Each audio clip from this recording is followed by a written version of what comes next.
live episode of Surviving the Survivor. We bring you the best guests in all of true crime. Don't forget to subscribe and smash that like button. Here's your host, Emmy Award-winning broadcaster, Joel Waldman. Good morning, everyone. I'm filling in for the award-winning host, Joel. Joel's in the courtroom again. So I'm home recuperating with my rib injury and trying to fill in for questions, give you some analysis so you can keep up with all the crazy action in the courtroom. We should be starting pretty soon. Judge Everett's usually pretty timely and should be interesting. I think it's going to be cross-examination of Agent Sanford. This should be where Daniel Rashbaum begins his attack. This should be where he follows through on his opening promises, and we'll see how he does with a seasoned FBI agent. You know, he's not one to divvy-daddle around. Pat's FBI all the way. I think he'll make some admissions, but I think he'll hold his own.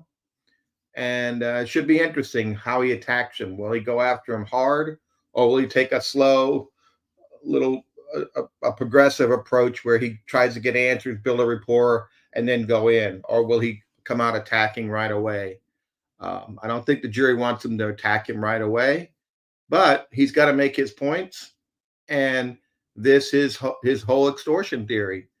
And the whole theory, yesterday we had a question: was Georgia going to bring up that Pat didn't get a copy of the bump letter and diffuse that?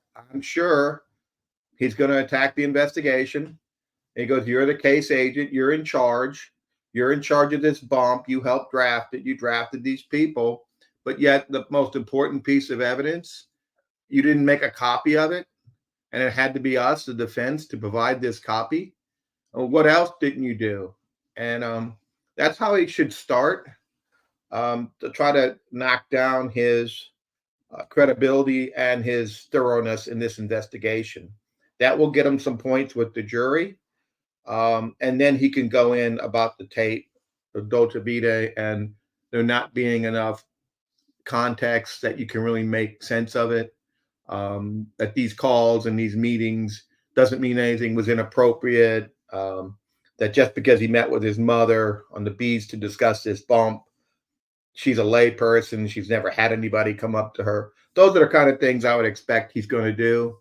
He's going to try to make as much headway with this witness, so then he'll make the final decision whether he's going to put Charlie on the stand. And that decision is probably going to be made quickly, because I think the state's going to rest their case quickly.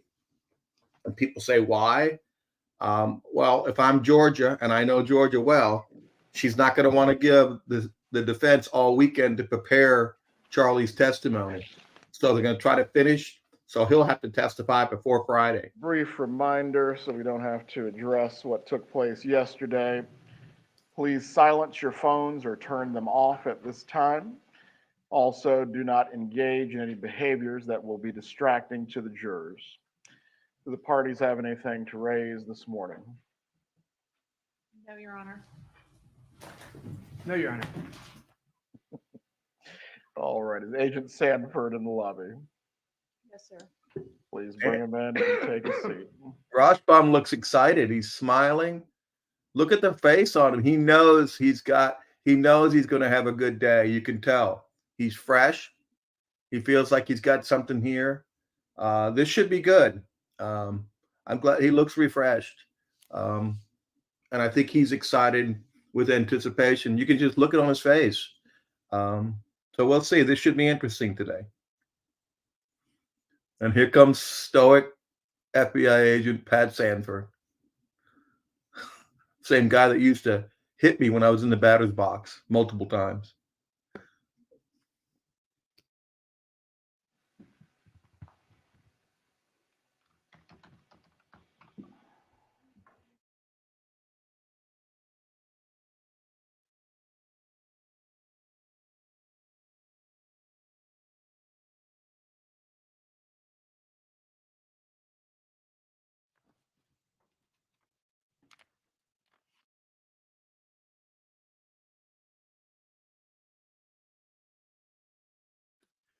No, I don't need the crowd to play it with Pat. Pat just sees me, gets that grin on his face like Dan just had, and I knew what was coming. So no. We eventually got over him hitting me.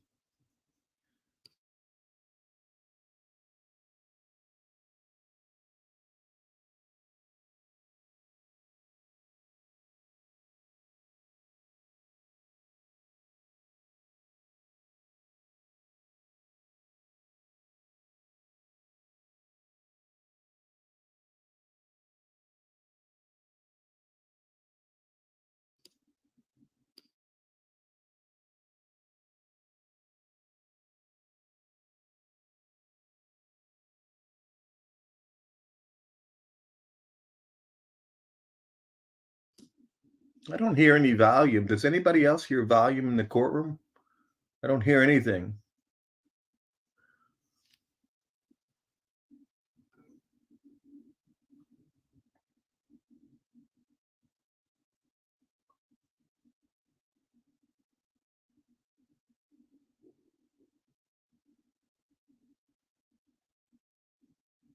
Being taken of the jurors. Out of abundance of caution, if you can aim your lens away from the jury box, that will probably take care of any concerns about that. Please bring them in.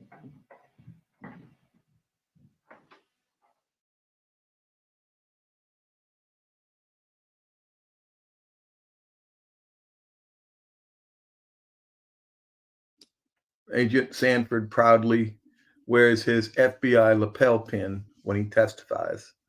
He's always done that. We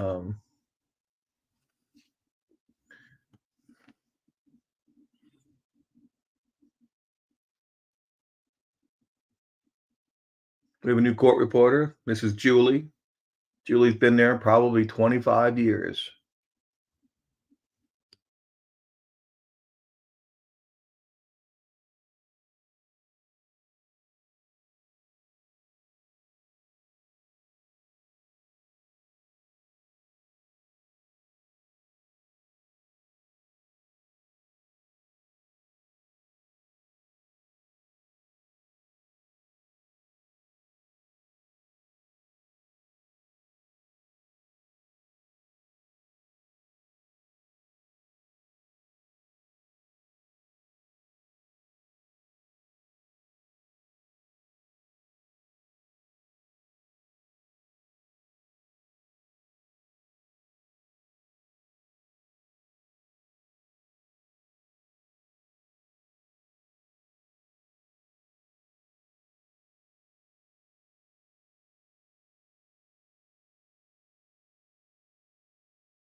I'll tell you a funny joke about Pat. I had to turn in one of my clients to the FBI office to be booked.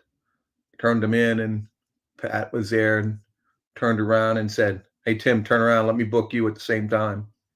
That's the kind of sense of humor he had. And that's after we became friends and he stopped hitting me with the ball. So he is kind of a no nonsense. That's the only really funny thing I know that Pat's ever done. He's not a funny guy.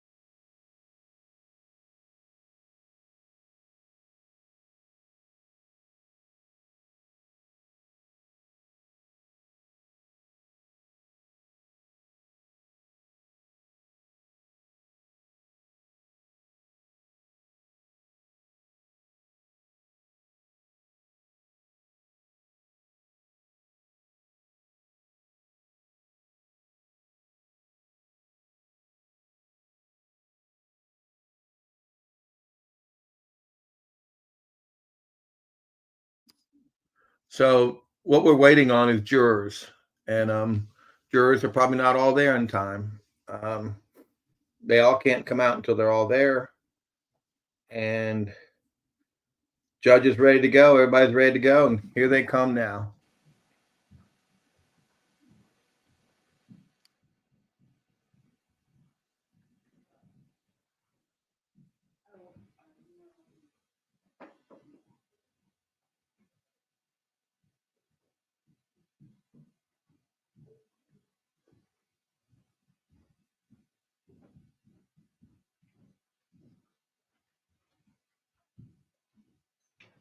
Everyone can be seated.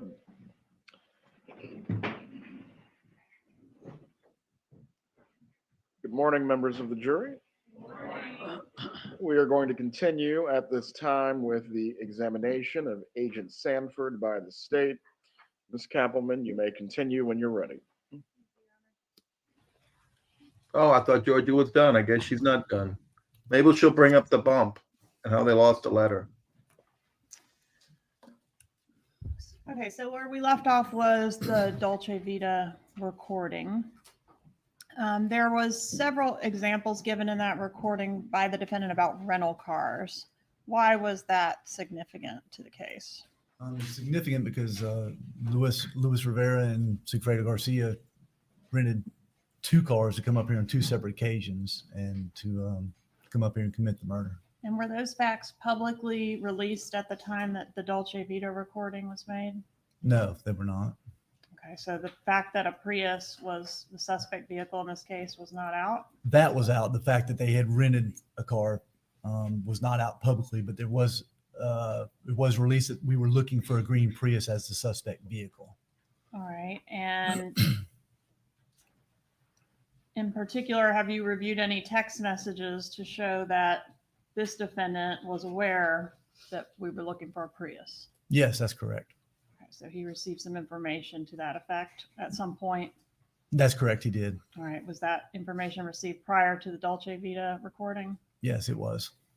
All right. Was there any mention in the Dolce Vita recording? There was a lot of talk about blackmailing, but any in the context of Katherine Magbanua being the blackmailer or having been the blackmailer over the past 2 years? I'm sorry. Can you repeat the question? Does he say, you're a blackmailer, you're an extorter? No, he does not. This is just like what you've been doing to me. Right. He did not. All right, let's go to Demo B, please. Judge, I'd asked to publish Demo B at this point. You may.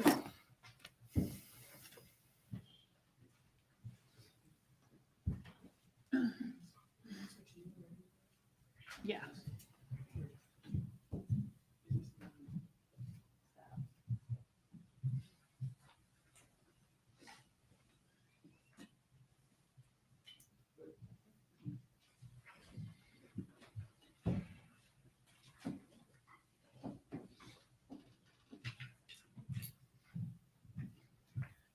All right, so if you could kind of walk us through how what we've heard so far on the wire demonstrates the structure of the conspiracy.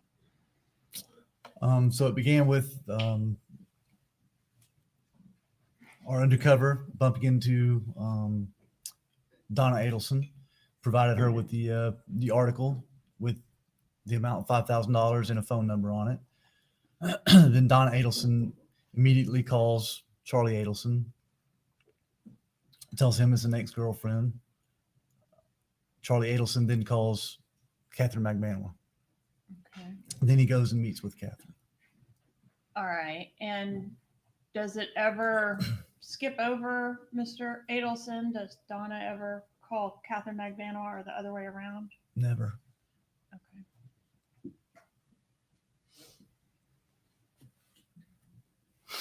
All right, Judge, at this time I'd ask to publish call F on our exhibit.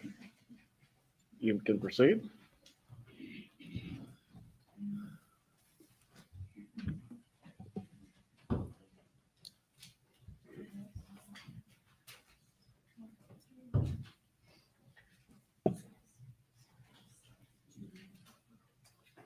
Oh, you're right. Yes, please. Thank you.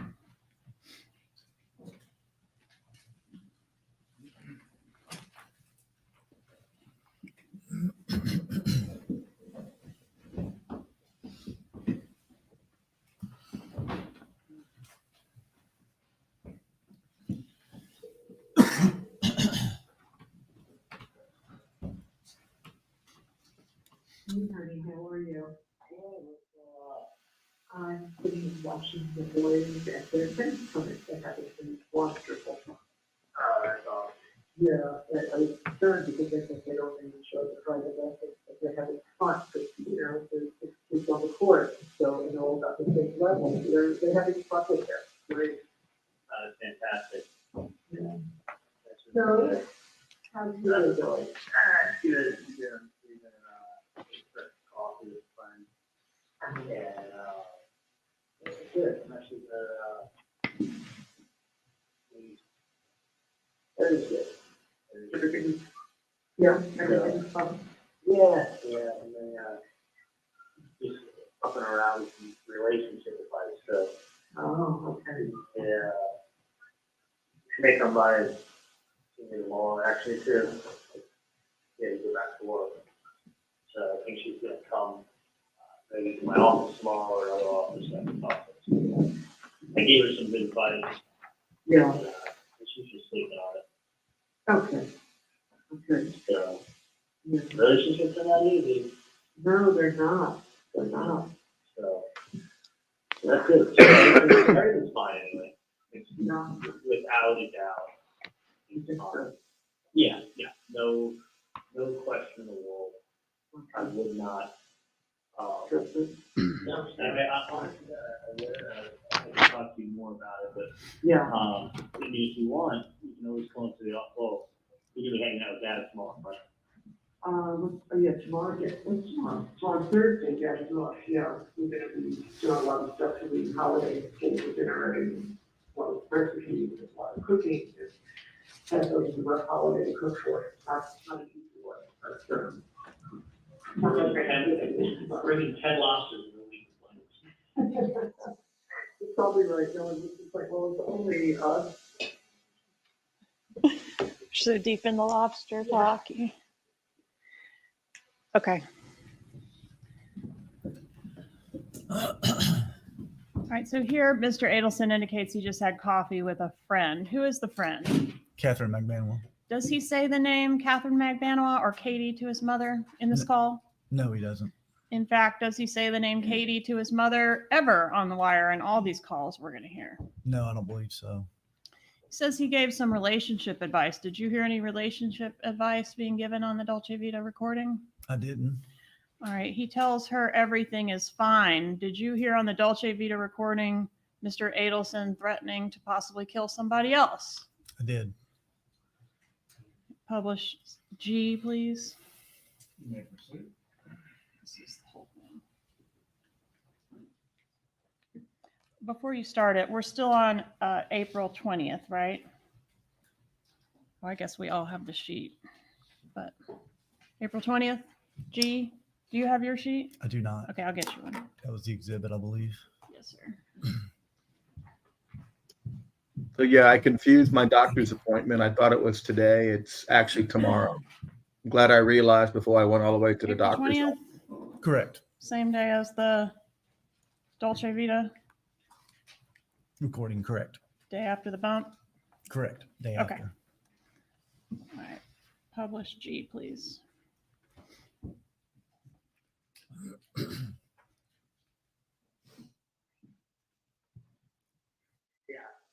I had, sorry about that, I had to schedule it for Monday. Yeah, so, There's good. I hung out with my friend, and then she's gonna sleep on some stuff, and then she's gonna come tomorrow to either my office or Sam's office. And she's coming out. How it How's that? works. Yeah, how she does that.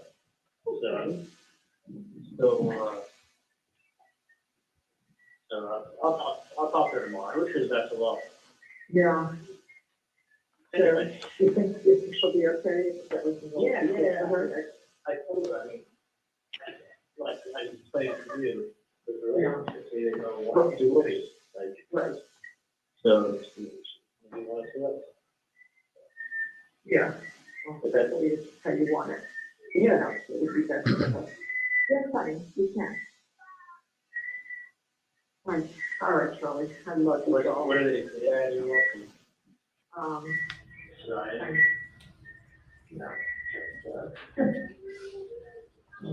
hoping Dad had a good day. Oh, yeah. Yeah. Because, I'd like him to have a good night's sleep. So, Yeah. you know, he works a long day, so. But I'm totally not worried about it. Wait a second, let's just really on that. Give me a minute. Let's finish and then he'll go on. You don't think so? Yeah, no, I mean, without a doubt, Okay. it's don't worry about it. Now. So you'll be at the office, you'll be at our office all day tomorrow? 11 to probably by 3 I'll be gone. Oh, really? Is that for the day? Well, then I get the fantasy off. Oh, you're Santa. Gotcha. Yeah. All right. I hate this area of like High's Dairy and 95. Very crowded. Oh my God, the traffic to go from like, I mean, literally for me to go from like, on Biscayne to like, all the way to like 95, the amount of time it takes me to go from my house to South Beach. Well, Just the east-west. It's better for me to go to South Beach from Fort Lauderdale than to be in Miami and go to the highway. At least like 2 schools. So, I that's the road, that's the swinging. I'm looking at how to handle it. That's the roof of these, Sorry about the swings. The old grandma. All right, I love you. Yeah, you probably feel it. I would worry about absolutely nothing. Really? Yeah, I'm telling you. Well, if your theory is correct, then you don't know much. Well, listen, I mean, if you have to realize something, it does them no good. Yeah. At the end of the day, there's nothing, they're not gonna gain anything, you're still gonna be in the same situation. It's not like, listen, it's not like you've ever threatened anybody or hurt anybody, so. No. And listen, the thing is this, is that they're not hiding who they are. Right, not at all. Not at all. So, That's why I have that other supposition. what is that? That's why my thoughts were different. Yeah, I mean, it's not really hidden who they are. And the whole thing is weird. I mean, the whole thing is very weird because it's the kind of thing that that can easily be traced. They can easily be fought. And they easily will have charges put against them for that. Honestly, extorting people is like up to 10 years in prison. I don't know, why they would maybe, just make it so easy to, really stupid. It's not like secret. Yeah. So, no, I think it's something that can be dealt with very, it's not that bad. Okay. It could be a lot worse. Let me reference it to you like that. Yeah. So, All right, sweetie pie. I will talk to you, maybe tomorrow during the day or night. You'll let me know, sounds good. if everything is good for the dinner. That's fine. I'll later, okay? Okay. Bye. Love you.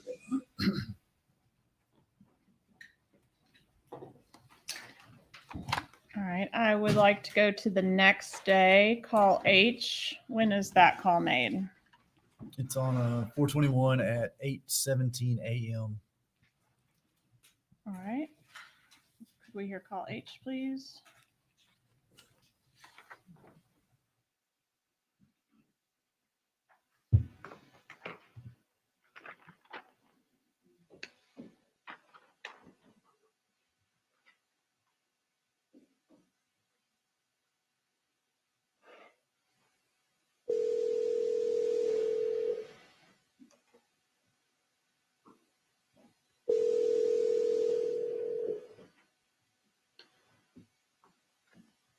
Kristin, I'm gonna tell you something right now, and I'm gonna make this very clear. I'm gonna make something very clear because you're talking belligerent bullshit. I'm gonna make something very clear, okay? And I'm drunk.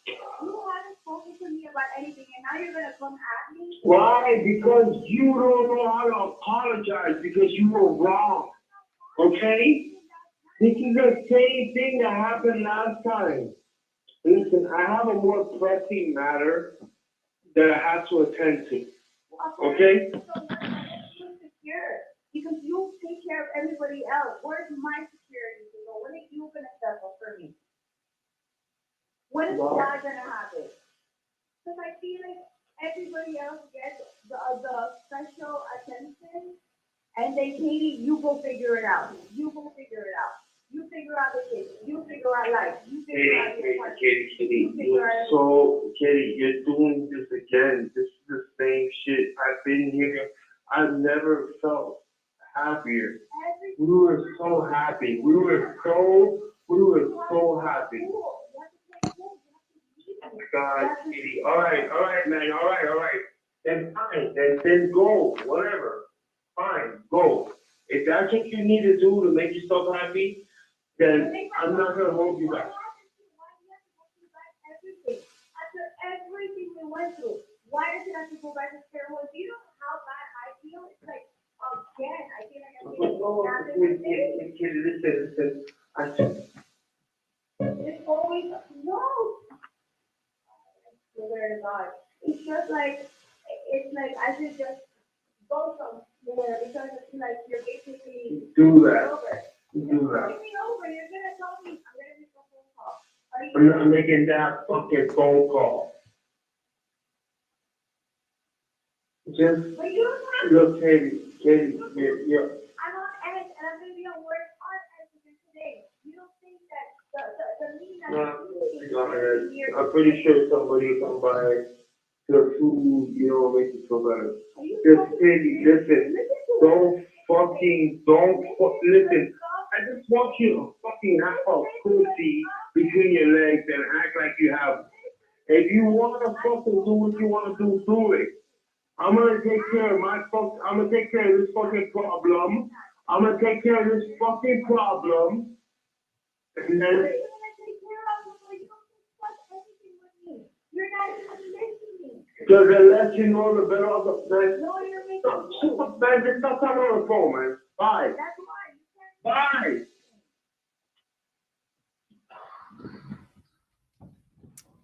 Who's the male voice on this phone call? That's Sigfredo Garcia, also known as Tudo. All right. Doesn't sound like everything is going too fine on that end, huh? No, not at all. All right. Play call I, please.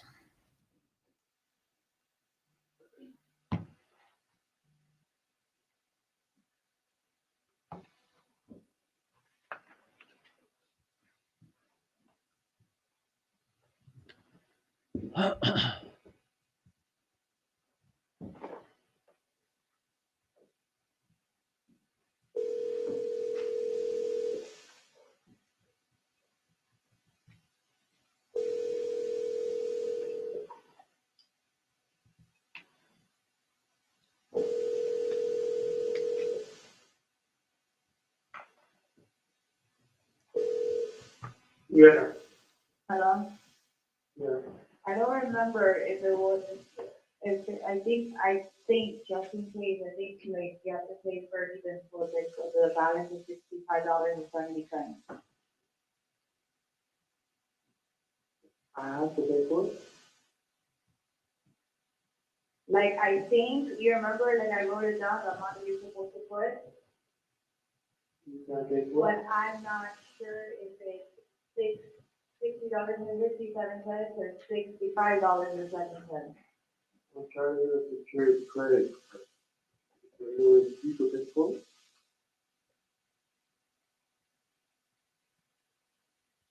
I'm just telling you, I don't remember if it's either one of those numbers. Well, you're picking them up today, so. Huh? No, yeah. The what? You're picking them up today, so you'll find out when you get there. The amount that I gave you on a piece of paper, I don't know if it's $60.57 or $65.07. Got it. Okay? So there's no credit cards that I can use in his school. So it makes no sense.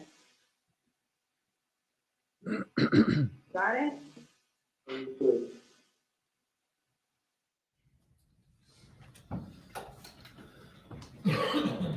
Okay, so what's the significance of $65.70? 6570 is the last 4 digits of the Undercover's telephone number that was on the piece of paper that was given to Donna Adelson. All right, so if Katherine Magbanua is using code to convey that number to Garcia, he's not getting it, at least at first, right?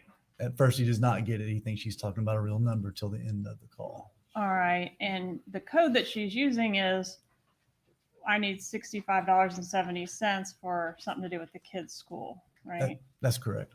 Okay, and he, as we mentioned, doesn't get the code, so he's thinking she's really asking for that. Correct. Does he appear to have $65.70 for the kids' school? Apparently not. And the 6570, that phone number, that was on the piece of paper that was handed to Donna, correct? Correct. And now Garcia's got it, yes? Correct. And how did that change hands? Apparently, that night after Charlie met with Katie at the restaurant, she must have gone home and talked to, because they lived together, so she went home and talked to Sigfredo at home. Okay, but on the wire, we don't have to guess because we're handing it to Donna, right? Correct. We know Charlie's got it after that, right? Because we hear him on Dolce giving it to Katie. Correct. He gives it to Katie at the And restaurant. we hear Katie, at least on this call, giving it to Garcia, yes? Correct. Okay. All right, let's go to the next call. Please call Jay.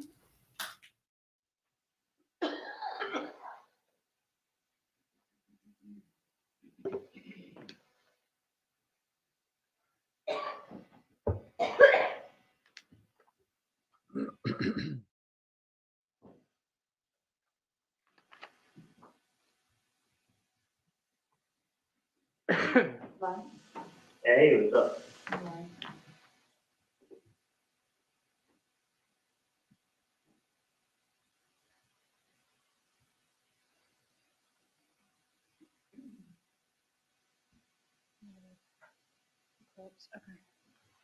Really don't. Like, one was something right now. You still haven't had so many people, right? What's that? You haven't had so many people. Well, they came by on Monday. No, I haven't had someone. No, I'll put another call into them. No, you are right. No. Dude. It's weird. Yeah, it's really fucking weird. The other choice is, I would say the first start in anyway. It's got the pool, it's got the food, it's got music, it's live there anyway. Just call them, I'll find out what it is, and I got you. Sorry, it's fine, I totally forgot about it. I not forgot, I didn't call it yesterday. I'll put another call today, with some recommendations for it. Yeah, but I was telling you before, I don't think that's like the thing here regarding to the people in investment. I see what you're saying. Yeah. Yeah. Because there's that, I was doing the percent property, and then I was asking, I was like, oh, this is like a good investment, and he said, no, that's so good, it's not like everything, so it's like, All right, I got what you're saying. but you're just gonna look into a couple of things, a couple of properties regarding that, and find out, what's going on. And then Yeah. let's go from there, because, you know, you can't just jump into like, what could you even know? You can't jump to a property, you don't even know. Exactly. Like, If it's you either the property. analyze it, you know, how is the security gonna be, and You know, do you third class of security, or is it a lot more into it? So I'm trying to do the research for that. Find out, because usually when these properties come up, I mean, it's made out to everybody. Exactly. You can't do But that. then I don't think that's the case. Just I feel like there's like it was posted incorrectly.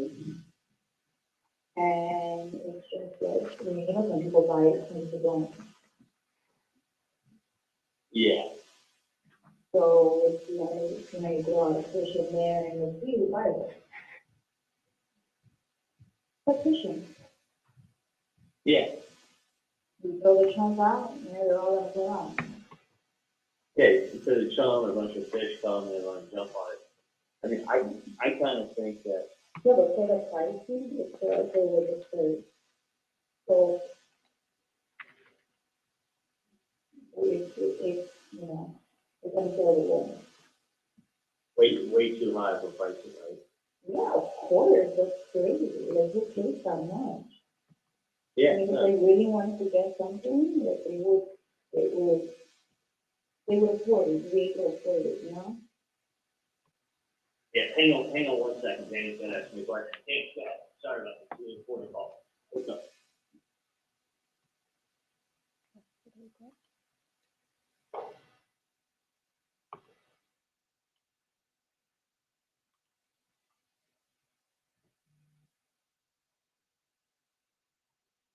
Okay. Mm-hmm. Okay. But yeah, it's just crazy that it's so nice that you're in real estate now. Yeah, I But know. it's just so crazy that Like, it's giving me a lot more knowledge about everything, so.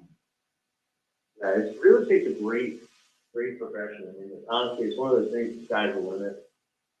You get with the right people and start getting the right stuff and you do extremely well.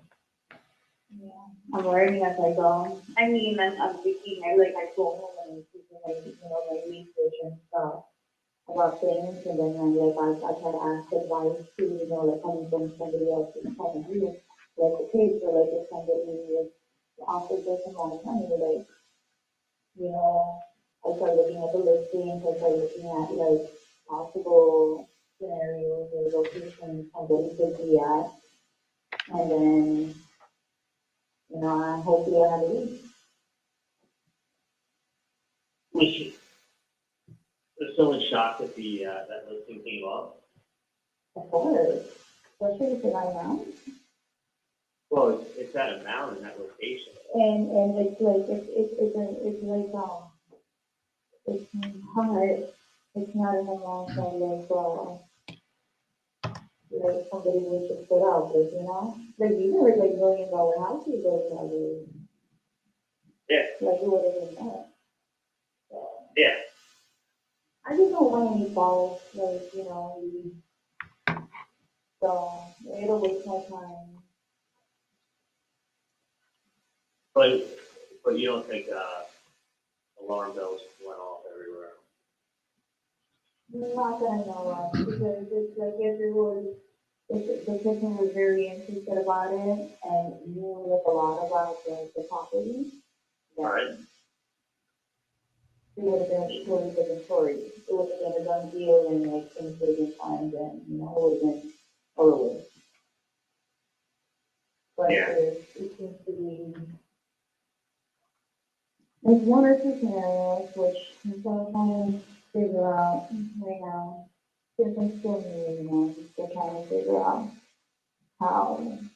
The thing is that property came with a full listing. Like, it came with. Yeah, with all the information, I think With all the you get all of that stuff in MLS, you know, you get all the information and the demographics of everything. But then again, you can have a listing everywhere, everything's accessible. Yeah, I mean, it was crazy. It's like, I mean, it came with everything but pictures. That's nice, so good. We send out Yeah. pictures for everything. Yeah, no, it was close to it. Yeah. But anyway,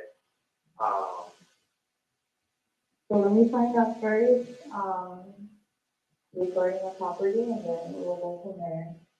To be very honest with you, I'm not very interested in buying property. I think you buy a property like that, this is the thing. You buy a property like that, just like what you're talking about, it becomes a headache for life. Because Yeah, but then it's doesn't like, stop. because you don't want to get stuck either in a situation where it's like, it's a false advertisement. Oh, yeah. And It then, can be one of two things. And this is what happens when stuff doesn't hit the MLS post. Okay? And it's called like a pocket listing, meaning that someone's able to list the real estate beforehand. But what ends up happening is that, okay, say you get that property, it's a great deal and everything. It becomes, if you get the wrong people in there, it becomes a problem for life. I've had this with other properties. It becomes lots of excuses, and then they move in, and then next thing you know, let's say it's a big headache. Then Yeah, every single time somebody's gonna keep increasing the amount. Exactly, and then what happens is they tell you, I want to pay this for the rental property, or I want to pay that for the rental property. And you're But like, how that's not the case, that's the problem, if that's not the case for the client, then we know that's what I'm saying, there's always false leads. There's people that like, oh, they're calling it. Well, no, okay, I don't really need it. And it's like, you can almost let what's for nothing. Well, I think it's without a question, it's one of two things. Either false leads, someone just wasting your fucking time, or get the wrong tenant in there with your rental property, and it goes ahead and it becomes, let's say even they move out, let's say they take a little vacation. Next thing you know, and you don't know if you're not at the property all the time. Of course. And their little cousins, while they're on vacation, it's like, it moves in, it's like, hey, guess who I am? And then next thing you know, his friend shows up and says, hey, guess who I am? I need this. And then they're constantly breaking things, and they're constantly not getting your door to fix things. And it becomes they will never, ever, it'll be like a leech that never leaves you. Well, hopefully that's not the case. That's why I need to get everything clarified first. That's why I do all the background checks and everything, make sure like a person really does want it before I even go forward with, trying to look at property for them. So I'm going around and around and nothing. I mean, that's why these things also are done with contracts. You gotta have a contract attorney look over them, and you buy them. And then after the property's bought, the property's bought. There's no like, oh, by the way, I know I agreed to pay you X, but I'm gonna come to the closing and I'll give you half. No, if you say you're gonna do something, you fucking do it. If you say you're gonna pay rent, you pay rent. If you say I'm gonna buy this building for $50,000 or whatever, or $1 million, or let's say you're gonna buy a building for $10 million. Okay, you're buying a building for $10 million. You don't show up at closing and go, hey, I decided I'm going to give you $1 million. Yeah. And that's it. Like, you just get I mean, I just made a couple of phone calls like last night to find out if this was a good news, and then I'll find out more. Because like I said, I don't want anybody to take advantage of it, especially on you over here. So. Well, you gotta look at the population. It's good that you're in real estate, but just be careful, because I'm telling you, if you buy the wrong rental property, like the one that I had in Miramar, these people are such a fucking pain in the ass. They got nothing but excuses.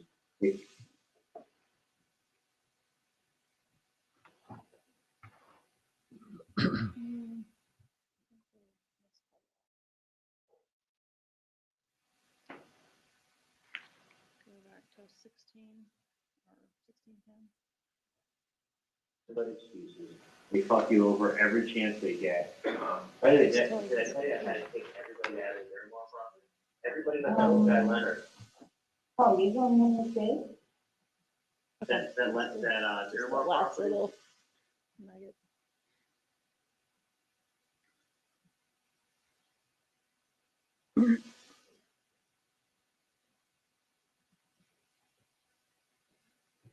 Yeah, but the competition out there is like. Competition's fierce. I mean, there's a lot of, I mean, you're hot, it helps. You're also bilingual, it helps. But you gotta hustle, but also you make the right connections, know the right people. Exactly. How did you come in? Bang. That's true. I do, I have to make phone calls, especially people that I know that like really, you know, really know. I really always make the topic, especially somebody, like I have one of these expired, and I said, well, did you know some of these phones? And I said, this is can even be a good thing for me to purchase something. Because these people are investors. Well, look around. Like I said, I mean, if you need someone to lend you money to help you out, I don't mind helping you out. Oh, Obviously there's a limit, but whatever can help you out. But I want to see you at some point. I know you're slammed today, but I can get you that good old bonsai tree if you want. Oh, okay. That'd be good next time around.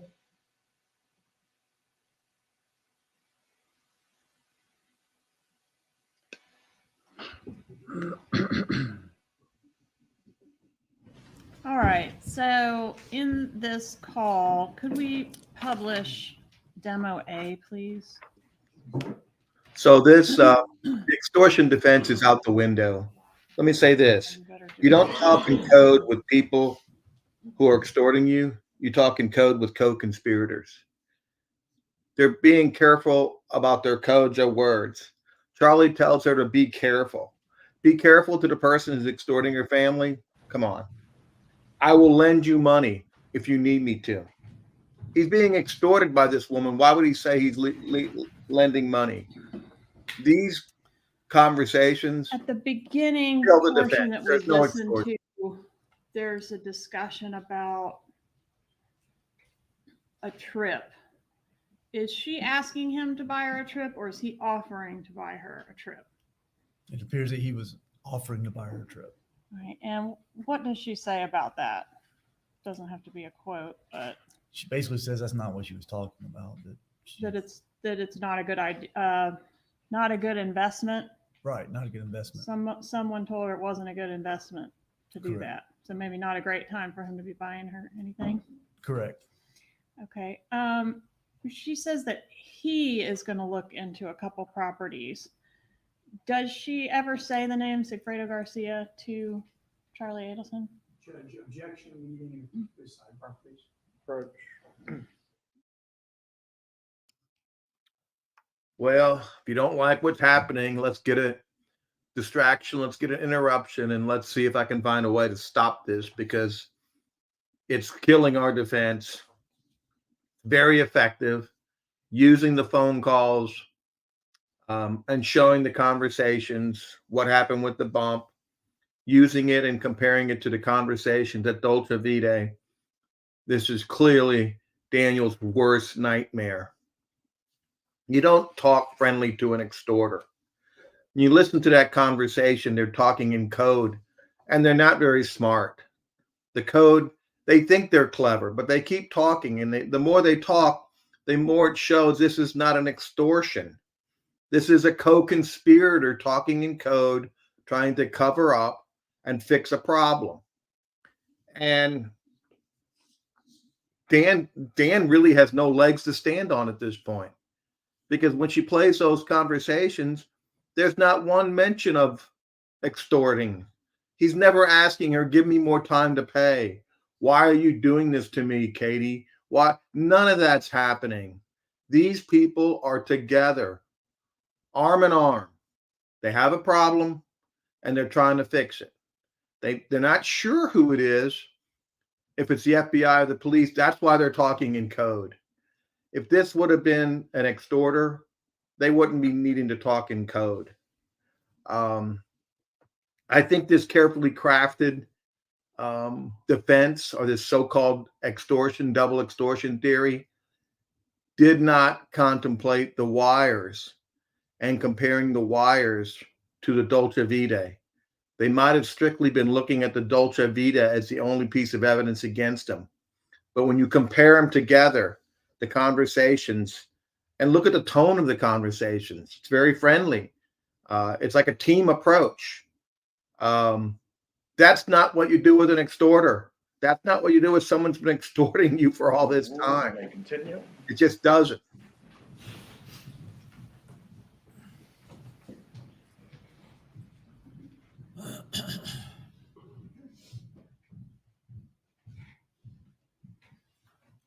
Was the name Sigfredo Garcia said by Katherine Magbanua? No. And did Katherine Magbanua on the wire talk to anyone else about the situation other than this defendant and Sigfredo Garcia? No, she didn't. All right. When she talks about, I wanted to ask you about the lending money to buy a house. Does Katherine Magbanua demand money to assist her in buying a house, or does Charlie Adelson offer the money? Charlie offered her the money.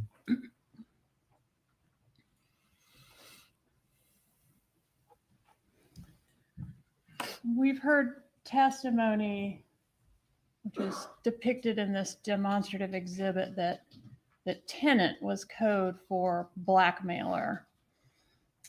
In this call, if tenant is code for blackmailer, which one of the parties is explaining the potential problems with paying a blackmailer? It's Charlie Adelson. And he's explaining to her that the blackmailer may continue to come back or multiply or raise the rent, as it were. That's correct.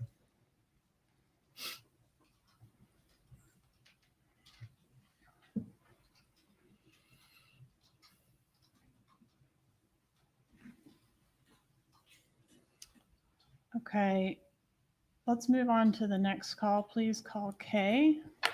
Charlie can't believe he's in the spider's web. They used his own words against him. And he's probably thinking, now what do we do? Or what else do they have? Oh, look at that look. Oh, boy.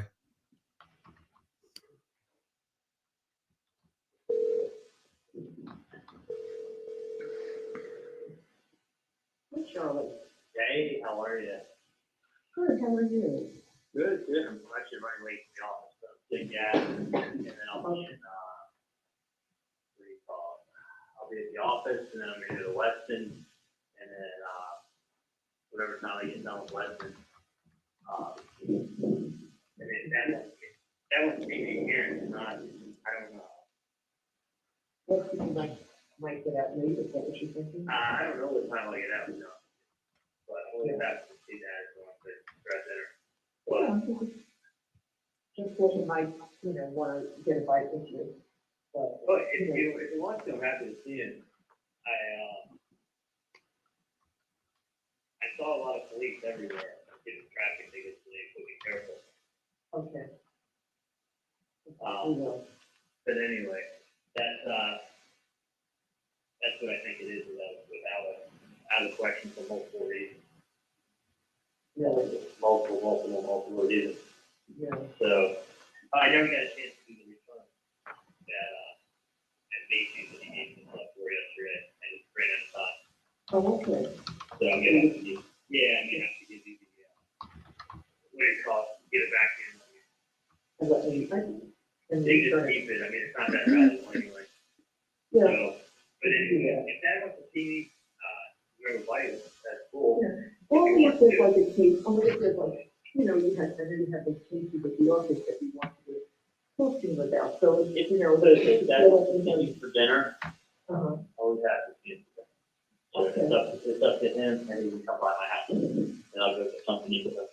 Oh, that sounds nice. So why don't you let him know how you're doing at your second office, and then, give him a heads up, and then maybe he'll come up and go out for a bite with you. Yeah, but I'm gonna leave South Beach until after 7, traffic is horrible. Oh, yeah, absolutely, absolutely. But you don't know what time you're gonna get out from this. What's gonna be too late? I mean, I think if that comes over at 8, that'll be fine. Well, that's perfect, actually, because then he's taking, Wendy and some of the ladies and the mothers from Max's class, I think, Ben's class, it's her birthday today, the teacher. So they're taking her to Red Ginger for dinner. And then when he goes, so Wendy has to bring the kids to her house and put them to sleep. Because she's gonna go straight from work, so she probably won't get out of, she probably won't get out of there for a while. So that would be good, that to have dinner with you at least, and then, you know, and I can stay with the boys and put them to sleep. All right, fine. So, tell that to leave Miami at 7:30. At 7:30, okay, I'll tell them, that's perfect. At any other time, honestly, you can hit traffic. Yeah, okay, that sounds good. That sounds All right. good. All right, so see you later, love you, honey. All right, sounds good. All right, and then we'll go straight into call L next. Looks like George is finishing her case with a very strong ending, using the words of the defendant against him. Again, the defense opened with this crazy defense, and it gave Georgia time to prepare. Charlie. Thanks for everything. All right. What? Yes. Yeah. I leave at 7:30. I wouldn't leave before that. Okay.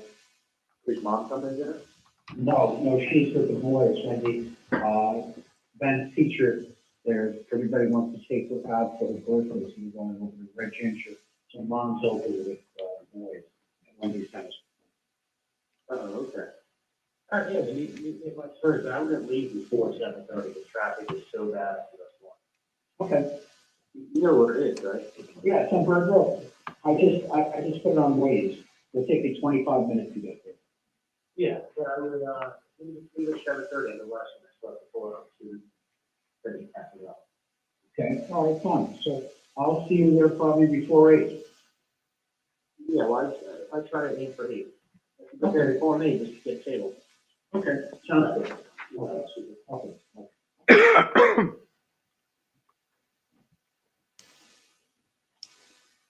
Did a meeting occur at Matsuri restaurant? Yes, it did. Who was present at the meeting?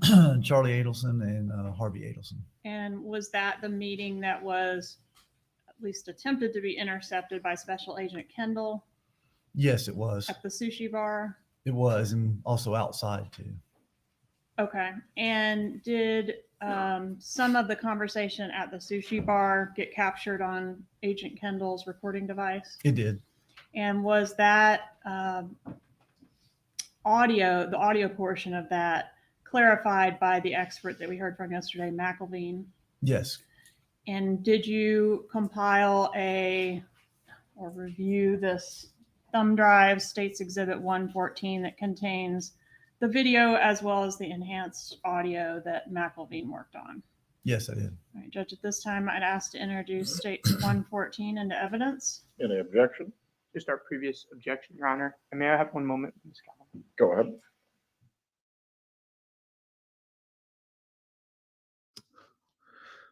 Daniel had a very eager smile on his face this morning. I'm curious to see how his demeanor is now after Team will be hearing this admitted. evidence. No worthy prior objection.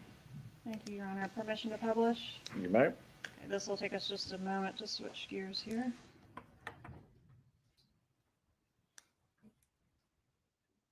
You see, they also talked about information that was not available to the public and how it was used in the Dolce Vita hypotheticals Charlie was giving. Is that a coincidence, or is that based on knowledge and how he was trying to control Katie? Very good tactic. If somebody knows information that only the killer or killers would know, and they're talking about it, and it wasn't released in public, it's a really strong indication they were involved. So Charlie doesn't look so good this morning. And it's early. So we'll see how the cross, but again, I think the opening was a mistake. I think they gave the state time to prepare to attack their so-called double extortion, and they were able to use these wires to prove that there was no double extortion. Yeah, you can say it all day long. I can even tell you Italian stadium. Yeah. Could you start it over? Start it over. Yeah, all day long. Could you start it over? Because I appreciate you adjusting the volume, but let's just try again.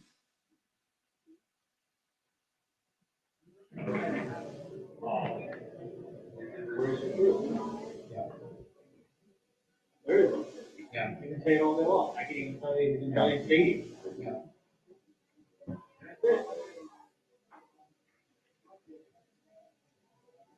Yeah, all day long.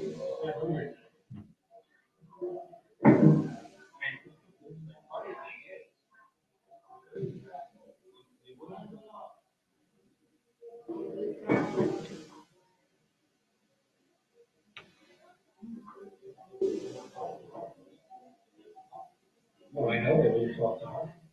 I was surprised they didn't come to you. One or the other. What? One or the other, but the one that you didn't get a choice. Yeah.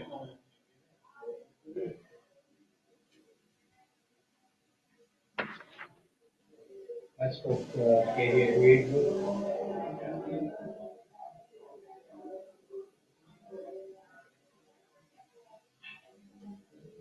Yes.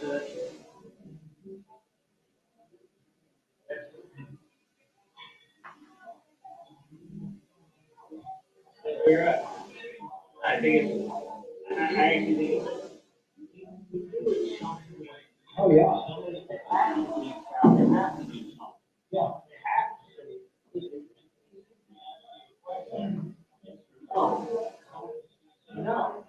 There has to be some kind of acting.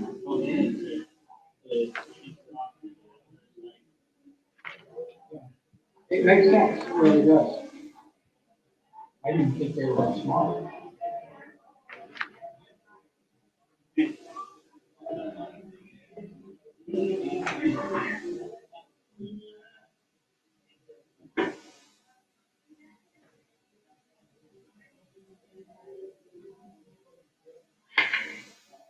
I'll take it.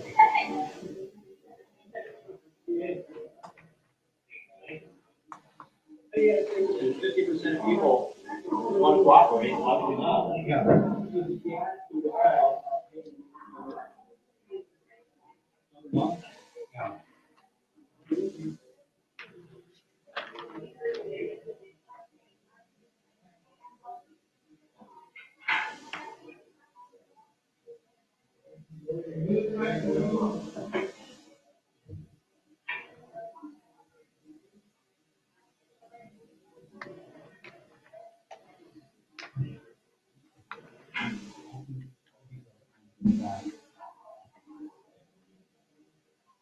Are they allowed to do that?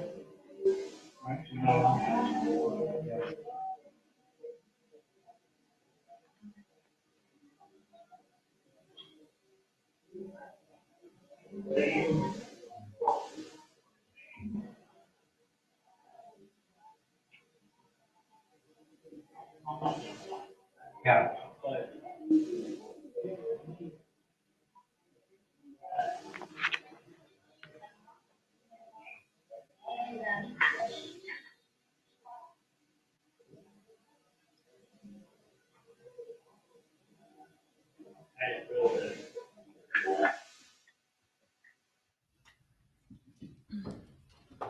In terms of an undercover operation, what does the term mean to get made? To get made means that they figure out that the undercover is a police officer. After the clip that we just watched, is there any more relevant discussion to our investigation during their meal? No. All right. And then on our sheet, we've got the next event, I think, being the bump letter. Can you explain what that is? We decided nobody was calling the number. Nobody was calling the undercover. So we decided to send a letter to the Adelson residents purporting to be from the extortion person, the undercover agent. And chronologically, is this when the letter would have been sent or mailed? Yes, on the on the 20. sheet? I'm sorry, on the 23rd. Yes. Okay.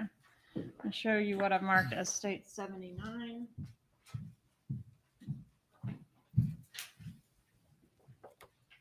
Recognize it? Yes. What is it? This is the letter that was mailed to the Adelson residents. All right, the icon. Icon. Judge, at this time, I'd ask to introduce state 79. Any objection? No objection, Your Honor. State 79 is admitted. We published that one.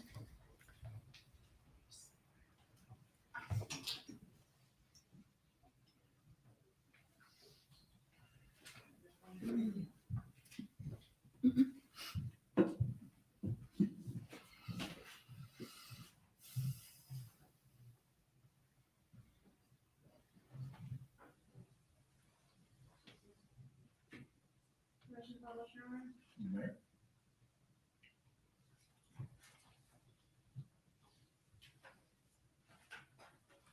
So as far as where the letter was mailed, this is the actual photo of the actual envelope. Correct. Contents, would you mind just reading that for us? My phone is not ringing, so you don't care about Tato and what he did for you. He knows he is fucked, and so soon, so will you.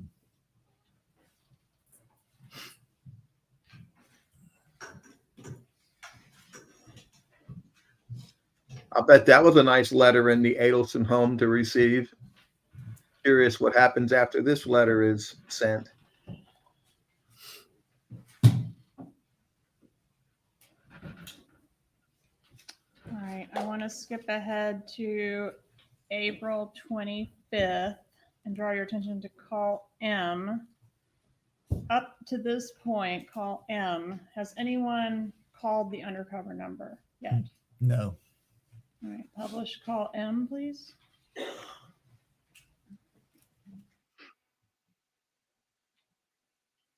One moment, Your Honor. Pause it. Takes a second to That's fine. pause. Thank you. You're good. Thank you. Okay.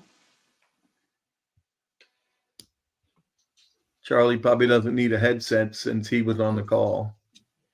And yes, all these calls the defense would have had in their possession before trial. Yeah. Hey, you on your way? Yeah. Okay, cool. I'm gonna be at the icon, which is when you come over 395.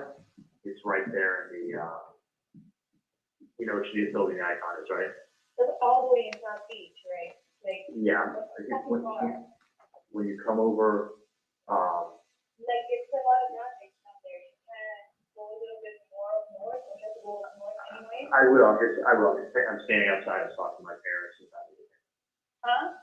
I just talked to my parents about my day. I'm standing up. No, I was talking to my parents about my day. Oh, okay.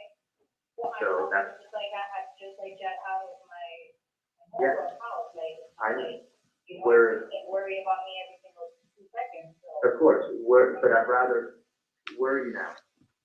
I'm on 15. All right, just do me this one favor, just come down here.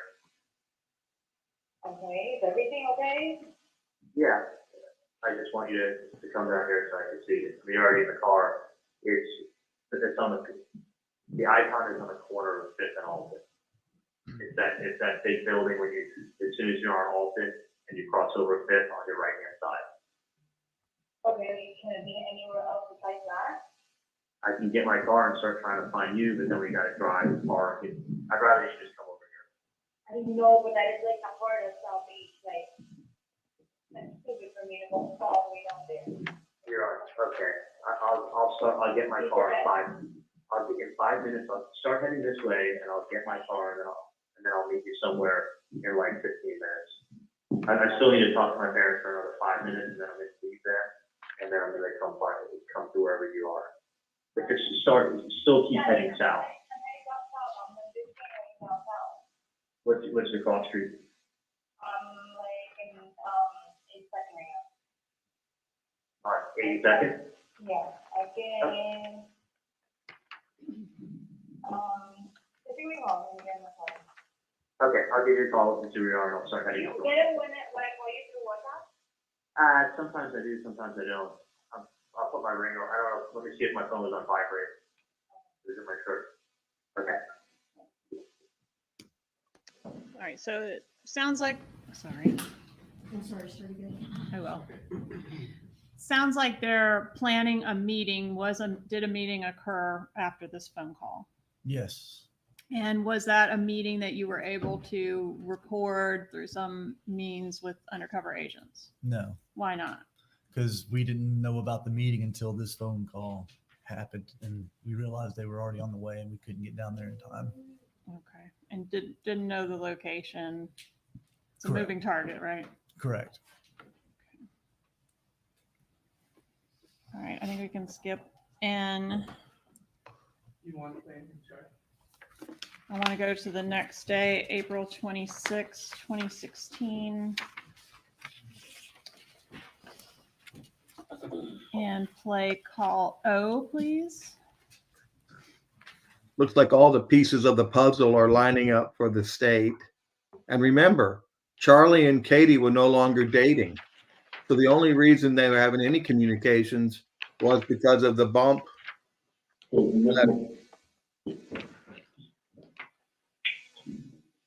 Hello? What's going on?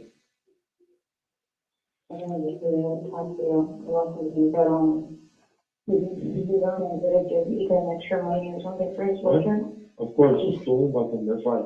You got more than you got everything rich. Right, Okay? that's me to talk to you about. That sounds personal. I don't know what you talk to me about. What do you I mean, your son's asking about you, so I'm gonna have to set up a conference for something to you. Your son Well, wants to. yeah, obviously, I have to call. Yeah, give me 5 seconds. Call me back. If anything, I'll drop him off to your mom or something like that. What are you talking about? No, don't involve my mom in anything. You call my mom, you call my mom and check on, she'll come out for that, and you call her, she's. Okay. Is the next item we have on here a text message? Yes, correct. And how is it you're able to get text messaging on the wire? From the wire, we also get not only audio calls, but we also get text messages if they're sent through regular text messaging through the All right. carrier. What if it's sent through WhatsApp or some other type of application? We do not get that. All right, so this next text was sent through regular iPhone message, I believe it was regular text messages. I text believe. message. Okay, could we look at P, please?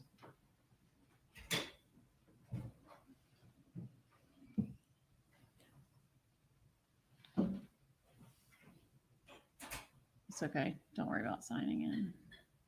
Okay, great.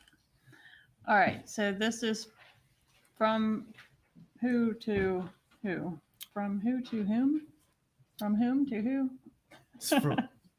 I'll get emails about that. It's from Katherine Magbanua to Sigfredo Garcia. Okay.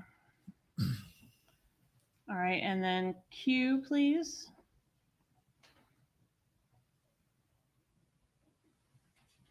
Does he say who the homie is?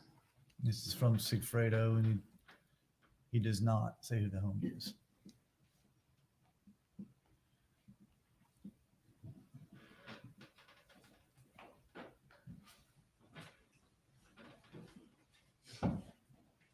All right, I'm going to go to call R next. Publish call R, please.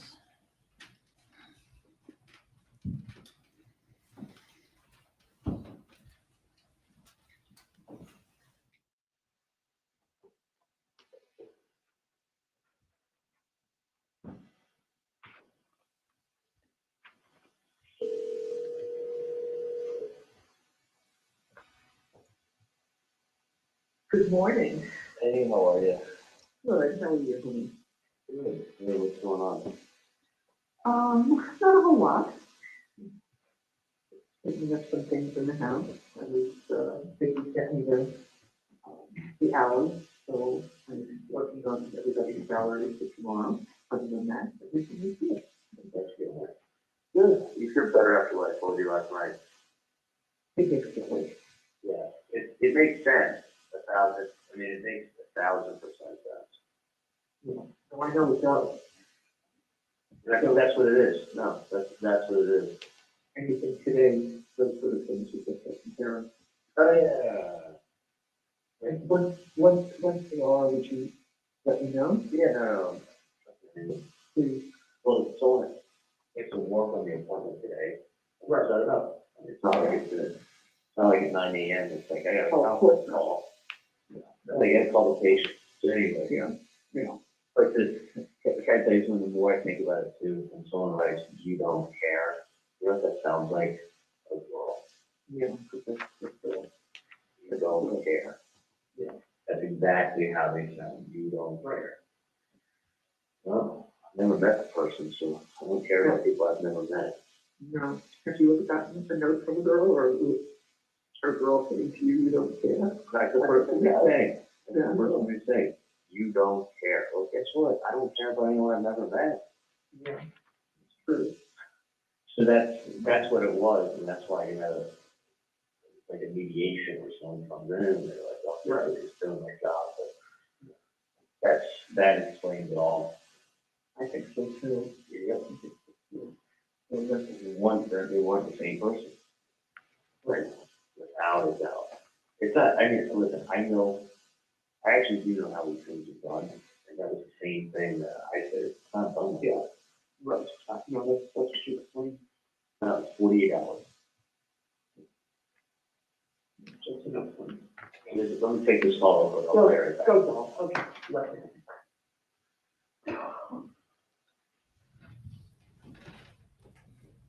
Okay, so the discussion of "you don't care" was that language that was used in the letter that was sent to the Adelsons. It was. All right, on to call S, please. So Charlie on that call says, I know how these things are done. Pretty much admitting he knows how to commit crimes and do things.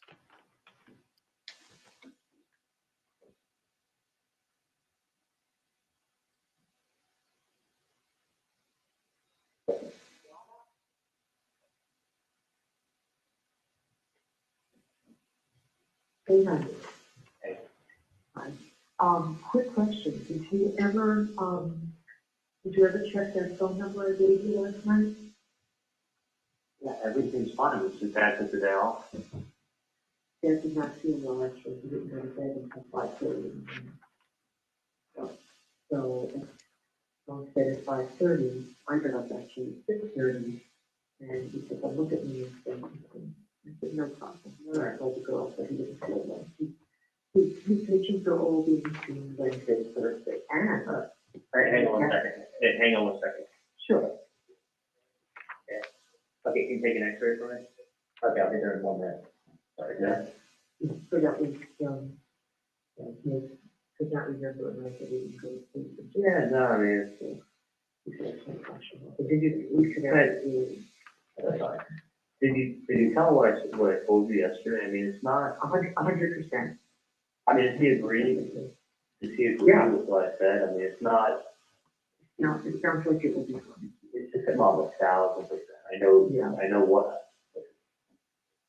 you worry about is when you don't know.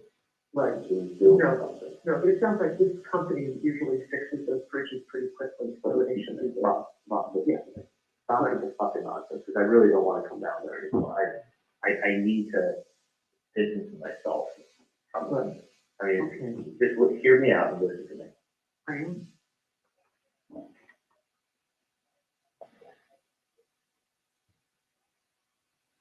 Hear me out. I am. If you don't know who the person is, it's a much bigger problem. If you know who it is, it's very, very easy. Okay? Right. And you always, I mean, you guys are notorious for always getting booked up over every long as I've known you, it's always been, it's always been, everything's a big deal, that we get worked up about everything, everything is a huge deal.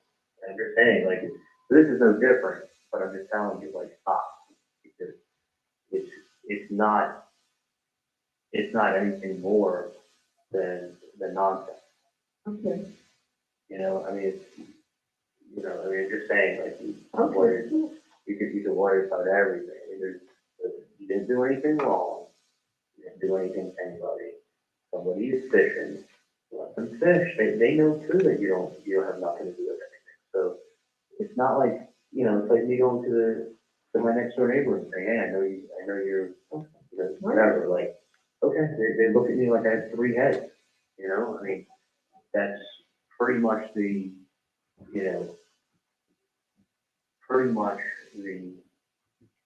impression and that's the appropriate impression, because someone talks to you about something, you don't know what they're talking about, you go, I don't know what you're talking about. So somebody asks somebody to talk to you, and you don't know what they're talking about, like, basically you get lost. And that's the truth. You don't know what you don't know. If you don't know something, you don't know something like this. There's not much you can do to help that person out, unfortunately. But it's not like you do know that person and you're not helping them. You don't know somebody, you don't know somebody. So, it's like someone coming to talk to me about someone who I don't know. I just said, here, I don't know who you're talking about, and I don't know. Sorry. So I'm just saying, but you get worked up. It's not done like that. It's not done like that.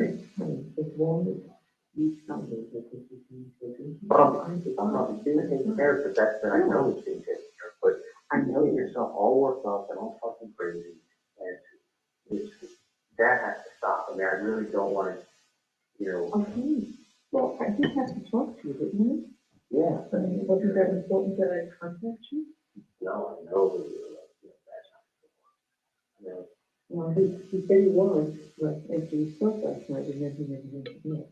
That was the problem. Well, you figure you get yourself all worked up. I know. And it's always, I'm just saying, it's always, you're getting a little better in time, but I'm just saying, it's always, all worked up. And it's, I'm trying. I know what it's like. I know, but I mean, I understand what you're saying. I totally understand. you don't realize, I mean, like, you probably watch too many movies. But it's not like, oh, like, yeah, we'll get one of them and then the other one will just start painting. Like, the stupidest thing I ever heard, it doesn't work like that. Okay, you told me all the things too, I know. I understand what you said, and I got it. And today was a better day. Well, that's great, but I'm just saying, it's not like, there's nothing there, there's nothing, no, I mean, there really isn't. I mean, listen, someone wants to bother your nonsense with threats. I mean, it's not uncommon.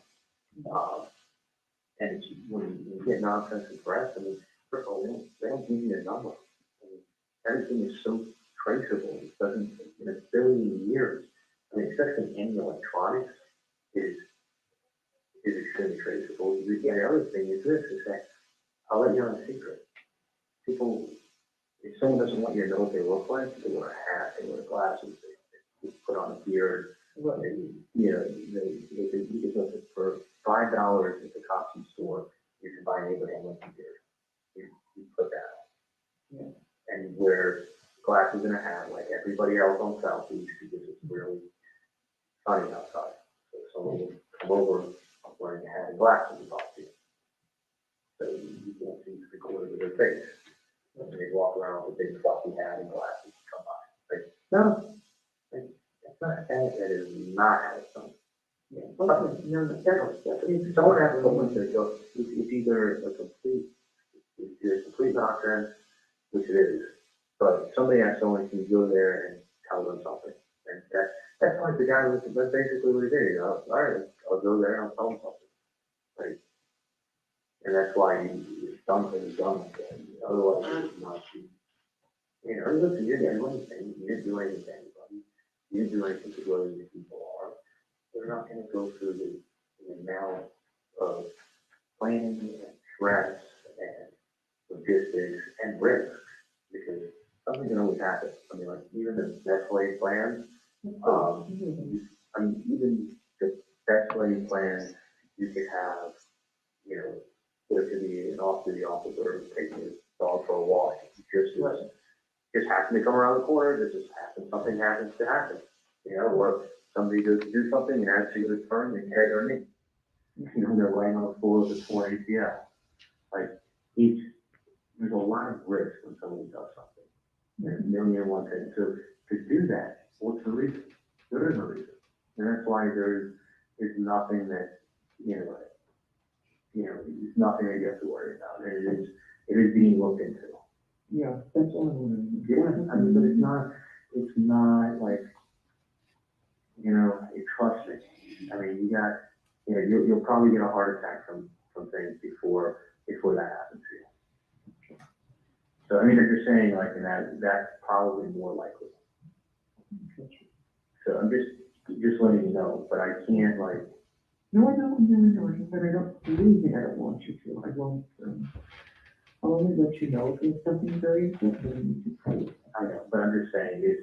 And I thought that was important enough that I needed to speak with you. Yes, I spent my whole fucking night down there last night, I Oh, get it. believe me, I know. You know, I mean, I want you to go home and have some peace tonight, so please just. Okay, no, I was really planning on going down there and talking to you. I'm just saying, like, it's utter nonsense. Okay.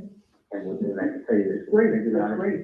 When the first thing somebody says is you don't care, that is a girl's fight. Yeah, I didn't, honestly, I didn't even remember what the note was. The first thing it said is you don't care. Okay. You obviously do not care about something. That means that the girl is fighting. That's it. Okay. People don't write letters. I mean, people don't write letters. People don't show their faces. People don't give you cell phone numbers. Like, it's not done like that. It's somebody just messing around. Yeah. Listen. I got you. I mean, I'm just saying, like, you have to understand, if somebody was going to do something, nobody would show their face. Nobody would give you a cell phone number. Nobody would write something and put it in the mail. You know what I'm saying? Each one of those is a huge mistake into itself. When somebody does something, someone gives you a visit, you won't be able to identify their face, and you'll be given 48 hours. That's a visit. Yeah. Not someone, like, not hiding out in the open. That's not a million years of trial.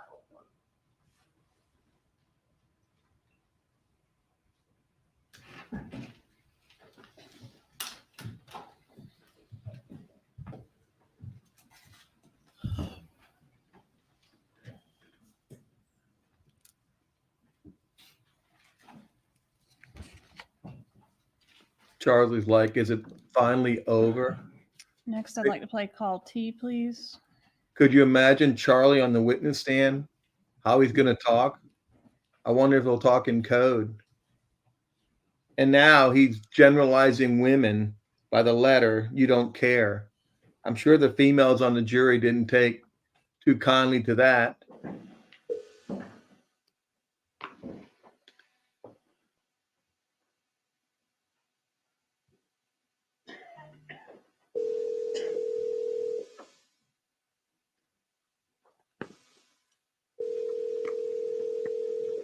Hello?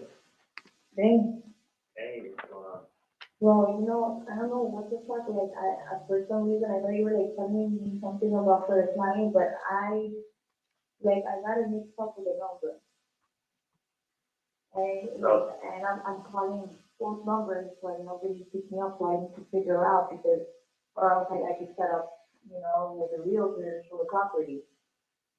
Ah, fuck, it sounds like a really good client if they're gonna rent the place. I actually have the number at home. Okay, but I have, I need it, that. Well, I can. Fuck, I wish Like, I I'm would. supposed to, but it's just that, it's the thing is like, I try to, remember it, And like, I just couldn't, like, I've been calling so many people today, because like, it's been. I'm gonna be home in probably 2 hours. After that. Hopefully they haven't like listed other properties yet. Yeah. Yeah. There's no way at all you can get the number to him Let me, before I get out of work. well, let me do this. Let me see if I can get the number. I got the number at home in my guess. Okay. But let me see if the number may be some other place, okay? Okay. All right, I'll call you right. Call you, please. This one's going to be you. This is the Chinese water torture for Charlie. Goes on and on and on. His words sink him.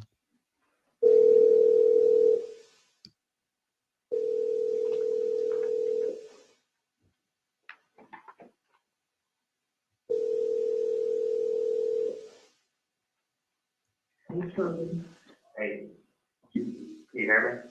Yeah, I can hear you fine. Okay. Do you remember the number that was written on that paper the other day? Because I have it at home. I don't. Okay.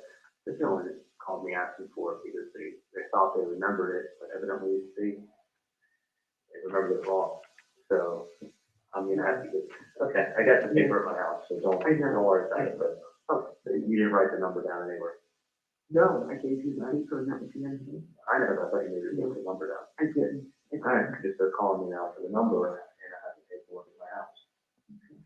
All right, I'll get it done in a few hours. Okay. Yeah, bye.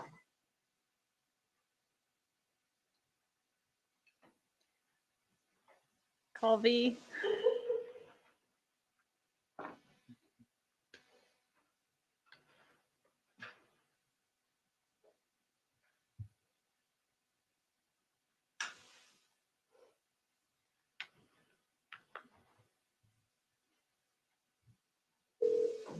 Hello? Hey, okay, I just called. They don't have the number either. It's at Oh. home, and I'm not gonna be able to get it to you until I get home. So we put your mission to like, kind of like, we're thinking to try to get the agent to show, that's why. I know, that's why I was like, take it, write the number down. I know, but it's like, I'm so good at like memorizing shit, you know, like I do this all day. Like I have like 1,000 numbers on my phone now, and then now when you call me back, I don't remember who it is, the client speaks every person's number.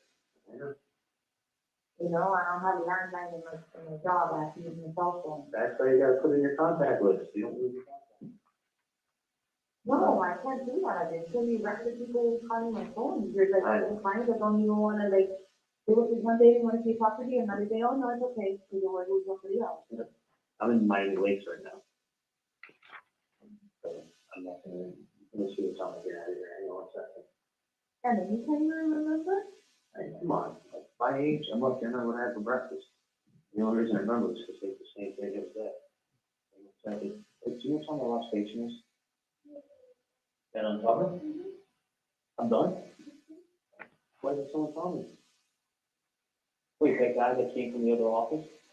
Someone done? Okay, beautiful, thank you. We get out here before traffic is. All right. Yeah. I can get the number in 30 minutes. Okay, thank you. Bye. Call W, please.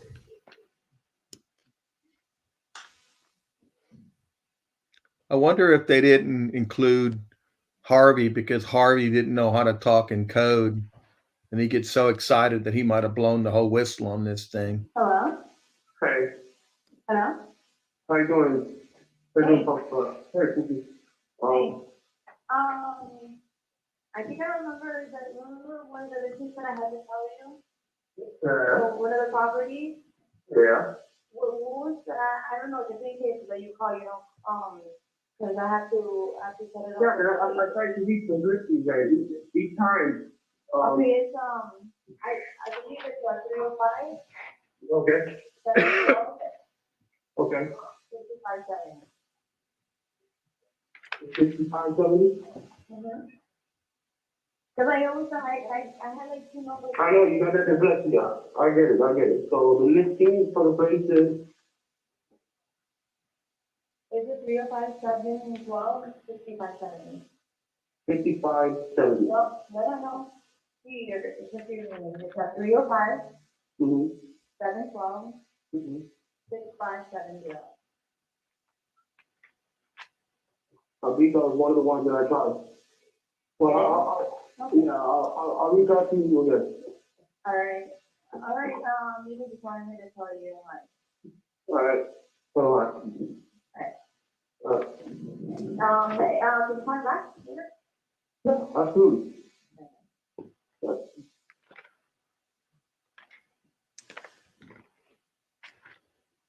Was the number being relayed in this call, we just heard the correct number for the undercover? Yes, it was. As of this point, has anybody called the undercover yet? No, still have not called him. All right, let's go to the next day, April 27th, 2016, and publish call X, please.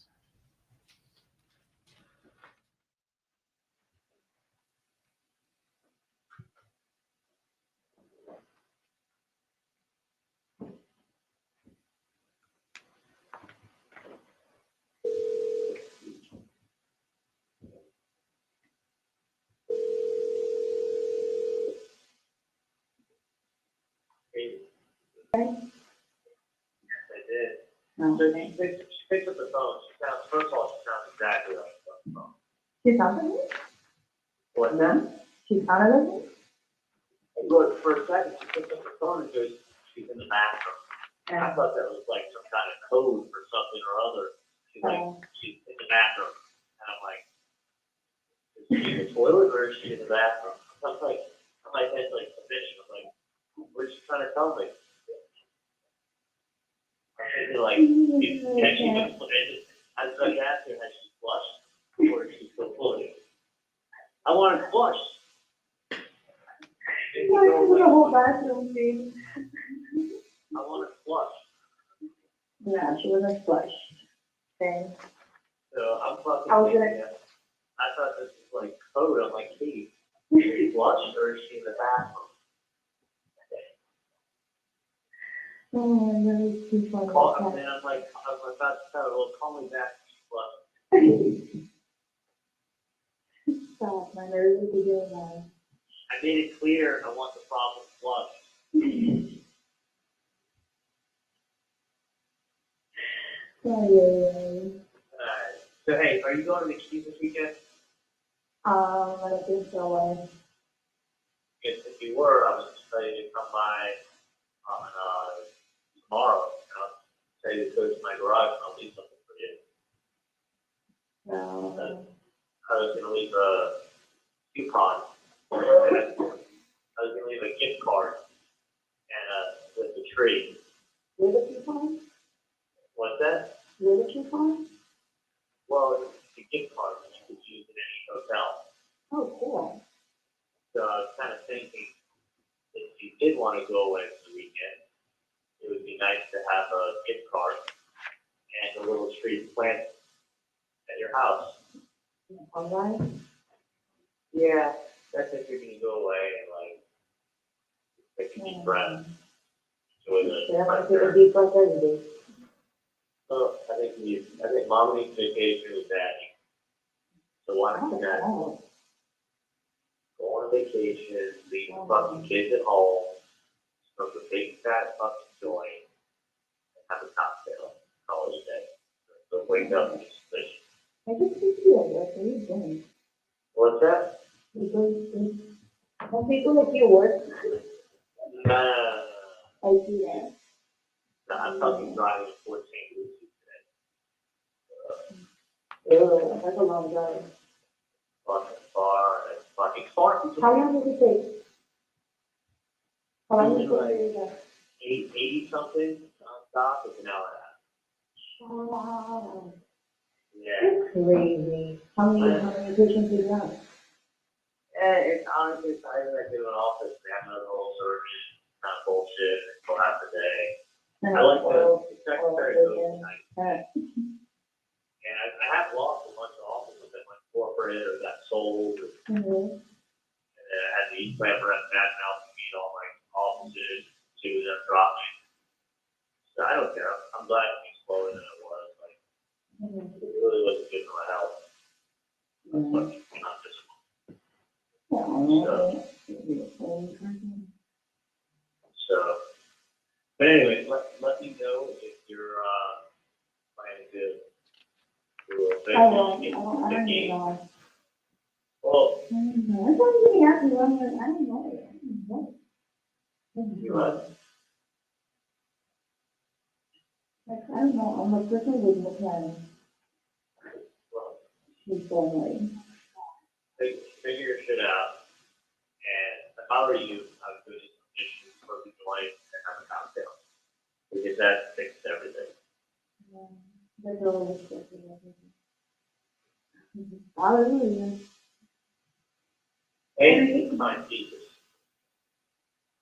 Look, you find Jesus, and when you find him, you tell me to serve me.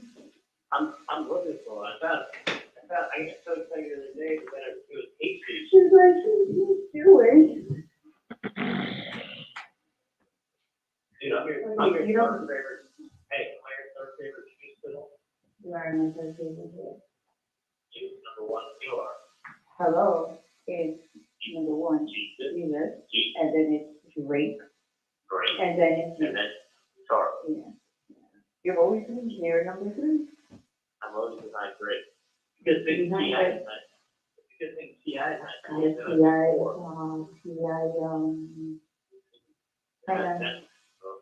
but he knows how much I'm in love with him. I know. He had a baby already. Yes, reality show Dude, are you serious? now. He's been had that show for years. What's wrong with you? You're right. You don't like to watch BBC over there. You don't have BBC show? I don't know, man. You need to watch something. You see this. I'll look for it. Okay, look, and lemonade. Google it. Beyonce, lemonade. Google now. Beyonce, lemonade. Yeah, I saw it. Oh, you still I got got hot it? sauce. I got hot sauce in my bag. You got hot sauce in your bag? Yep.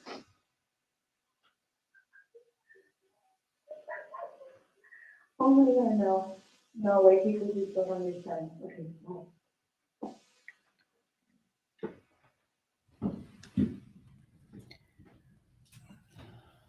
Does it feel like a lot of tension or an aggressive relationship between these two on this call? No, not at all. The gift card that could be used at any hotel, was Ms. Magbanua demanding that from Mr. Adelson, or was he volunteering it? No, he volunteered it. And when he says mama needs a vacation with daddy, is there any evidence that indicates that Mr. Adelson was planning to go on this trip with Katherine Magbanua? No. What was the status of their relationships at this point, if you know? They were not dating anymore. They were just friends because she was currently living with Sigfredo Garcia.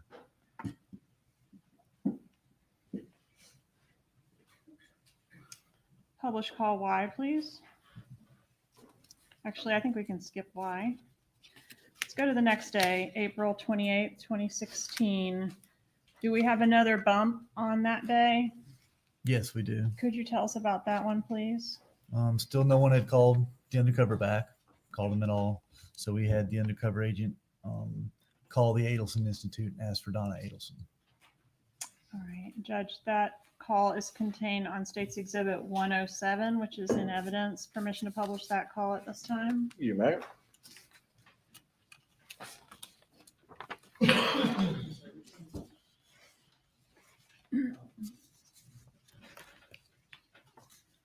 Got it. Good morning, thank you for calling my Adamson's office. This is Garcia. Can you help you? Yes, good morning. May I speak to Donna, Mrs. Donna Adelson? May I let her know who's calling? Sammy? Sammy from, I met her last week, and I gave her some paperwork. you met her last week and you gave her some paperwork regarding, Oh, she knows what it's about. It's important paperwork. oh, okay. And your name is Sammy? Yes. Do you have another phone number you can be reached? My number is 305 712 6570. Okay, so she's not available right now, but I can have her maybe give you a call back. Okay, just tell her it's very important. I need to find out immediately what she thinks about the paperwork. Okay, I certainly. I'm at the last week. Yes, thank you so much. All right, have a good day. All right, you too. All right, if you'll switch back to the other exhibit, we could publish call Z next.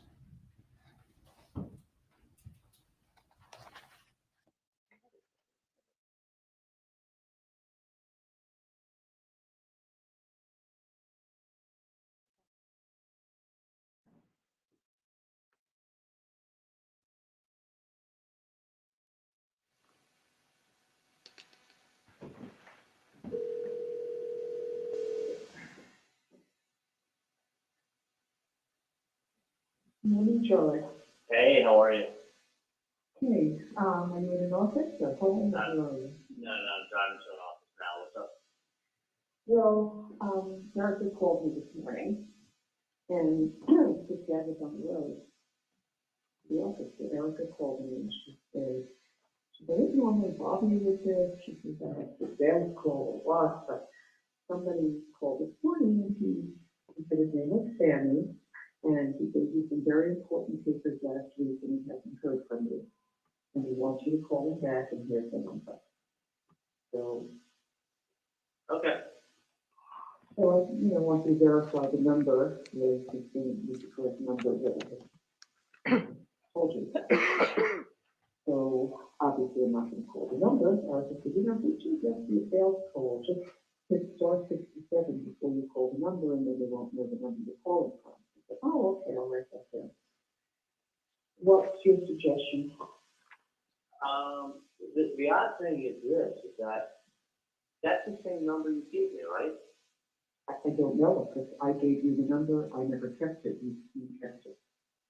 Tell me what the number was. 305 Right. 712 6570. 6570. Mm-hmm. Yeah. No, it's someone, the odd thing is this. 712 6570. Yeah, that's the same number. And it was called, and no one picked up. Maybe that's a good number. Okay, so someone called today? You called the office and Erica called me. She said, I hope I'm not bothering you. It's probably a sales call. Yeah, I didn't. Let me tell you something. I'm looking into it right now. Yeah, I think that you were, but I And just wanted to verify the I number. know, and that's the odd thing is that no one will be picked up. I mean, Yeah, we'll pick it up. so let me do this. Let me call somebody. Yeah. And I wouldn't want to trust her, I tell you. I wouldn't worry at all. Okay. And I'll tell you why, especially because, what do we call it? Especially because I know you know who it is. So let me call someone and take care of it now, okay? Thank you, Sean. Okay.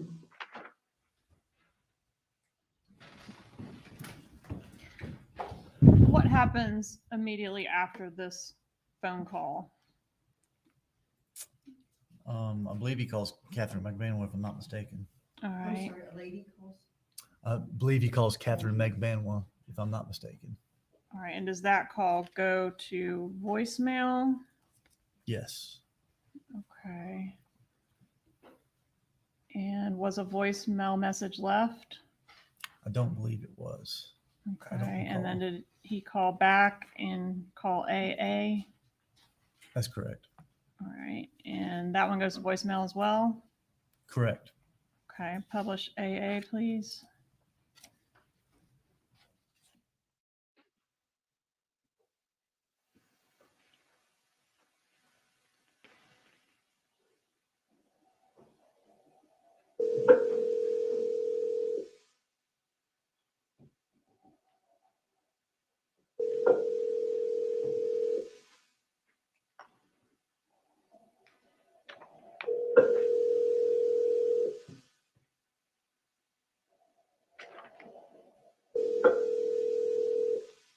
You have reached the voicemail box of 78656413112.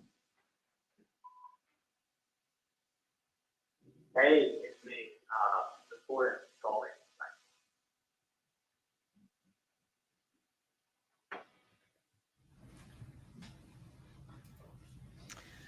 All right. And after, so we've got 2 calls to Katherine Magbanua, one where he leaves a voice message. Are there 2 more unanswered calls sort of in rapid succession with that? Yes, All right. And then we go to BB. Is that right? that's correct, I believe. Is this where she returns the call? Yes, she returns the call to. Okay. Publish BB, please. Ready for a morning break is a good time for me. Just let me know. Members of the jury, well, before you publish, members of the jury, does anyone need a break? Please raise your hands. Very well, we'll take it now. We'll have a 10-minute break. Jurors never turn down a break. Pretty riveting testimony. It seems to be piling up really high against this so-called extortion theory. It's a methodical approach to use the defendant's own words against him, show the bump, show the reactions, show the co-conspirators continue to talk in code. You know, I don't know how many calls they had, but every call so far, they talk in code. Normal people don't talk in code when they call their mom or they talk to their son.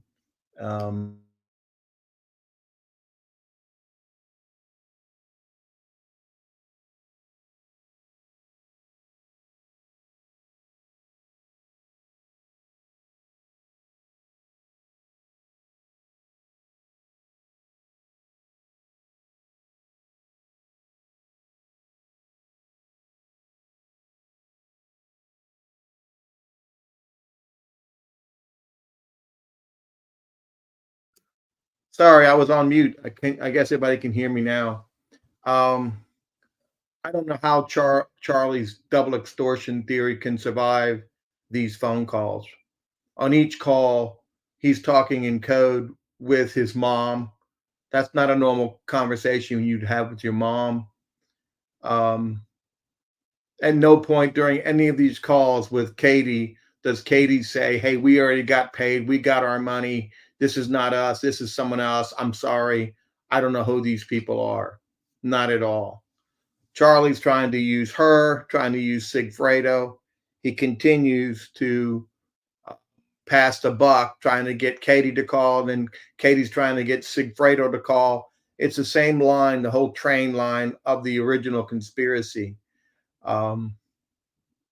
Rashbaum knew these recordings existed. Maybe he didn't realize that Georgia and the state would line him up in this consecutive order to defeat his extortion. And maybe they wouldn't have done it had he not exposed his so-called defense in his opening statement. So the state had opportunity to not only present their case, but to totally annihilate his double extortion before he even got to put it on. I believe he was going to start with the cross-examination of Pat Sanford.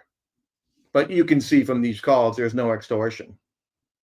The more Charlie talks, the more he gets himself in hot water. And the more he says things, he says like, "Oh, it must be from a woman because you don't care about me. You don't care." That's a generalization that I'm sure that the women on the jury are not going to like. And he just sinks himself. This could be the end of the government's case. It's a really strong evidence, and the government always wants to finish with a strong case. The case agent, it usually summarizes the evidence. He comes on at the end and he fills in all the gaps. And that's how they normally close. A law enforcement, very strong. I wouldn't be surprised if Georgia, upon the finish of this, depending on cross-examination, says the state rests. And then now the defense is going to have to make a decision. Do we call Charlie or do we not call Charlie? And if they rest today, then Charlie will have to take the stand before Friday, which is a significant disadvantage. I'm sure he wanted the whole weekend to prepare and go over testimony with Charlie at the jail. He's not going to have that. He might have to put his defense on tomorrow. So that's just my thoughts on this testimony. I think it's very strong for the state. I think it not only proves their case, I think it kills the defense. So no one can hear me now. So I guess I'm not on.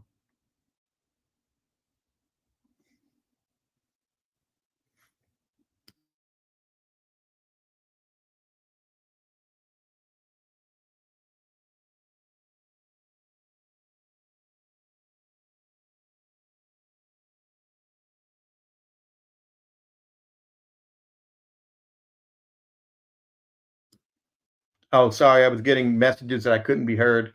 I'm going to take a quick break also. Those are my thoughts. I really think the state made a really strong case today.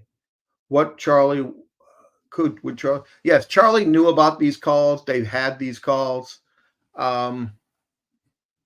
It's sometimes, it's funny when you come up with the defense, and I don't know where the defense came from, but sometimes you hope that the opposition doesn't have time, is not prepared, and that they may not get these calls in and interact them with their case, which kills your defense.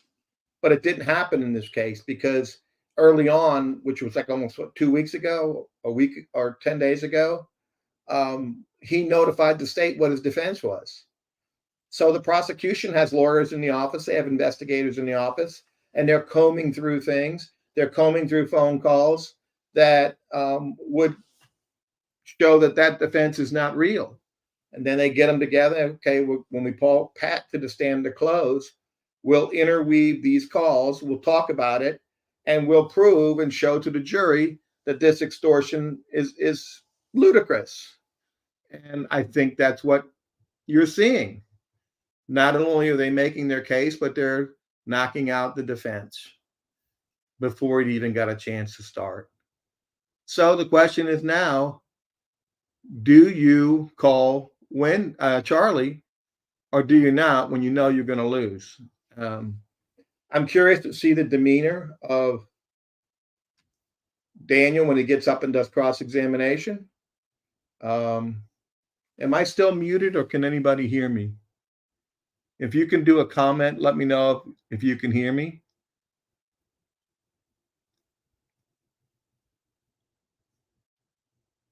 Okay.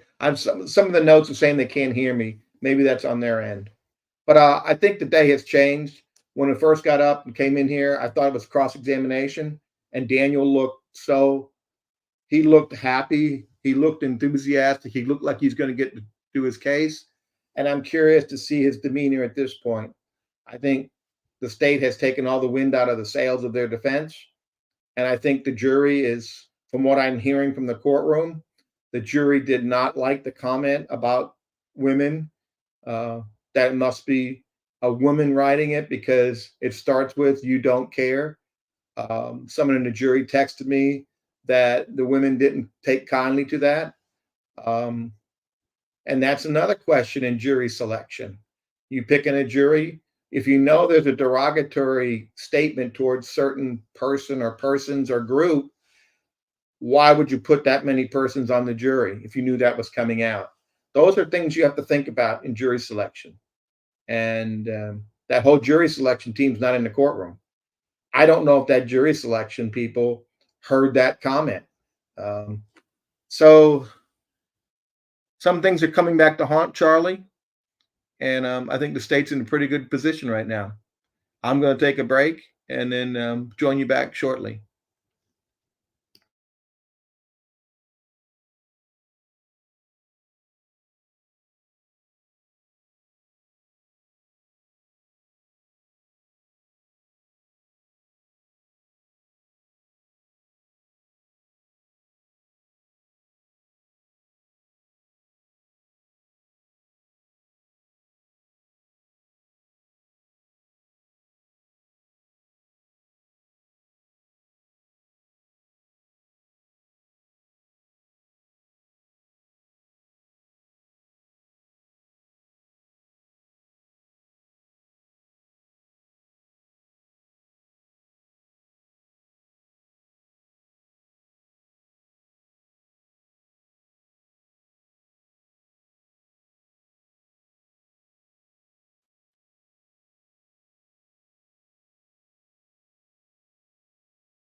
All right.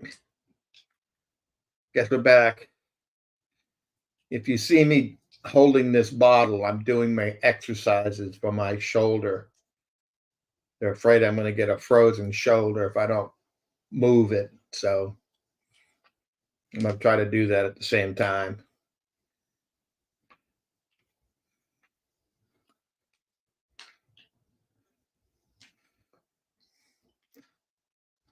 So if I'm Georgia Kappelman, and in closing, you know, it's pretty easy to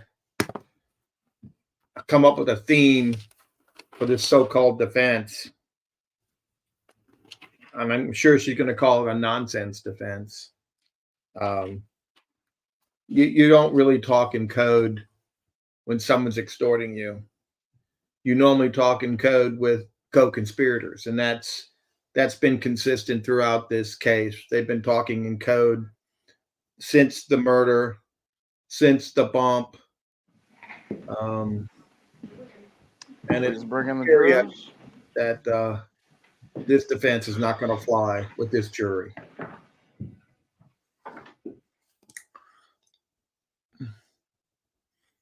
And we really, Agent Sanford is not really saying much. The documents are speaking for themselves. He's just basically saying, going through them and showing what they say and how they fit into the case. Very effective. It'll be hard to cross-examine him when all he is repeating is how those messages, phone calls, and texts relate to the case and relate to the conversations at Dolce Vita. They are what they are. And how do I think Rashbaum's going to argue this extortion after these tapes? That's a question I'm trying to figure out in my mind. Is he going to change his defense now? Is he going to change? So it's really hard to argue the extortion when he's offering her take a trip, go smoke some pot, have a drink, and go fishing, and I'm going to provide you a credit card or a car. That's not extortion.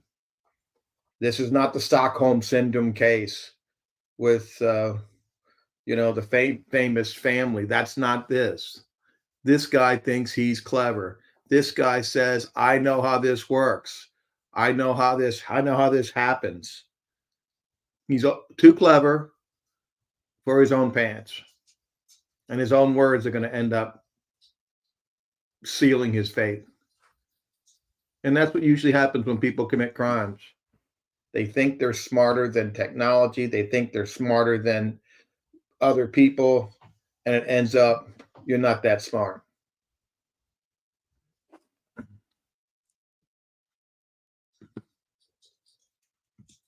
It's interesting. They did 3 bumps. So the first bump was to Donna. The second bump was to the house. And the third bump was a call to the office. So they're ramping up the heat. I don't have the dates in front of me. Maybe someone does. But these wiretaps are usually good for 30 days. And then you have to go back to a judge and you have to ask for an extension and you have to tell them what's happening.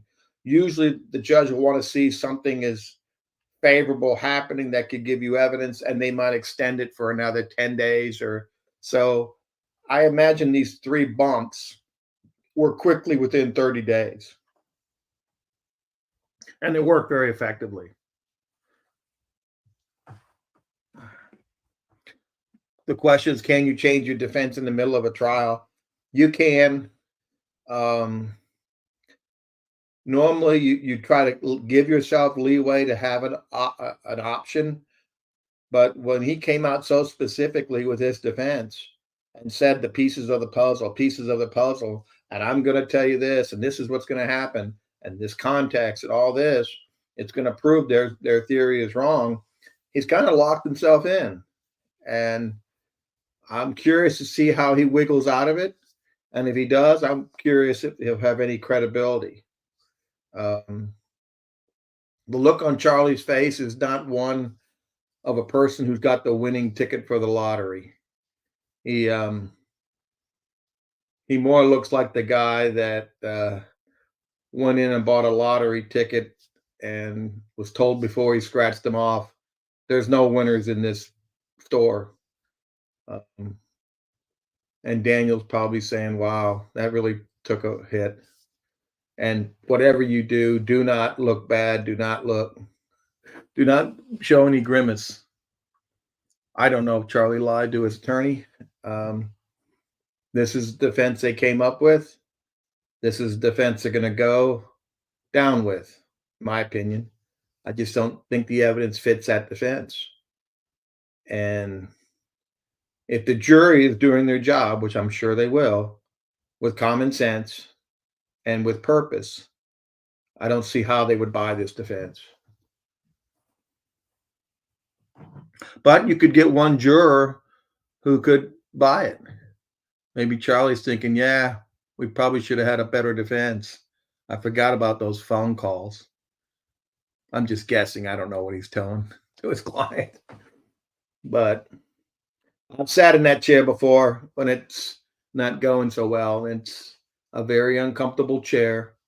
You still have to do your job, and you have to fight for your client. You can't show that you're beaten up. But he does. He acts like he's really smart. He tells his mom, he's directing his mom what to do, sometimes not in the most respectful way. It's so curious, the father. The whole thing with Harvey, it wonders me. I originally believed they kept Harvey out of it. But now I wonder if Harvey knew about it and they didn't want to say anything because they knew they're saying how he gets so upset he didn't sleep that night. And he says things that maybe Harvey would have blown the whole cover. Maybe he would have blown the whole thing up because he's not capable of talking in code. And they were trying to protect themselves by protecting Harvey. There are a lot of phone calls, and you have to go through them all. So many. And I think that Daniel watched the last trial of Magbanua, but a lot of those phone calls weren't relevant to that trial. They were more relevant to Charlie Adelson. What closing would you present if you were defending Charlie? Wow. I'd have to see some more of what's going on.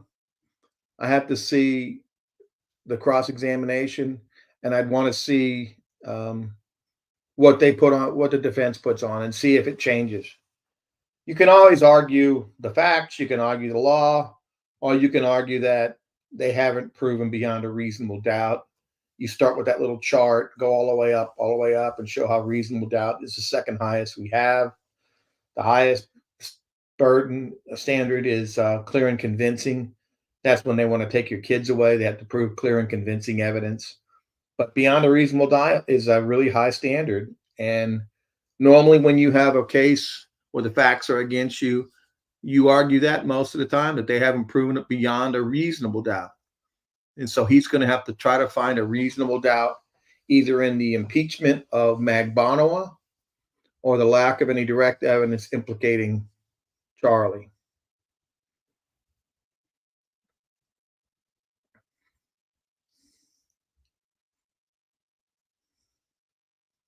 I think Agent Sanford comes across well to the jury. I think they see him as an FBI agent. He was the lead agent in this case. Entrapment, sure. Entrapment is when you commit a crime that you would not have committed a crime except for you were convinced or forced to do it, then that you wouldn't normally do it. And once you argue for entrapment, then the state can counter with any other evidence they have to prove that you would have committed a crime, meaning they can bring in a lot of other stuff that's bad if you've done it.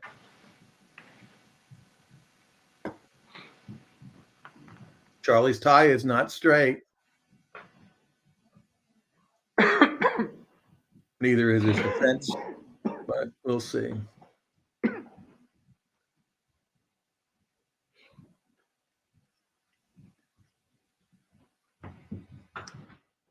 Everyone can be seated. You may continue with publishing the next call. Thank you, Judge. The next call is BB.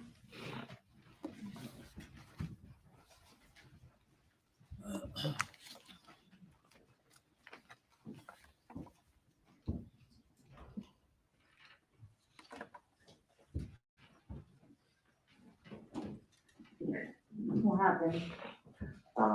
Somebody called my dad's office Mhm. today looking for him, saying that they dropped off some paperwork to him Mhm. last week, and there was a phone number on there, and it's actually the person was Erica, and then Erica called my mom up because she's like, normally I wouldn't call you up, but I got a strange phone call. Where's the phone number that they're calling from though? I can ask Erica, but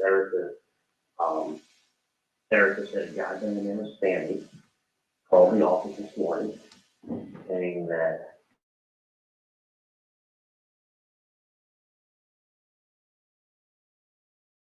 I left a number on there and he needs to call me at that number. No, somebody's like fucking policing your bones and shit. Well, this is the third. Call the number. Call the number. They don't fucking call my fucking phone. There's someone who wants to be called back. Let's put it that way. Do you still have the number? Yeah, well, obviously that number, nobody's picking up. Well, That's not a working number. It's like an email number. nobody's calling the leg. I'm just asking you to find out who the fuck it is. It's like, Yeah. get that number that's off of the thing, off of the number, off of the freaking, caller ID. At the office? Yeah, obviously. But this is like a fucking bullshit game. Well, they're not coming out on foot. They're not writing letters, and they're not calling the office because they have nothing better to do. Well, I don't know what to tell you because I called that number myself. Okay. Well, let's call that number again and find out what the fuck's going on. And nobody picks up. And you just tried another number and left a message. Okay. Well, I'm trying to get whoever's threatening your family and helping you guys out. And trying to help you guys out, but it's like if they don't pick up, then what the fuck? It's like it's a fucking joke. I understand, but they fucking called this morning and they're waiting for the phone call. That's what I'm telling you. And since it's 3 times. The number or whatever that is that's calling you or your The family. 305. Whatever it is. 6570. You have to. Exactly. That number is obviously, it's like a non-working number. Okay, can you find tried. out? Okay, and it's like, I don't know how to understand. It's either somebody's pulling your phone, somebody is just harassing you, or somebody's trying to get something out of you. Find out who the fuck it is, because the other phone call is going to be the FBI. I'm Exactly. telling you. Well, I'm telling you, and then when they do catch the person, they're going to be asking you lots of questions about who Katie is. We already spoke about this. It's like not even like a fucking joke anymore, because obviously it's like somebody's fucking harassing you guys, or somebody's harassing and you win, and it's like, Okay. I don't know. Think it through. Find out who the fuck it is. That's all I'm asking. No, I'm gonna go straight on my fucking cell phone because it's fucking bullshit. It's fucking somebody trying to fucking pinpoint some bullshit. Like it's getting aggravating. Yeah, it is. All I'm saying is find out who the fuck it is and tell them to stop playing it. I don't know who you have to talk to, but it needs to be missing a button. No, man, I'm gonna handle this shit myself, bro. Because this is some fucking bullshit. I'm gonna handle it my motherfucking self. Well, change my motherfucking number. They fucking if Erica wants to call back and like, oh, is this the right number? Okay, I have your fucking whatever fucking shit taken care of. Okay, because it's fucking bullshit. That's correct, bro. I'm about to go to that fucking FBI. I'm fucking getting irate with this shit already. It's either the FBI fucking playing games or fucking whatever it is because I'm fucking getting pissed. Alright, we'll find out. I'm saying. the wrong phone number. Maybe you're an idiot. You give a fucking wrong number. Get the fucking number to fucking call because I'm gonna call them. Okay. And fucking start to me. I don't even fucking give a shit about all this fucking bullshit, whatever shit anymore. I'm pissed the fuck off. Like, I'm gonna fucking go to the cops right now. Okay, well, either you go to the cops or we go to the cops. Exactly. We'll find out. We're both gonna fucking go to the cops because this is fucking bullshit. We'll find out who the fuck this is. Because this person evidently knows you and knows your family. Yeah, They know me, exactly. they know my And family. you don't think that that fucking scares the shit out of me? Like somebody fucking saying my name out loud or whatever, whatever. If someone's messing with you, they're messing with me. If someone's messing with me, they're messing with you. It's one and the same. So what I'm saying is, find out who the fuck. That number doesn't fucking work. If you can get a roll, you roll different offices, call them on the fucking number. Keep the fucking number work. Bottom line. Because I tried myself and that shit does not work. Dave, call them, find out who the fuck it is now. Trust me on this. Find out who the fuck it is. Get the number, listen to me, and get the number, and something wrong with the thing, because there were I- people. I'm not your parents, you don't fucking FBI, we're all fucking doing this thing, and fucking go, and fucking record whoever's around you. That's it. Dave, I gotta get back to it. You have the number I gave you the other day. I have the fucking number. I have Okay, told good. you. Call Don't it. listen. I called the number. This is not a working number. Good. Get the number that calls your fucking office. Listen to me for once. I will. You're gonna call Erica. Fucking A, bro. I'm gonna fucking fuck up whoever the fuck is fucking with me. I'm going to call my mom and have my mom call Get the that office. fucking number. Because some Which number? fucking parents, a number can call it, and that's not a working number. It's either somebody's playing you, somebody's having into some shit, and somebody's just trying to fucking aggravate somebody. Okay, let me. And I'm aggravated. Do you want me to have Erica go on the caller ID and look to see what number that was that It's a called? fucking number. Obviously, you're calling from somewhere else, and it's not the same number that you say. How about you call and find that out? Do me a favor. Try that number I gave you the other day, and I'm gonna call my mom and tell her to call Erica and ask her to look it up on the caller ID. Okay? But call. Whatever it is.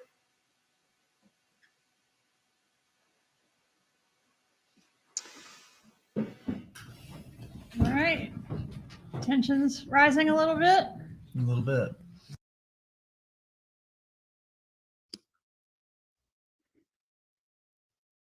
Now we see and heard the real Katie Magbanua. Interesting, her conversations and her demeanor and her language. Whatever it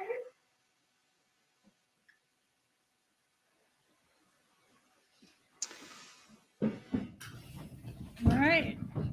Tensions rising a little bit. A little bit.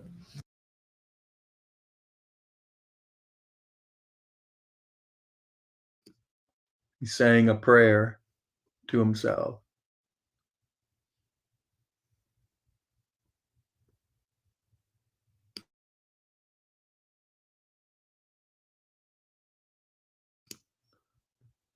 Looks like the screen is frozen.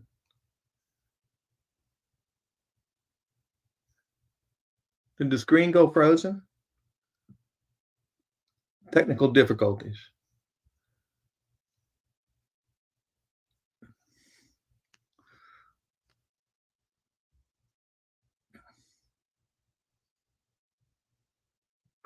So now we're waiting for the court feed to come through. Here we go.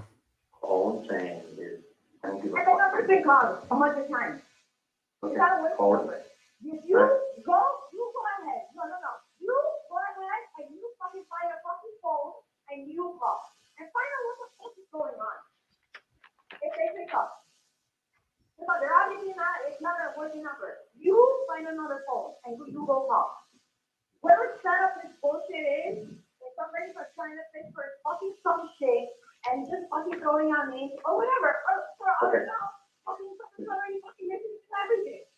Okay, well, there's nothing that they can listen to whatever conversation they want. I'll call from the office, and then from there, I'll call you. Exactly. All right, let me know then. Okay, the only,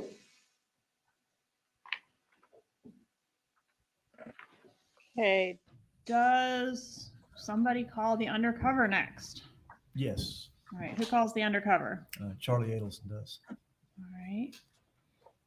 That's called FF. Could we publish that one? Here we go, Charlie. Why not call the FBI? Why not call the cops?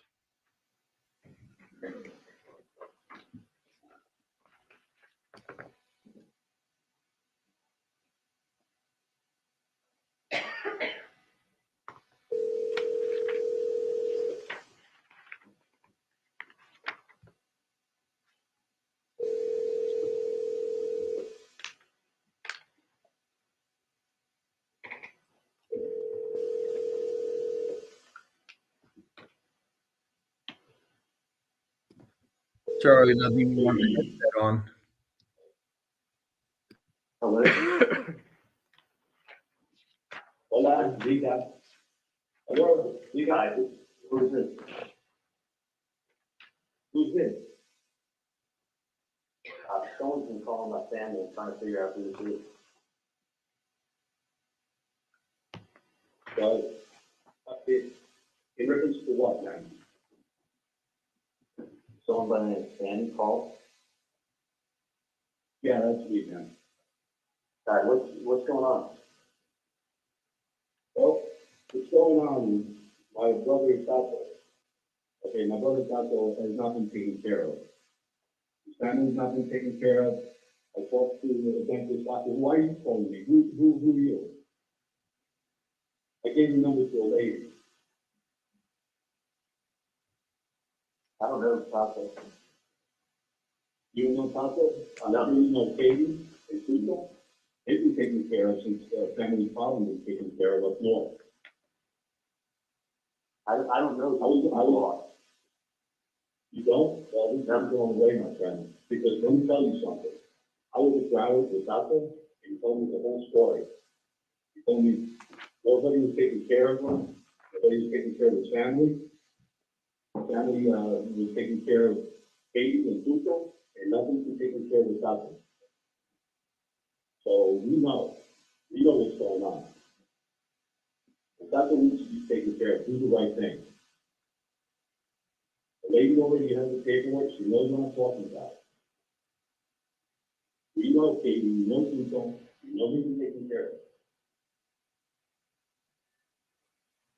All right, let me look into it. No more fucking around, man. No more fucking around. This ain't going away. That's what you guys need to do the right thing for Tato. That's my brother, man. That's my brother, and he needs to be taken care of. His family needs to be taken care of, just like Katie and Tuco have been taken care of. I've never met these people, but let me call you back, okay? That's bullshit, man. You know exactly what I'm talking about. You know this lady. I don't know your relationship with this lady, but we know what the fuck is going on. This thing's going away. Take care of Tato just like you take care of Katie and Tuco, man.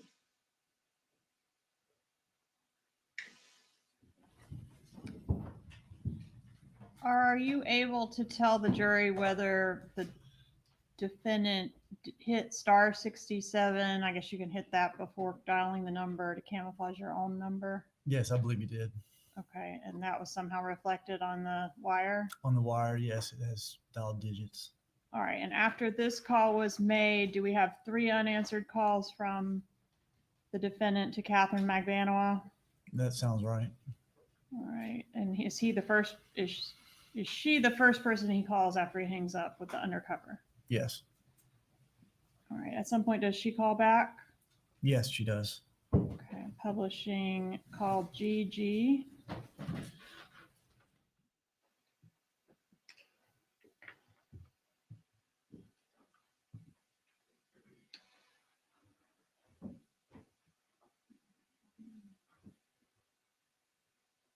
Give me 2 minutes. Hang on a second.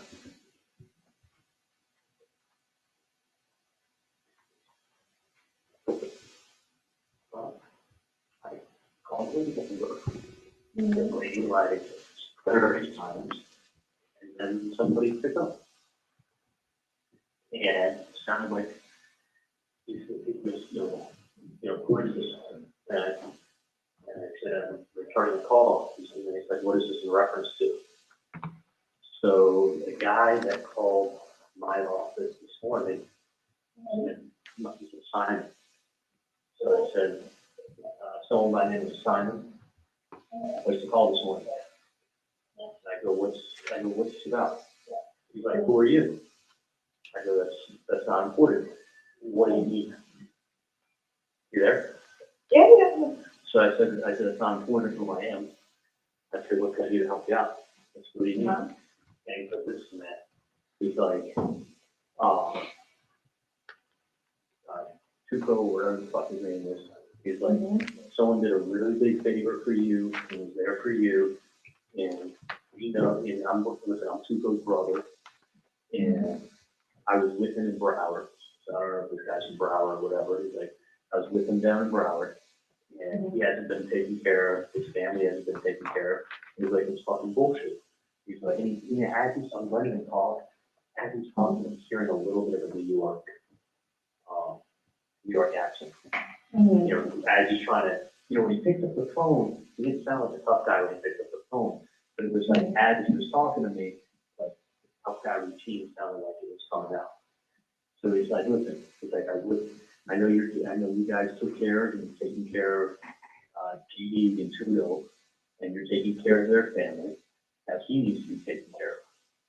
And I was with him in Broward, and he's done a big favor for me, and I go, sir, you know, I don't, you know, because I know you've been giving money to Katie and Trudeau and taking care of their family. I go, no money's been given. I said, I don't even know who these people are, and I don't know what you're talking about. He's like, who are you? I'm like, listen, it's not important. I said, I don't know what you're talking about. No one's paying anybody. And he's like, well, listen, man, this shit's not fucking going away. You better fucking do the right thing. It's not going away. Oh, so they're saying bad words? What's that? So they're saying bad words? He may have said about it. He may have cursed, but he left it with people. Listen, he made it like this shit or whatever it is. This shit's not going away, and you need to help to those family, whatever his name is, family out the way you're helping out Katie and Tuco. And go, nobody, I don't know who you're talking about, and I don't know what I can do for you. I said, you know, he said, well, it's not going away. And he says, do the right thing. You gotta help him out. Which, when I first should have been like, who are you? Number one. He told me he's his brother. I didn't do nothing to get him his real name. And I was being really polite to him. Like, hold on a second. You got it. Okay, give me 2 minutes. I'll be right there. I was being really polite. Okay, he said he's a brother from Broward? No, he said I know him from Broward. Or I saw him down in Broward. So I don't know if, like, this guy that they're talking about was incarcerated in Broward, or held in Broward, or whatever. The guy, A referenced Broward.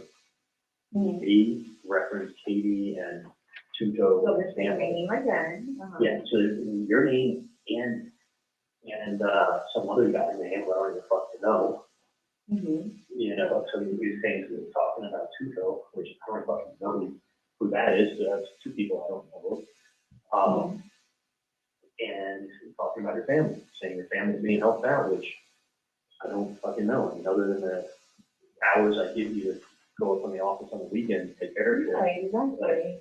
But that's, I do, that can help you out. You fucking the money on the weekend, but you go up. And this is the 3-1 number you called? Yep. And he left it where. And you bring a long time? I want to say it was like on the 7th or 8th morning that I picked up. And he left it. A long time. Yeah, no, I was almost like, and he was asking me, like, you know, who is this? He was, listen, I gave that paper to some lady. He goes, who are you? I goes, don't worry about it. And, you know, trying to find out what's going on. So, you know, this person is on the assumption that I'm helping. So you said they're a friend in Broward, or you said they're a brother from Broward? He said he was this guy, this guy who's evidently told my mom was incarcerated, his brother. And he's saying that he has not been paid, and his family has not been taken care of, and this is not going away. And like, I mean, I don't help, I just give charity out. Like, you're coming out. Yeah, but you could be like 13 people threatening you and mentioning your names and, you know what I mean? He sounded, honestly, he didn't sound Latin, and he sounded like just, you know, there's a little bit of New York accent that is talking. So, yeah, didn't threaten me at all. Did not threaten me at all. He just let me know this is not going away. And he's like, you need to take care of him, you need to do the right thing. He was there for you. And I'm like, I go, I don't know. He goes, I don't know who this person is. I said, let me call you back later. That's how I left it with him. I said, sir, I said, I don't know who this guy is you're talking about, but let me give you a call back later, okay? He's like, okay, do the right thing. Which, do the right thing. Do the right thing. You sound like a fucking cop that's fishing, that's or an investigator, or someone's playing games. But I don't, you're coming up with a lot of fucking details, and I don't know these details, but I don't know who the people's names are talking about. I mean, you may be in the wrong case, and that's even more like a thought. Exactly. Just one, a little quick recap, because I don't want to say, you know, like how did like the conversation start? Rang, and he goes, who is it? He goes, hello? I go, hi. He goes, who is this? And I go, I'm returning a phone call. And he goes, what is this in reference to? So I That's the said, exact word. yep, he goes, what is this in reference to? Reference. Wow, you very some educated word. No, he was well spoken when I'm on that. I said, what is this in reference to? So I said, I'm returning a call that Simon, I'm returning a message that Simon left this morning. That was your name, Simon? That was his name when he called up my office and spoke to Eric and said, listen, I gave a piece of paper to Mrs. Adelson last week with a number on it, that was a call, and this is Simon. Okay. So I said, okay. I said, I'm returning the message from Simon. So then he knew that it was a reference to this fucking nonsense.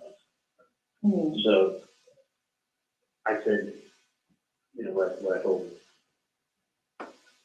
I said, you know, I go, I know that your family, the family, Yeah. money.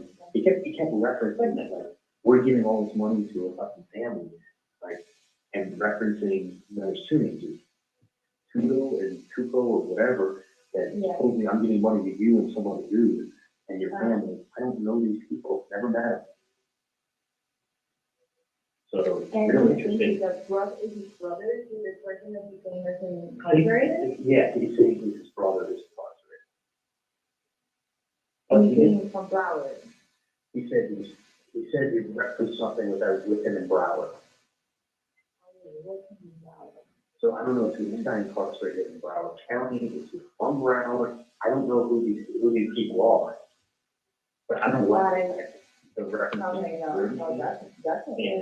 and your family, and who, I don't know who the dude is that you're with, or if they're just making up names, or if we should just go to the FBI and say, you know what, let's play phone tag. Exactly. So I don't, you know what I'm saying? I don't It want should have been like, while you're doing all this, like, number one, I don't know what the fuck he's talking about. Well, he never said he was in a hurry, and he was, you know, I just wanted him to keep talking. That's why I wanted to. Yeah, to get a feeling of who the person is. Yeah, because he wasn't like, you know, he was wanting to know who I was now at the time point. And but when he left, he was listen, because I gave him money, he has not been paid, his family hasn't been paid, it's fucking long, and they're like, it's wrong, and he goes to the, because this ain't going away. He's like, do the right thing, take care of it, and he helps you out. I'm like, I don't know, I don't know him. I don't know him. So my family. I think, you know, To be a patient? You run across so many people every day. Listen, in 2 seconds, you read something in the newspaper, and read Google last name, and in 3 minutes, the homeless man today has technology to know where you live, where you work. But because now they're calling me, and I was in the end of that. Okay, let me find out what referencing all of this. Well, But I will call that number. they're picking it up, whether you want to call it, or if you have a friend that you can instance, tell someone like, stop the shit. 305-712 5570, correct? 55, yeah, 357, 5570. Okay. They need to know that I'm not, it's fucking stupid what they're doing. I'm not paying anything, Yeah, no. The only thing I want to do is collect my reward from the FBI. Of course, no. I want these people to go to jail for the big freaking, like, threatened. Dude, you know what kind of vacation I could get with that money? Exactly. I need my vacation. Let me go to the woman. All right, I'll talk to you later. Call me later. All right.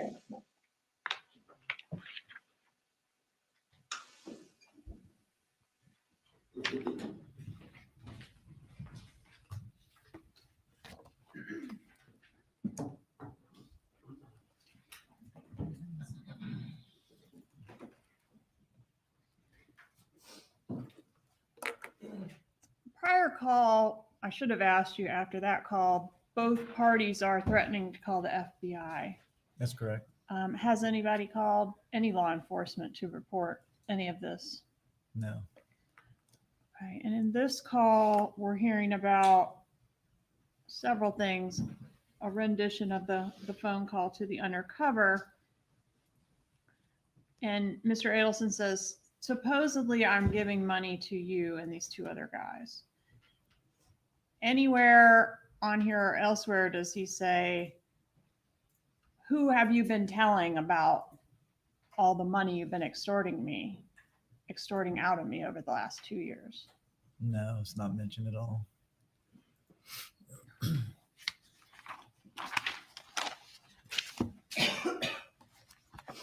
What does Magbanua do after they hang up from this call? She calls Sigfredo Garcia.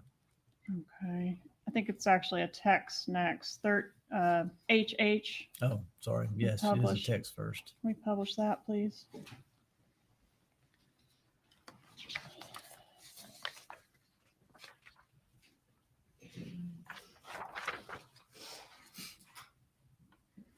All right.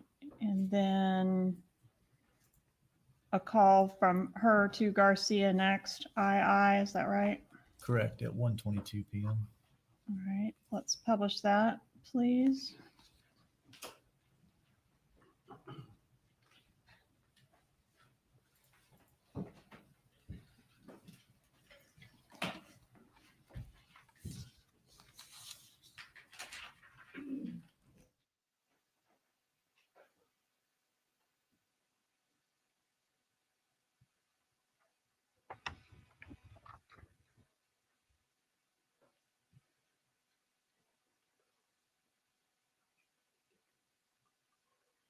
Yes, they have meetings on Thursdays, and then I have my own meeting in the conference room. Ay. Okay. I have more information for you. And when I got a call this morning, like, I couldn't even take it. Because I had to step out of my meeting, because I just heard about it. And I was like, because I got a call back to back to back. So, hold on, give me 1 second. Oh, my blog, hold on. What was I gonna tell you? Okay, so this person contacted his office. Hello? Whatever, supposedly he said he needs to find him, okay? Contacted the office saying, oh, whatever, I've given papers to, this person there, obviously doing their, whatever they're doing, they're threatening. And like, they're very, very close to reporting dirty. Whatever it is, you're getting this because my name's involved. And it gets better. So I'm like, you know what, of course, you just tell me everything on the phone right now because I don't have time. I'm fucking working, like, what is it? Like, I want to handle this, and I want to handle this, like, right now. So, he said, okay, to call the office. I was like, look, I tried to contact that number, it's not a working number. They're like, I was like, why don't you go ahead and start 67 and go call the freaking number? And then, whatever, that person did it. They go, okay, I'm returning a phone call. And then the person goes, who are you? And they're like, doesn't matter. I'm returning a phone call regarding something of a paper or whatever. And they're like, okay, well, we know you've been helping now. They said my name and your name. And Is it Katie Hospital? yes, your name. They needed something now. And he's like, I don't even know what they're talking about. I don't even know. I don't even know if you're the right person to talk about. For all I know, it could be another KD or whatever. And I was like, okay, what else do they say? They're like, oh, well, they're a brother of this other person that's supposed to be incarcerated. And they're brother of them, and they know him from Broward. I don't know if they were together in Broward and he got out, or whatever the case was, and he's like, but this time he needs help. Do the right thing. Like, the fact is, like, we know for a fact that you're helping out there. I'm like, helping who out? Yeah, I worked for you before, like, that's it. I was like, that's not helping me out, is he working for you? And I was like, I don't know what you're talking about. So, but they said, do the right thing. His name is supposed to be Simon. They're a brother of the person that's incarcerated, and they said that name. And I was like, no, this needs to stop. Like, this needs to stop. Because somebody's harassing me, somebody's harassing your family, and they're putting my name and then on me, and that's what other person's name. It's getting too detailed. It's somebody that's, for sure. Yeah. For sure. He said that the person had, like, he's trying to get him to talk more. He's like, the person has, like, maybe a New York accent. Some of the words was a little bit, like, he wasn't threatening at all. He was just saying, it's time for you to help out this person and their family, because he needs it, because we know that you're helping out. What family? The person, what family? Dazzle and his family, because they need it. And then and he goes, I don't know what the hell you're talking about. And the person goes, well, do the right thing. You tell them, well, listen, we gotta keep harassing you when we're gonna talk cops. That's what I said. I was like, why did you just say that? Oh, no, the person said this is not gonna end. Do the right thing. Did he get information? Where do you Get want the to phone be? number. Get the phone number. The number that you giving me our numbers. No. 305-712-6570. They picked up. Because I was getting tired of it. I don't know what was happening or whatever. 712-6570. No. 305-712-712-6570. That's what I What the said. fuck this is? Things to stop. This obviously knows somebody. They're putting my name, they're putting your name, they're putting, and they're harassing families. Okay? Are you going to work right now? 712-6760. No. Text it to me, man. Text it to me. No, I don't want to. 712-6570.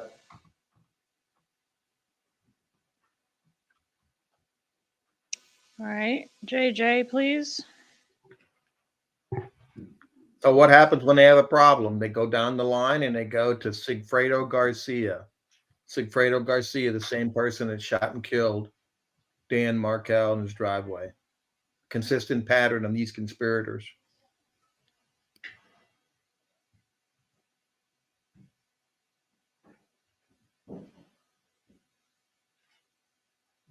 Hello?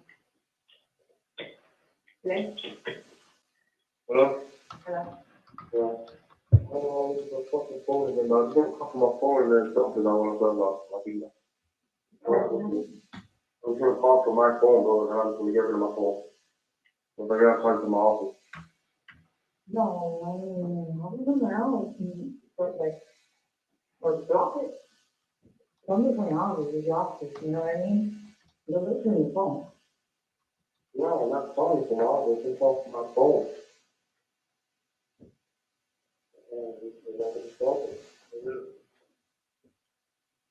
Oh, no, I'm trying to fucking take on the possible, bro. No, but I'm not. This is like your time.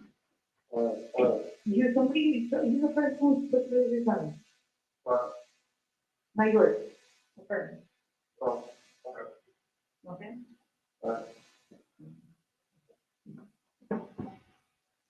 KK, please.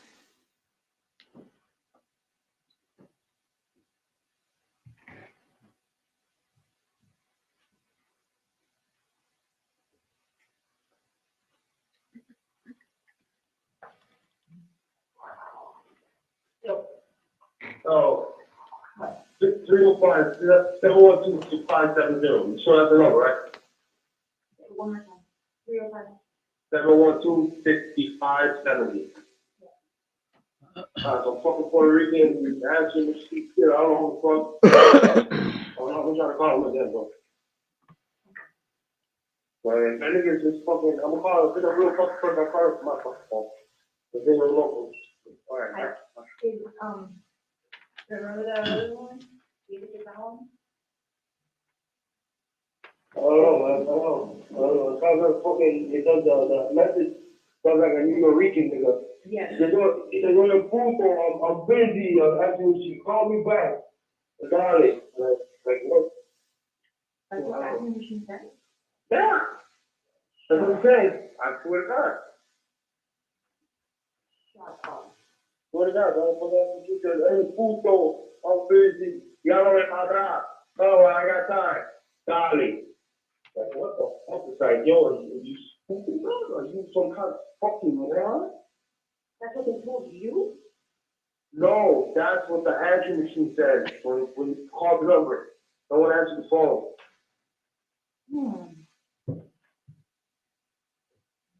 That's weird. That's odd. That's what I said. Very. I really fucking already. I'm stupid. I have to use the number. They pretend to be that stupid, and I really think they're that stupid. That's what in New York is. New York, Puerto Rico. New Rico. Browser. That's your phone number. How they phone? No, but I'm saying, you said that. Maybe not. It's like It sounds right. It sounds like. I don't know, man. I don't know. All right.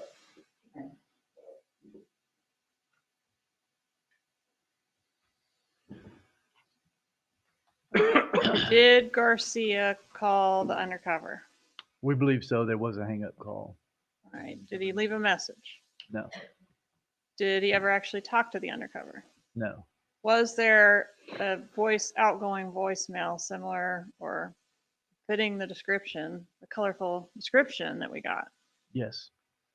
All right.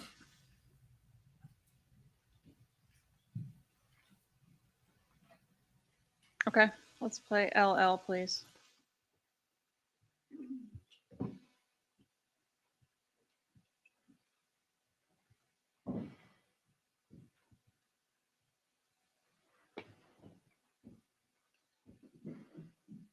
Hello? Hello? Hey. Hey. Hello? So, yeah, can you hear me? Yes. Hold on. Okay, so, Hold on, give me 2 seconds, let me just log on. Thank you. Okay. So weird, I called this number, right? And like the answering machine, there's like something in the answering machine now, like, what the fuck? Like, some girl guy, like, talking on the answering machine. And said, what do I need to use it? Like, I don't understand the joke. I don't get it. so it's just an answering machine, no one spoke to you? No. Like, And like, were they talking on? and then the answering machine, all of a sudden, I don't know, like, because I can't hardly remember, like, what kind of they find out for me, you know? And it was like, they said, I don't know if they said their name was whatever, the judo or taco or whatever, they said on the answering machine. All of a sudden, now it has an answering machine.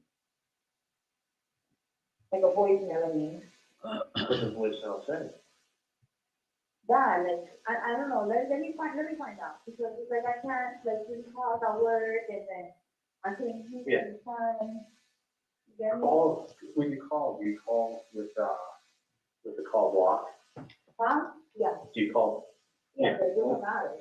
No matter what phone you're using, it's still, you know? Well, it shows, it doesn't show who's calling you. I know how to drop a call. Right. That's the point, but it's like, Star 6-7. So I did that, rang 7 times. I'll be there in 1 minute.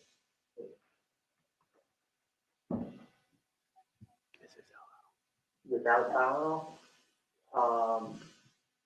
Vicodin, it's acetaminophen, it's ibuprofen, it's not Tylenol.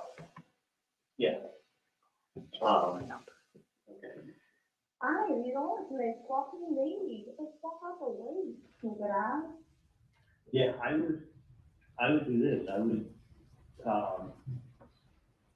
guess just call again later. Yeah, Melissa, you know what, with all this crank running, I'm gonna call from every fucking bloody phone and fucking leaving a message in everybody's fucking phone, from everybody's phone. Wanna play games? or play games. Really fucking odd because they It's picked up on reasonable stuff, for you. and they called, and I mean, the only thought in my head is just got one thing. Maybe you can find out, or I'm gonna wait a couple days, and then I may call the person back. The person was, when they answered the phone at first, they weren't that ghetto, and as they started talking to me, they started talking more tough, but it was more of like I could hear a New York accent in there.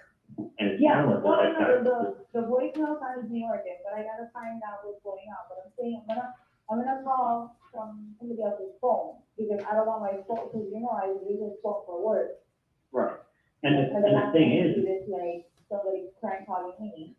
right, listen, one thing is this, either maybe that person will want to meet someone and talk to them about what their issue is, or I want to ask the No, person. they're gonna have an issue because, you don't just go threatening people, throwing at me. Well, they're saying that I'm helping a Katie, or not me, but my family's helping a Katie and her family and some other guy that's name began with a T that I'm like, dude, I've never met any of these people. He goes, well, you're not, but the family has been, and they've been helping him, her and her family, and. You haven't met, but then they're, like, it makes no sense. But he's like, if he asked me who I was, and I was like, none of your business. So I was almost, in hindsight, what I should have said was, because this is a big family and there's lots of cousins. Yeah. Who in my, because the Adelson family is a big family. Yeah. So what I should have said to the guys, who in my family, who in the Adelson family owes somebody money? Give me the name. Yeah, of course. Give me the name, and then I will go to that person in that family and say, who did you not pay? I want to know the name. I want to know the name. The only name they keep throwing out is that this Adelson family is helping out Katie and some guy named T and their family, and this guy needs your help, and it's not right. And it's like, this problem's not going away. He goes, this is not going away. He's not Okay, that's fucked up and you're not right helping. there. That's Right, fucked I'm like- up that you're not helping. So- Like, who the fuck are you? What the fuck, like, who are you? Listen, that's like me calling someone up and being like, yeah, I know you sold JFK. You need to pay me. Okay, well, guess what? You didn't sell It's JFK. the wrong example. Like, what does that have to do with anything? I'm Well, dead. my You point told is me that, that, for example, well, yeah, it's because JFK died in 1963, and you weren't born then. My point is that I had nothing to do with any of this craziness. I want to know who in my family owes somebody money, because I'm going to go to that person and say, what's going on? And that's that's the next conversation I have with this person is going to be me, if it comes to it, me saying, who owes money? If someone owes money, you gotta give me a name. Not yeah, exactly. Tell You me need who specifics. do I get? Where do you want to be? My mom, Who are my you? mom doesn't know who any of these people are. My dad I want to doesn't know who know any of these whoever people this are. fucking person is trying to fucking say shit or do whatever it is, your family, trying to harass your family, like, it's getting me mad. So Well, I fucking don't know why they keep bringing up, people I've never met. Exactly. That's why it's like, who are you? Number one, okay, you need something, who are you then? What's your real name? What's your address? Who do you have a problem with? Yeah, who in my family owes you money? And don't say the last name, because I'm gonna go to that person and tell them, if you owe this person money, what is it about, number one? And then I'm gonna tell them, go pay it. But you gotta tell me who to go talk to, not like, oh, somebody with the last name Adelson. Well, guess what, that's like saying someone with the last name Calling of Rodriguez. and shit, like, what is Yeah, that? someone with the last name Rodriguez, so it's like, well, give me the fucking first name, and I will go talk to, if it was my brother who was behind it, I'm gonna fucking find out. I mean, fuck, if it was my brother, I'll try to make it reward money. My brother's a piece of shit, so I'm saying, like, give me the name of who owes your friend's family money, and this guy said to me, he said, listen, I was with him up in Broward, I knew everything that went on. I was up to him in Broward, that's what I'm trying to understand. Yeah, something about I was Broward. up to him in Broward, meaning what? I don't know if some guy he's Family talking about. member, but he said he's a Well, family member. He said he Or was somebody brother. incarcerated. No, he said it was that guy's Kuko or whatever, his brother. He said, I'm his brother. I was with him up in Broward when he told me what everything that happened. That's Who exactly what was it up is. with him in Broward and told I don't know what him he that was happened? doing. I don't know if he Well, was in jail with him, visiting in jail, I don't know if he was. he needs to like fucking just, like, if people just to be fucking Googling shit or whatever it is. Well, well, exactly, but the only reason I'm even bothering calling you is because they keep wanting to talk about you. Or if I was the wrong person, then I would feel even horrible. But this person doesn't matter, like, they're still harassing my fucking family, and I want it to stop.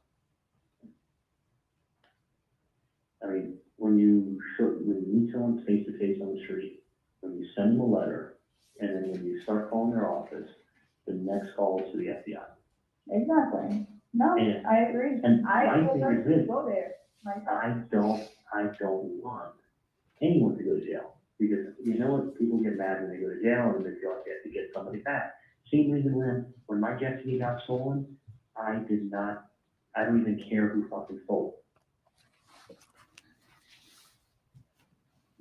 Okay.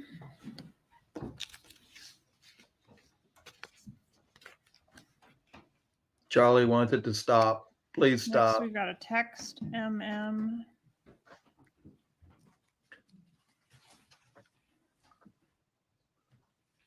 Make him stop, Danny. Make him stop. I think everybody heard Sigfredo Garcia. He couldn't even get the phone number right. Who is this to and who is it from? Could he Two really Katherine do an Magbanua extortion? from Sigfredo Garcia. Hothead Sigfredo, who Did couldn't even get he- the phone number right. Call 3 times to the undercover? Do we know? No, we don't believe so. He only received one missed call. Okay. Next, we have NN Magbanua to the defendant. We publish NN, please.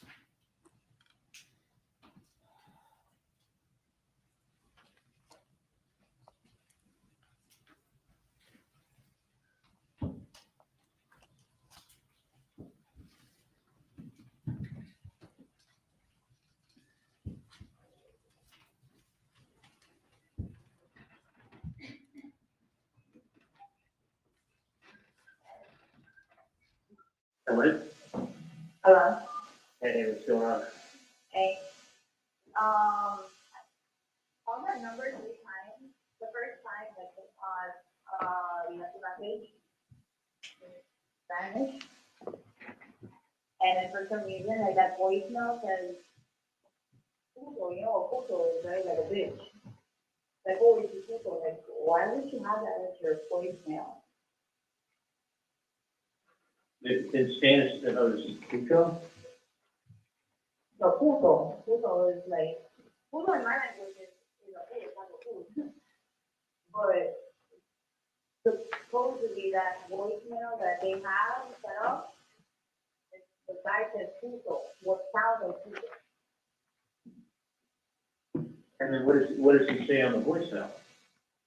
Like it's something in Spanish. Like you read puto, whatever, and it's in Spanish. So he left a message in Spanish saying, where the fuck this is? You can fucking call me and stop threatening my fucking family.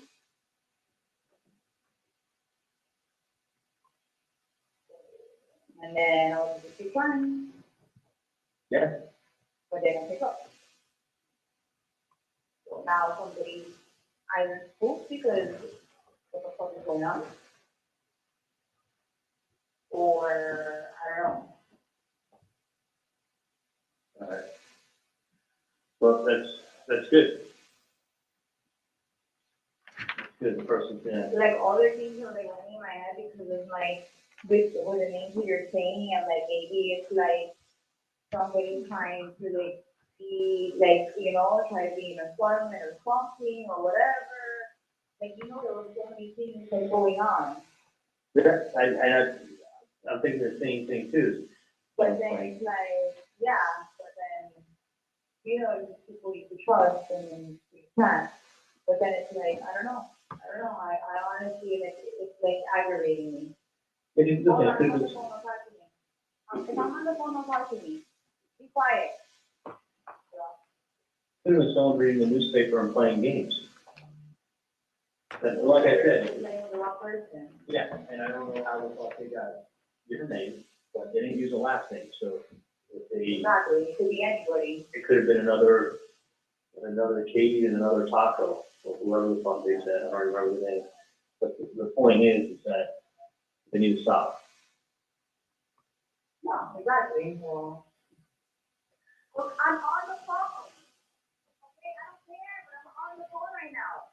Don't watch me right now.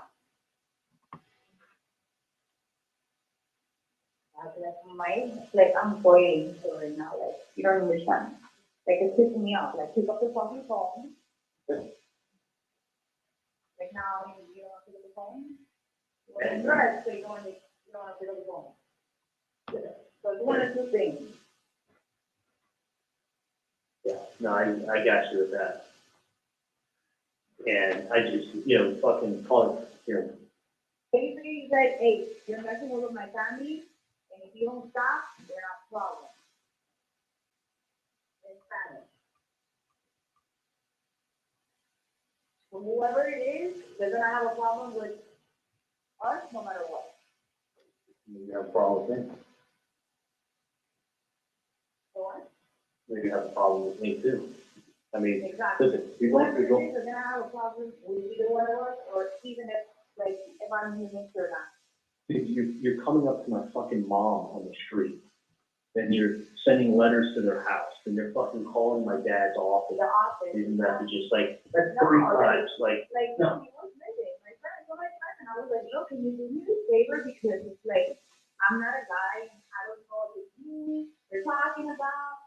And then he's like, that's some fucked up shit. Yeah. And it's like, don't worry, no matter what, like, whatever it is, like, I'm gonna handle it. For plan. yeah. Well, I feel better. I definitely feel better. I apologize for not going to getting a Hallmark card, but I got a little something, so. Traffic. I'm just, it's like right now I'm about to go to like 15, like I'm taking the Zoom classes, I'm on edge, like you don't understand, like I want to punch somebody in the face so bad. Picture Like, yourself. one thing is like when somebody's, I understand it and I feel for your parents and I Come feel to for me, them. don't come to my parents, like my parents are fucking old, like dude, Like, it's doing these threats, that's why, like my parents are still in that part, I was like, you better understand, like imagine, like, somebody doing this to my mom, doing this to your mom, and that's when he had gone angry, he was like, look, I don't know what it is, I don't want to get into anybody's business, but if they did mention your name, I don't like that, and it's gonna be handled. good. And that fact that nobody's picking up the phone now is like frustrating me. But And it's like, there was no voicemail before, now there is. now there is. Their next phone call is gonna be the freaking, it's not gonna be good either way. No matter what way it ends, it's not gonna be good for whoever is messing around. No. I mean, that's it. And listen, I don't want some. I don't want any problems. Imagine, like, look at this. I'm picking up somebody else's, like, I don't even know what the hell is going on. And listen, the last thing I want to do is have some guy. The last thing I want to do is have some guy who's trying to score money, go to jail, and then feel like he's sitting in jail because of me. Like, no, like, fucking just leave us alone. I'm not looking to send people to jail. That's not how I live life. I just need to, but it's going to happen if this guy keeps doing that. The police will get involved, they'll get in trouble, they'll want. Of course, especially, you're usually calling somebody's business. What's wrong with people? Well, you can't be sending letters, you can't be showing up on the street. Exactly. Like, when I'm gonna, or it could be someone like thinking like, but the fact that this is it. The next step also, what I'm thinking is in a couple of days, I'll tell the person, hey, give me the name of someone in this family that owes you money, because I'm gonna go pay them a visit. Give me a name. Is it my brother? Is it Robert? Like, I'll take care of it. yeah, and I will see that if someone owes somebody money, they will pay, but you gotta give me a name because you're talking to the wrong people. You're not it. And frankly, Other people speaking. yeah, I mean, Well, who are you? hey, I have cousins. I've got a huge family. I gotta get in there, but you can look, you know, there's funding, there's everything, and I'm very. Do you want me to try to meet up with you, or do you want me to just leave it for you to pick up tomorrow? Yeah, if you can. You want me to try to meet up with you? I want to if you can, but if you can't, you know, I'll call you when I get out of here. Okay, I was just gonna work out. Yeah, I know Tell me, what I'm trying to do because like I can't, I have to go and see it, like I can't. go work out and call me. And I'm not the type to work out, and I mean. Do what? And I'm not even the type to work out, and I'm sure, I'm really, hold your sister's hand, hold your sister's hand. Take the jacket, hold on, I'm sorry. Don't ever let her walk on your top, you know that, you know better than that. Okay. Alright, hit me up. It's okay, baby. Meet you, or you'll pick it up tomorrow. Okay, well done, I'll call you in like an hour, this is an hour. Okay, call me in an hour. Bye.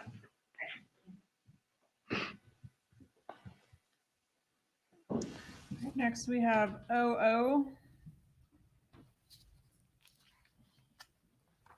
Before we publish 40 minutes.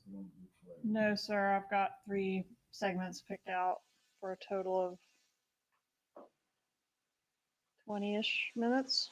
Please continue. 20 more minutes paying for Charlie Adelson. No one's calling the cops. Hey, what's going on? How are you doing? Good, good. Just, working out. Is it loaded your plate? Yeah. So, what's happening this afternoon? No, Nothing. no. But I did, I'd rather not talk to him. Yeah, okay, so, tomorrow I was gonna tell you that, actually Dad is going to check with her right now. We're almost finished, but she came up with a golden suggestion. I was telling her that tomorrow, my book is that we have, a good tickets to go to Las Vegas to the Wine, festival. And so we have tickets, I think it's definitely from 7:30 to 10:30 at night, and so those tickets can shoot on Las Vegas. Oh, really?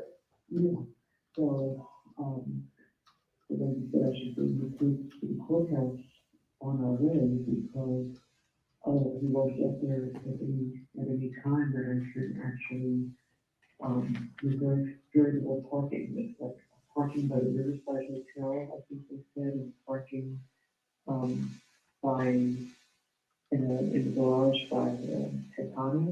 And other than that, they said there's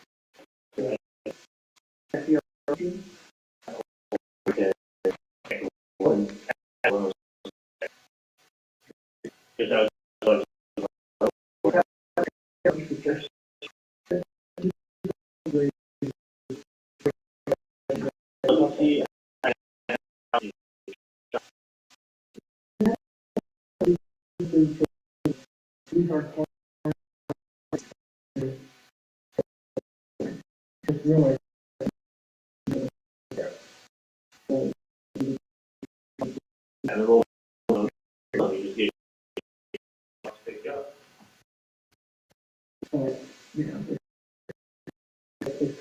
get That and just park. to verify that.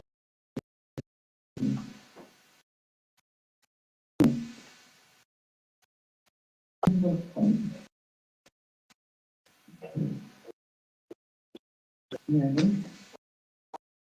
I got your question.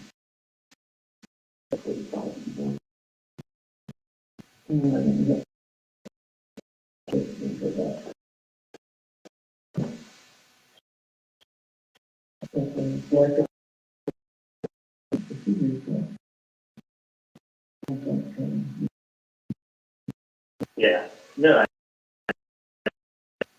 I mean, that's nothing, I'm about. I mean, so there's,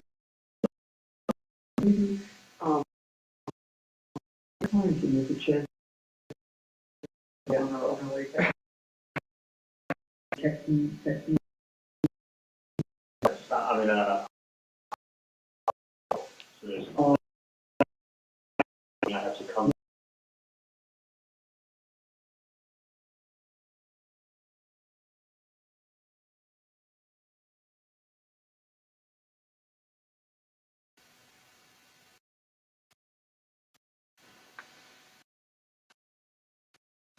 Two wives and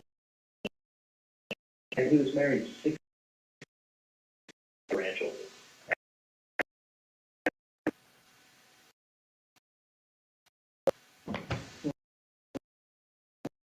So I'll tell you,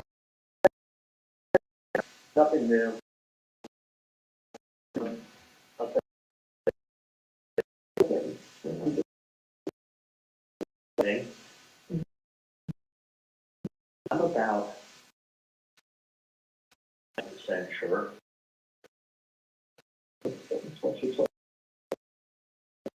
I'm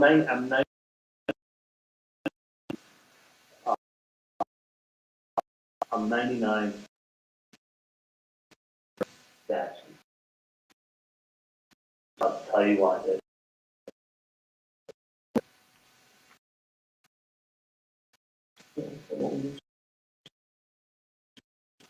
And I made it tomorrow. He seemed surprised. And he really, I go, yeah. I'm like, people are,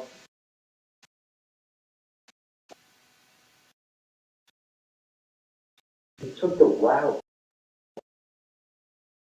to take care of, the whole taking care of.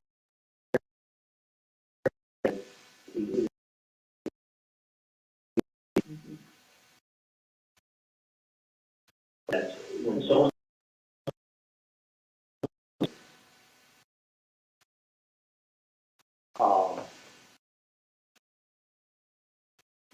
fight after school. I mean, listen, shit's on the carpeting. Your ass, like you just smack it.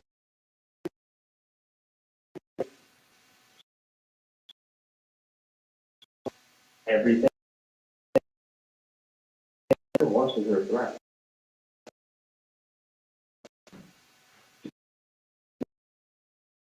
If you don't mean it.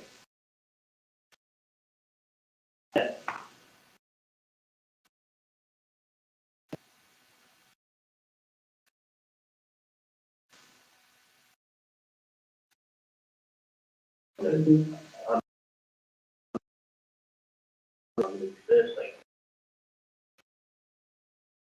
not one time. An implied threat.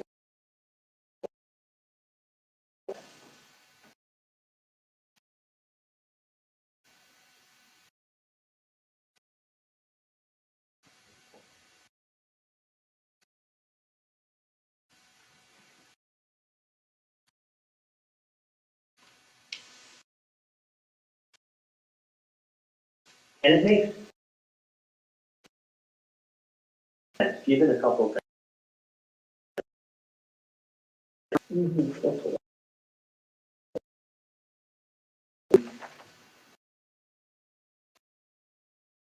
Had any information, I would.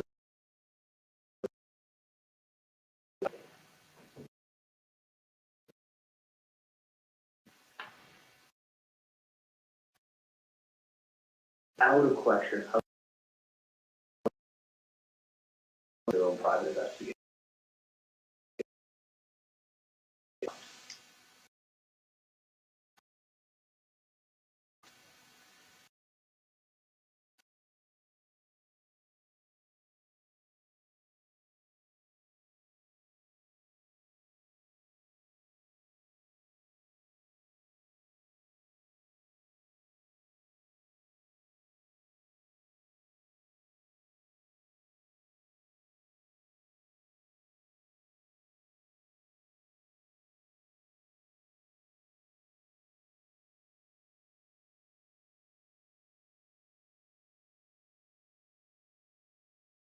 if it's money on the is you give them 40. Who's going to drop it? You know, that's it. Thank you.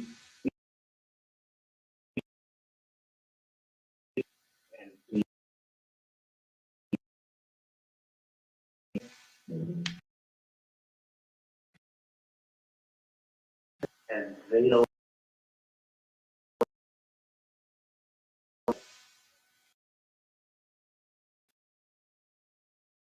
It's like someone saying to me that office, go home and file. I promise you.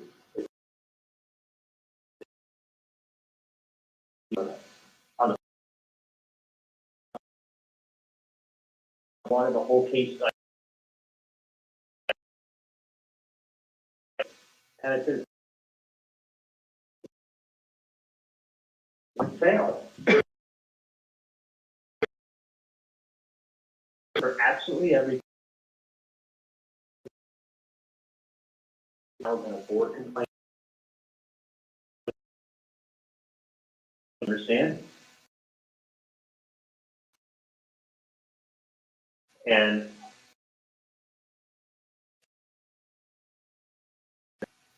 the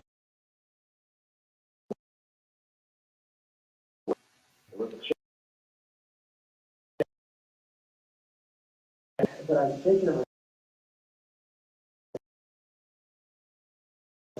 they're not.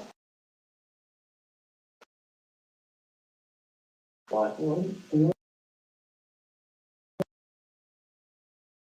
I got it, but they don't. Everybody is deliver your stuff. Just talking as much as you can.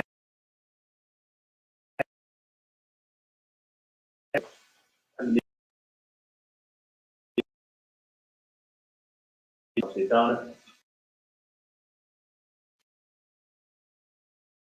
you know,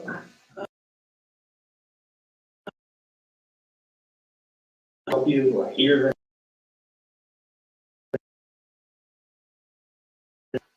that's you know, you're being. There's no weather issue in Tallahassee. It's a 54 beautiful, clear skies today, right now. Absolutely gorgeous day. No weather in Tallahassee.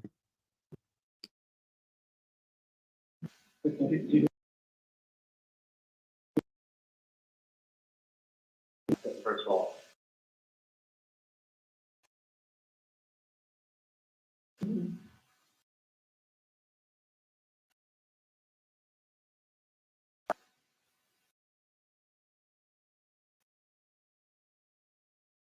this is someone who's super help you or hears anything. I absolutely will. Right? That's what the answer is. But if you go ahead and you make it seem like, you know, you're being extorted or blackmailed or anything or something crazy like that, then what are you going to do? You're going to run down there and start talking to yourself. Exactly. It's so clever of them. What's that? It's clever of them. Of course, these are not, first of all, this is not someone who started, this is not someone who started doing this yesterday. Mm-hmm. So this is not, this is not someone who's dumb. This is someone who's super smart. And they know, listen, a lot of times this is what goes on. When someone comes, you know, but it's real odd that it's a year. The amount of time that's passed is insane. I mean, it would be like having a dental office and be like, you know what, I didn't get paid on that case from 4 years ago. Let me turn it over to collection. It's 4 years ago. How do you not realize that you weren't paying on a big case that you did 4 years ago? I mean, none of it makes any sense. I mean, that's why I think it's more that without a doubt, look at the lack of threats. I mean, there's no threats. I mean, students will be fucked. Like, what does that mean? Is it someone's going to write a bad review on Google tomorrow? You know, I mean, it's almost like they were afraid to say that they're going to break your leg. Like, almost like they can't go in that. They can't do that because once they do that, they're going to cross lines that they themselves can't cross. You know what I'm saying? I just hope they don't go and bother them. Well, listen, if they do, I mean, listen, they bothered us enough. If they bother anymore, they're not far from just going to the police. And when you go to the police too. I mean, and that's the other thing too, is like, when I spoke to Dad, he said, you know, you don't say anything because the last thing you want to do is aggravate injuries. well, I don't want to scare her. I don't either. She was scared from day one. She's finally over being scared. Right. And she heard that she was beside herself. absolutely. And you know, the thing is this, Mom, is that everybody handles every situation differently. It's like somebody has a death in the family, and if they don't act devastated and everything else, well, does it mean that they have to be responsible for it? No. You know, everybody handles tragedy differently, or confrontation. I mean, some people, you know, it's like fight or flight. I mean, some people are confrontational, some people have a nice day, some people just turn their back and walk away, some people ignore you. You know, you get, you know, and none of them, and who's to say what's right and who's to say what's wrong? No, everybody's different. You know, there is nothing. But that's what my original feeling was to go to the police, but that's what we got to protect them. Yeah, I don't want Wendy to then get stressed and now then worry about her safety. That makes sense. So That's why if you can compare, I don't want her to be upset. And, you know, hopefully what it is, maybe the future just well, it's funny. I called Katie and I said to her, listen, I said, you're the only Katie I know. You know, I know of other Katies. You know, but I've known you a long time. I don't know if they keep referencing you or.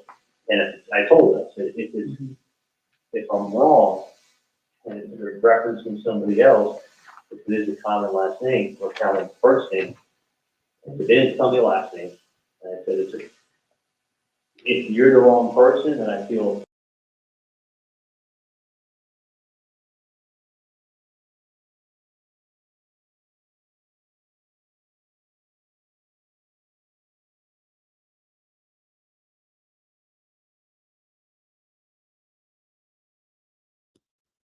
Looks like we're having some difficulty from maybe the courtroom feed. If I'm wrong and they're referencing somebody else, if it is a common last name or common first name, if they didn't tell me last name, and I said, if you're the wrong person, then I feel.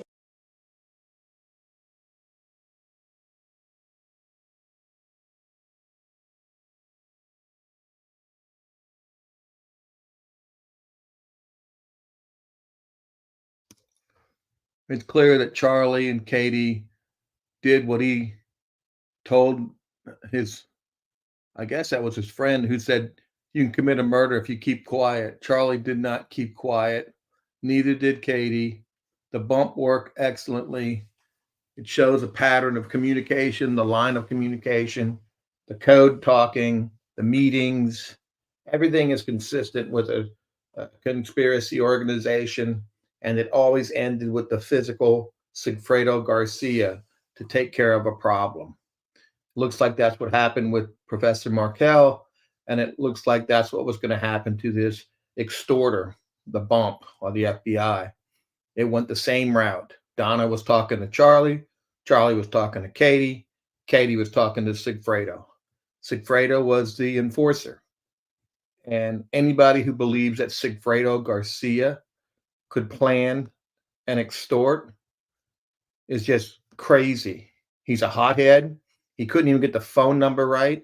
And when he got the phone number, I guess he started some expletives. There's no way he and Katie could have organized an extortion against his family. And there's no evidence of it. All these phone calls, there's no evidence of a conspiracy by Magbanua against the Adelsons. So they're going to have a very difficult task to even go forward with that defense.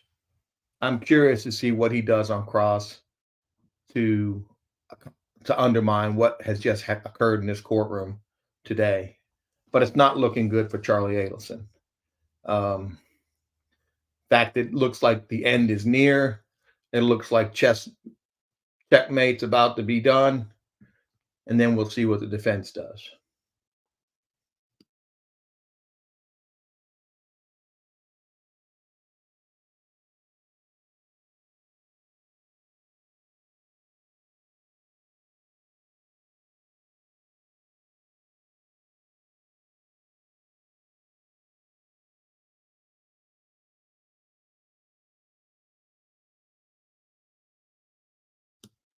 You know, the court feed messed up, but the more you listen to these tapes and the communications, it's clear that Donna Adelson knew, participated, was well aware, never went to the cops about this bump. She was concerned about it. She mentioned, who does it involve? Probably the two of us when she was talking to Charlie. And all this communication, all this time, Donna does nothing except continue to pay Katie. So I think Donna should be worried. There's more here than I had originally thought against Donald Adelson.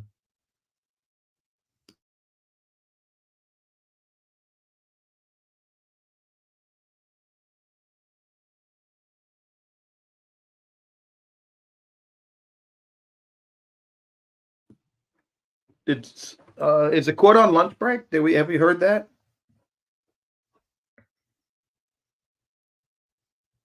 Haven't heard. Does anybody know if the court is on lunch? I'm going to remind you, do not discuss the case with each other or anyone else.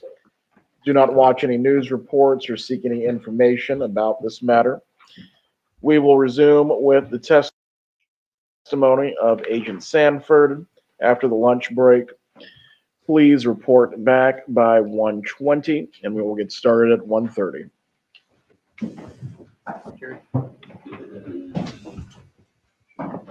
So you always tell your client to stand for the jury, show respect.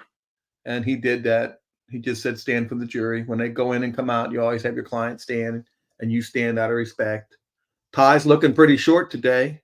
A crooked tie, a crooked short tie. Really, really bad day for the defense. Strong day for the government. And it wasn't really the testimony. It was Charlie himself. Unless the parties have anything to raise or go into recess, please be back at 1:20 as well. Yes, Your Honor. Agent, I'm slightly curious.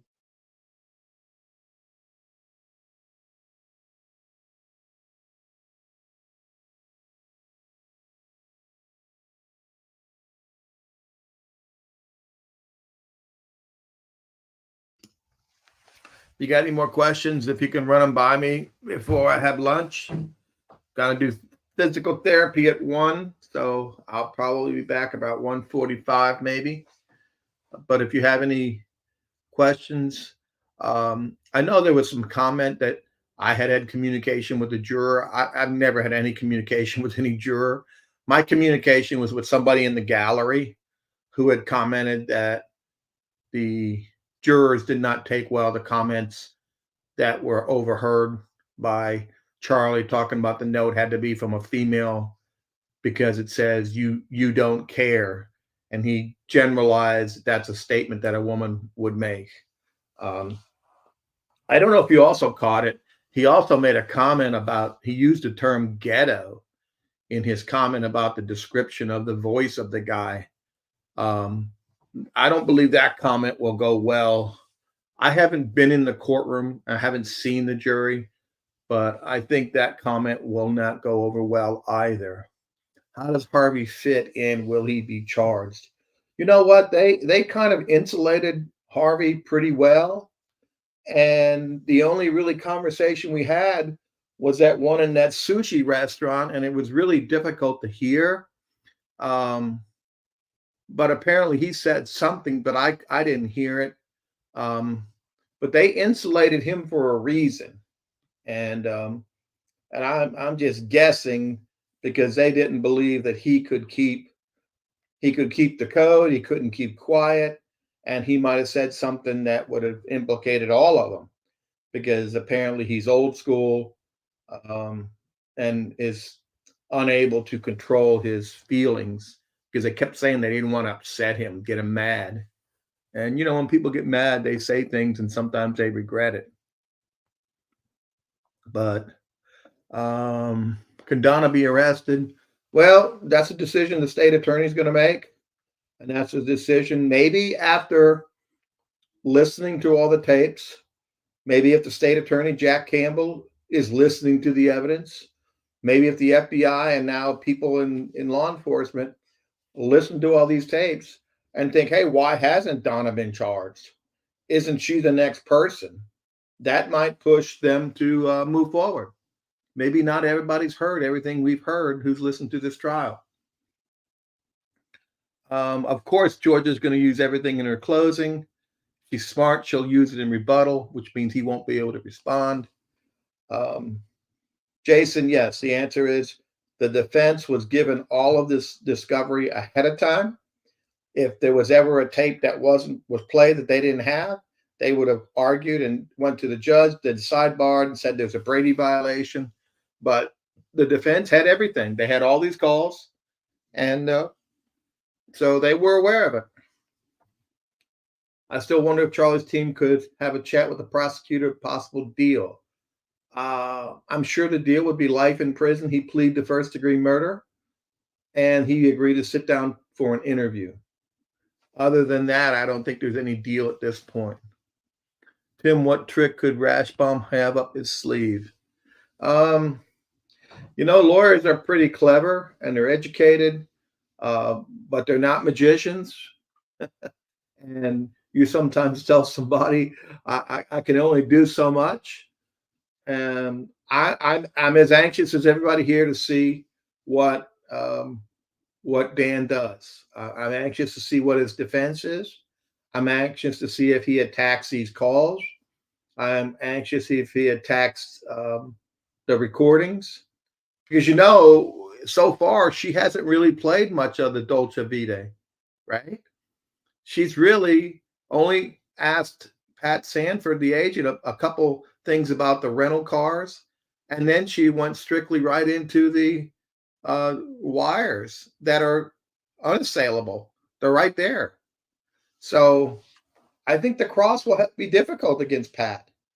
I'm sure he's going to ask where the bump letter is, but does that really change? Does that really change the focus of what's going on here? Is he going to ask Agent Sanford, did you know that they were being extorted?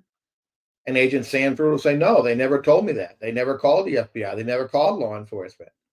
And if you really believe that, then okay, why wouldn't they have called the law enforcement?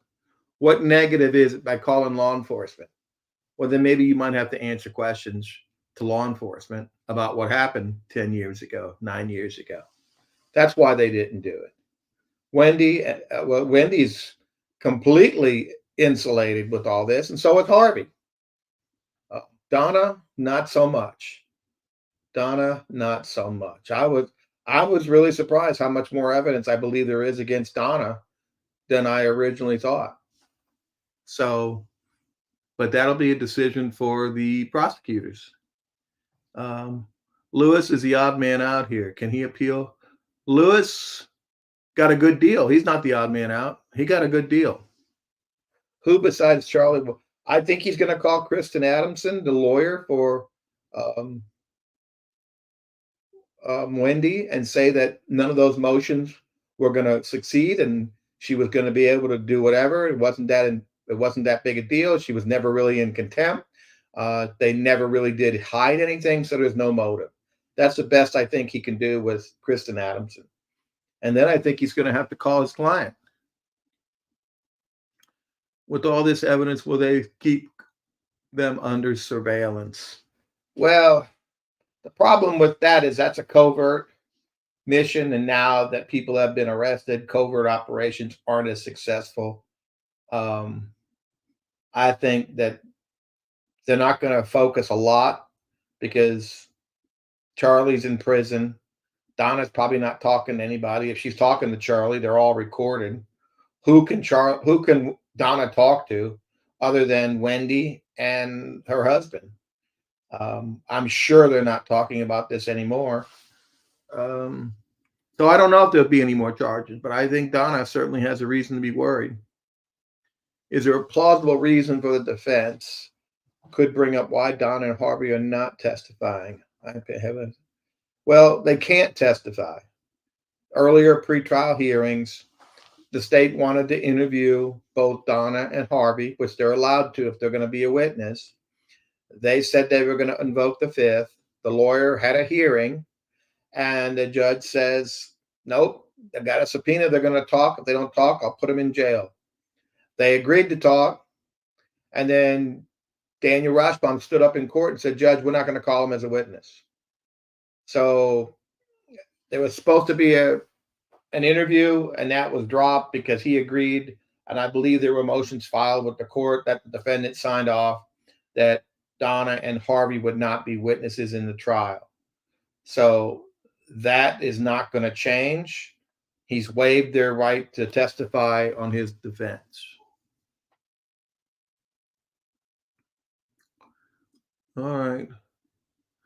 Rush should have a rabbit in a cage under his chair if he pulls this out. And so I hope you guys all enjoy lunch. Keep donating and subscribing to STS. It's got the best guests. Last night it was a great thing. We had Ruth Markell at the office signing books. We had some of the FBI agency, the actual bump investigators showed up at my office. I'm sad I didn't get to meet him. I'd like to have met him. And Bronstein was there. So a lot of them showed up. A lot of people on this platform that have their own shows and come here were at the office. Judy was there. Fancy Fiction. A lot. Cooley Hingham was there. And Joel was there, of course. And my investigator. I appeared because I was unable to do it. It was too much yesterday. So I'm going to have lunch and then physical therapy. I'll be back a little later. Thank you. Thank you so much, Tim. We appreciate you.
Hey everyone, the COE here. I just want to thank each and every one of you guys for being here with us today. I want to remind you, we are on a lunch break right now until 1:20 p.m. So you have a little less than an hour. That's 1:20 p.m. Eastern time. Thank you to Christina for the super sticker. Thank you to Dark Star Days, for the membership. Thank you to DJ Ross for joining as an STS member. We appreciate that. Also to Heather N for gifting a membership. We appreciate each and every one of you guys for gifting memberships, for becoming members, and of course, for all of the super stickers. We're also very thankful for all of you guys being here with us and for continuing to ask really good questions. So whenever Tim comes back, we'll continue to try to pull up the comments and questions whenever you can. And shout out here to Black Widower for also gifting a membership, and to Twilla Olson for her second super chat of the day, saying STS, best of everything. We appreciate you. It does have the best guests, but it also has an even better community, as Joel says. So thank you so much. You guys can hang out. Otherwise, the programming will begin at 1:20 p.m. Eastern Time. Thanks so much. Bye.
Hey guys, COE again. I forgot, so I'm just going to pull this up here. I just want to thank Liquid IV for being a sponsor. I want to remind you guys, if you need a way to stay hydrated, go to liquidiv.com. You get 20% off when you use the code STS. And yes, we do get a tiny little portion of that, but it does help support the show. Also, if you would like to be there for a special live member only, it's a meet and greet with Carm and Joel this Sunday. Do not forget to become a YouTube member or sign up for Patreon. YouTube members and Patreon members are going to be receiving an email 24 hours before the live on Sunday. And it's going to be a very casual, unfiltered meet and greet. You can pretty much ask Carm and Joel whatever you guys want. Again, we are on a lunch break right now. Before you go and get lunch or do whatever you're going to do over the next hour, do not forget to subscribe, hit the like button, and if you have 5 extra minutes or maybe even just 2 minutes, go on to your favorite audio platform and please rate and review STS. It really does help with our audio numbers. It also helps other people know that we're a good podcast and that we put a lot of heart and soul into this. So if you can do that and help us out, we greatly appreciate it.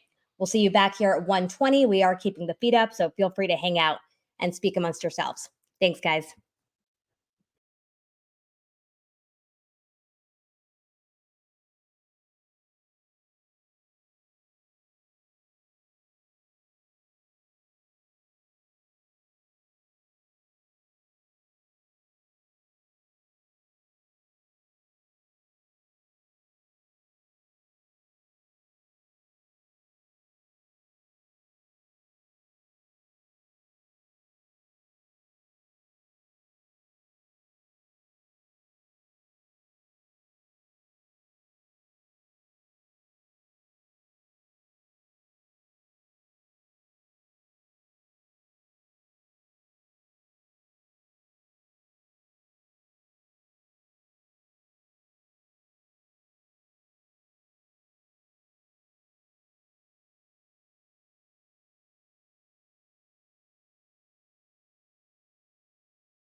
What's up, STS Nation? Happy Wednesday to all of you. As you can tell, I'm here in front of the Florida Capitol. There's a shot of her right there. And right across the street, that is the Leon County Courthouse right over there.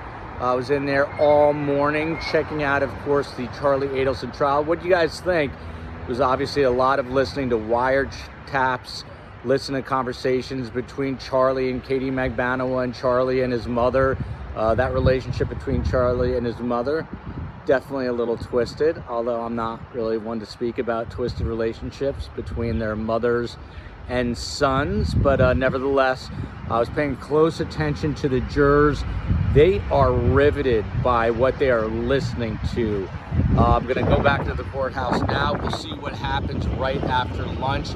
It looks like Daniel Rashbaum is gonna have a chance to cross-examine the witness on the stand right now. And then, of course, the big question that we will have during our roundtable after court today is, will Charlie Adelson testify? Until then, love you, America.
Hey, Hey, what's up?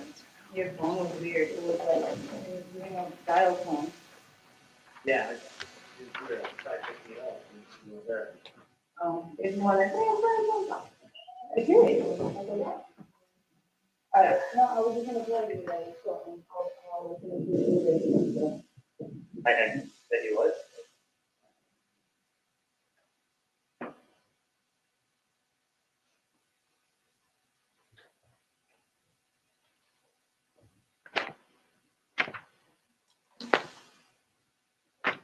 So, I work. That's good, boring day. Huh? Boring. Yeah. Sometimes boring is a good thing. Yeah. Listen, I Mine thought was. really hard. I didn't know what a married man with kids wants for his birthday, so I thought if I was married and I had kids, what would I want for my birthday? A fucking dildo? Exactly. How did you live? But I forgot to get, I didn't have time to get a card from Hallmark to say exactly what I wanted to say, so. You're never good at expressing yourself anyway. I never get into myself anyway. But anyway, I think I hit the nail on the head with the birthday present. I think I hit it out of the, I think I hit it out of the park. Wow. So natural. What was I gonna say? Like, One moment. Please pause it, Miss Dugan. Silence the devices.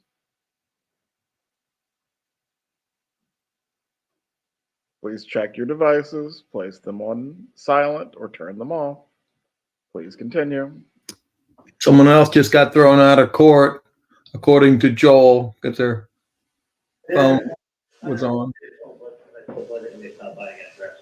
Oh, okay, because like, I didn't know I didn't even go. I'm gonna hear what's up. This is like golden for me.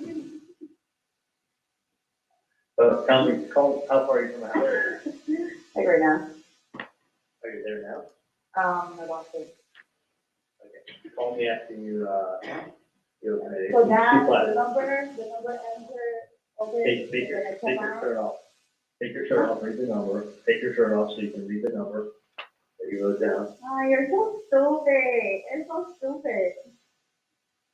You know? Wouldn't it be easier to just write it on your hand? You don't have to get addressed or the number. Fucking idiot. He's just so weird. I don't know, man. Sometimes, I don't know. Some people think I like.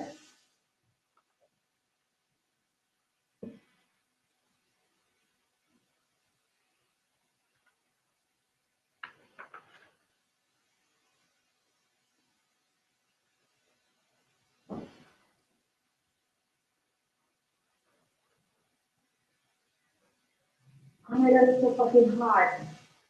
You're wearing a great t-shirt. I think you just jumped on your boat. Can you take it anytime? Honestly. Yeah, FYI also, No, I'm there by my own, okay? I don't need anybody to hand me down. It's yours. Yours is yours. You know, I don't want to. do you want me to sell you my boat? No, okay. I look for one name. Mine's probably not fancy enough anyway. But And you know what? I really wish you.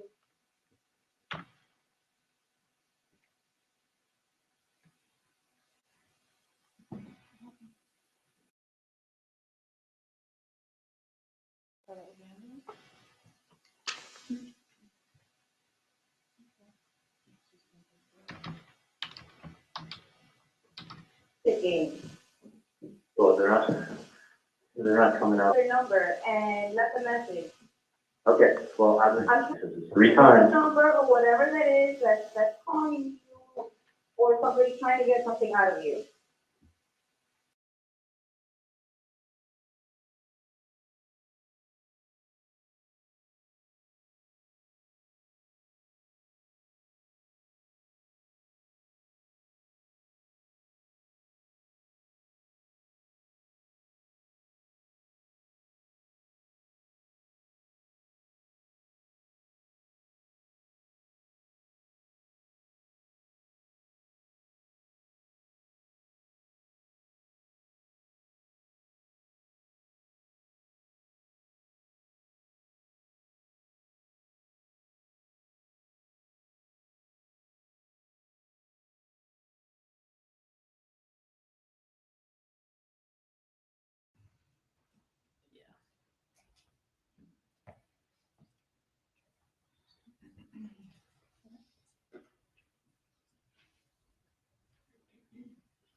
Is $100,000 significant in this case?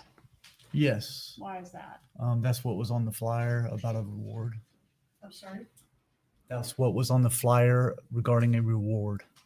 All right, so not the flyer that we've seen in this case, but something that was put out to the public. It was, and I believe it was also on the same flyer that was handed to her by the undercover. Meaning it was mentioned in that article, or? I believe so. Okay, I understand.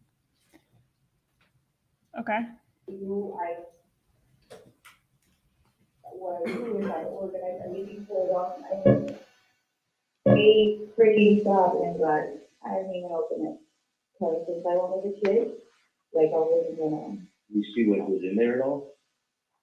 Oh, the fuck did you put in there? Where's that bag? I haven't opened it. Where's it? It's in my purse, I think. Like in my old purse, I put it like in another bag. So you haven't opened up the public's bags? No. Why? There's a, I'll open it later. It's scaring me, bro. no, it's not like I put a fucking hamster in there. Well, please do that. I don't want him to die. I got him a guinea pig for his birthday. Uh-huh. He's been in there for 3 weeks in your trunk. You're an asshole. Okay, I gotta get him.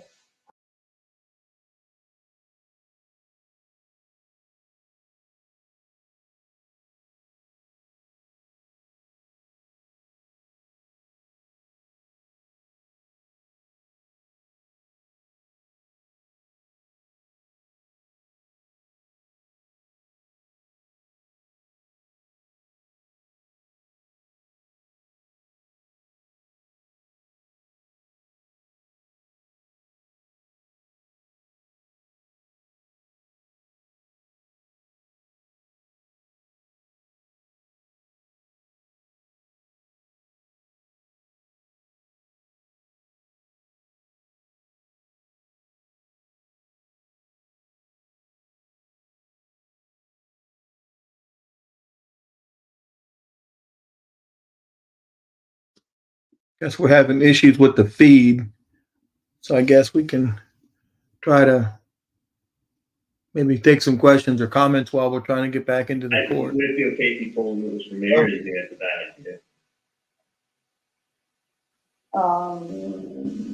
I don't know.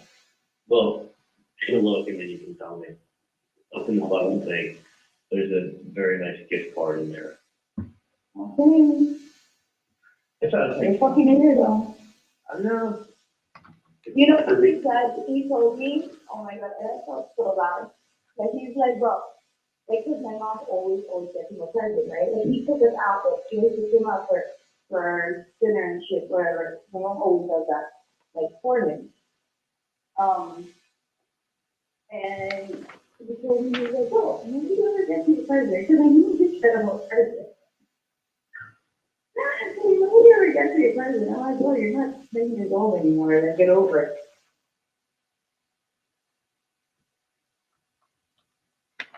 All right, let's move on to TT, please.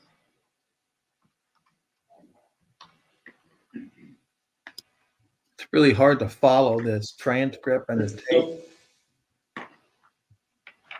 But it clearly shows a very friendly relationship, certainly not one of extortion and fear for the last 9 years. Really cuts against the grain of this so-called. You got the drugs, fine. Let them get started on it. And it is, if you don't think it calls anything, you can tell them this is from Navy when you open up the present. Okay. Remember the person You're who said, scaring me. I'm gonna put down, I'm gonna go, yeah, I'm gonna open it now before, I don't know, because you're scaring me. was it in your car or is it your house? It's in my house. But I hid it. Well, go fucking look what's in there and tell me if it's okay for his birthday present. All right? Where's my birthday present? You get nothing. All right, I'll talk to you later. You got I got your tickets to the concert. I know, thank you, I have to say thank you. Where's my birthday? It's not your birthday today. Wait, you wait first. Whatever. Yeah, it's your daughter's birthday. I really feel better. It's your other goddaughter, it's your goddaughter's birthday then. Oh, yeah? I got all these people that want me to adopt them. No, well, you already know my kids. I got like 60-year-old women in offices asking me, saying, "Where's your kids?" I don't have it. They go, "You adopt me." I'll give you a Father's Day card. Fucking amazing. I got Scotty wants to be adopted. I got like 8 people that want to adopt. I want to be adopted. You don't want to adopt me, adopt my kids? I give you a little love. You're the godfather. All right.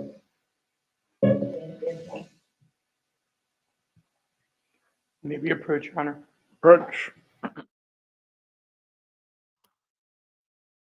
So now the Godfather was extorted by Katie Magbanua. This defense goes to no extremes in ludicrosity, if that's a word. It's just crazy. Every time he talks, he says nothing but bad things that make him as a person not a good person. Just crazy. I'm curious to know what the Dan is arguing about. There was indication from the court that he was going to stand and object, and then he didn't. He sat back down. It looks like his tie's a little better this afternoon. Someone must have told him. The defense is just ludicrous at this point. And I wonder what he's thinking. Just amazes me, the defenses that sometimes people come up with. But he's going to go down. He's not going to flip. What kind of therapy? Well, I'm actually doing therapy on my shoulder. The ribs, you can't really do much, James. But I have a shoulder that was injured, and if I don't move it, I can get a frozen shoulder and might have to have surgery. So if you notice, I'm trying to move my shoulder lots of different directions, but the problem is that shoulder is the same side where my ribs are hurt. So it's kind of a double-edged sword, what they call a Hobson's choice. But I'm moving it. My therapist says I'm doing well. Went outside, took the boys for a nice walk.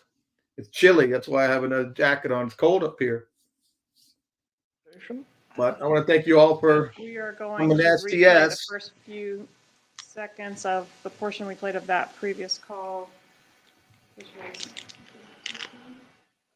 Maybe he thought that they skipped over an important part favorable to the defense. He's asked them to replay it. So my dogs love the cold weather. Windsor, man, when that cold weather hits him, he just jumping up and down, so happy.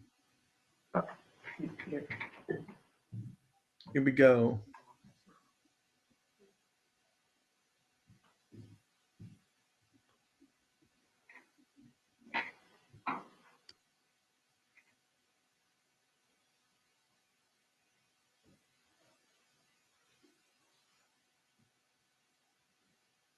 No, I have a Cavapoo and a Bernedoodle.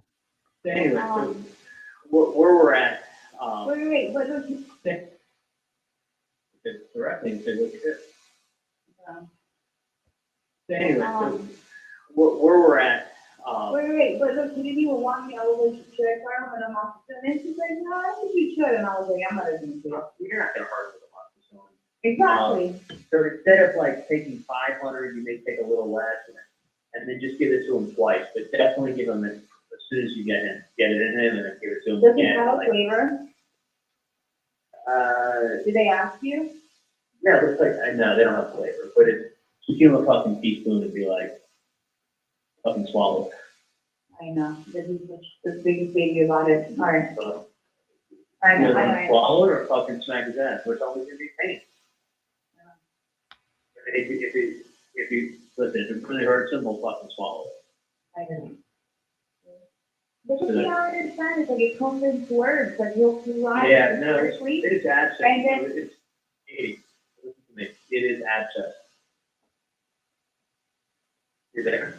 There's a clear abscess there. So I would do that, and then also give them an ibuprofen.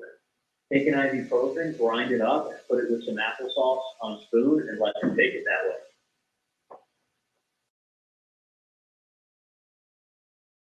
so give them like the liquid.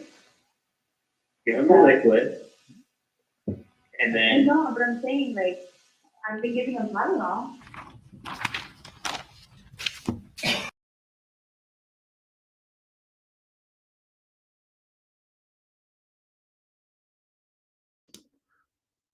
So I can see Georgia skipping it over if it wasn't important.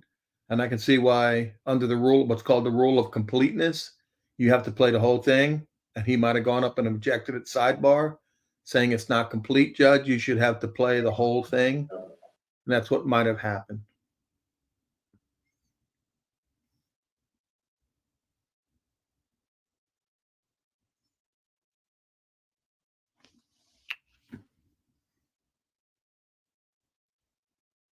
Yes, Windsor is a mini Bernedoodle. And he's crazy. I would. like you would, I am the whole family would be on fucking panic. Why don't you just blow some weed in his face? No, I'm kidding. No, who are you? I'm kidding. Who are you? But no, but I got he's got the drugs. He's fine. Let him get started on it.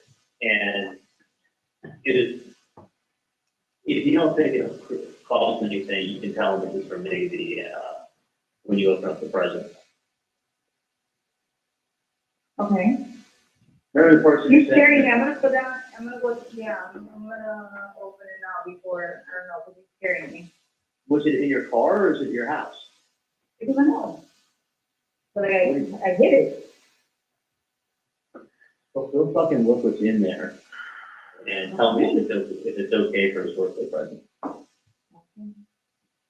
right. What's my birthday present? You get nothing. Uh, All right, I'll talk to you later. Dude, I got you tickets to the concert. I know. Thank you. I'd like to thank you. Where's my birthday? It's not your birthday today. Wait, you wait first. Whatever. Yeah, it's All right, not your birthday. I have a feel better. It's your other goddaughter. It's your goddaughter's birthday than the one. Oh, yeah. I got all these people that want me to adopt them. No, well, you already know my kids. I got like 60-year-old women in offices asking me, saying, "Where's your kid?" And they go, "I don't have any." They go, "Can you adopt me?" I'll give you a Father's Day card. Fucking amazing. I got Scotty wants to be adopted. I got like 8 people that want to be adopted. I want to be adopted. You don't want to adopt me. Adopt my kids. I did a little low. You're the godfather. All right.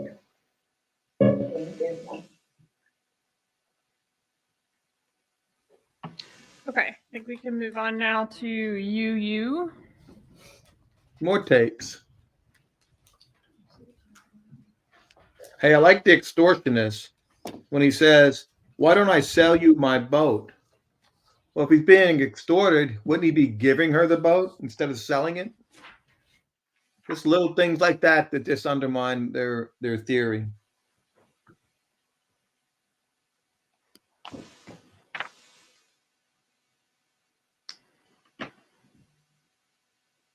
But then if the money lent and it'll be paid back.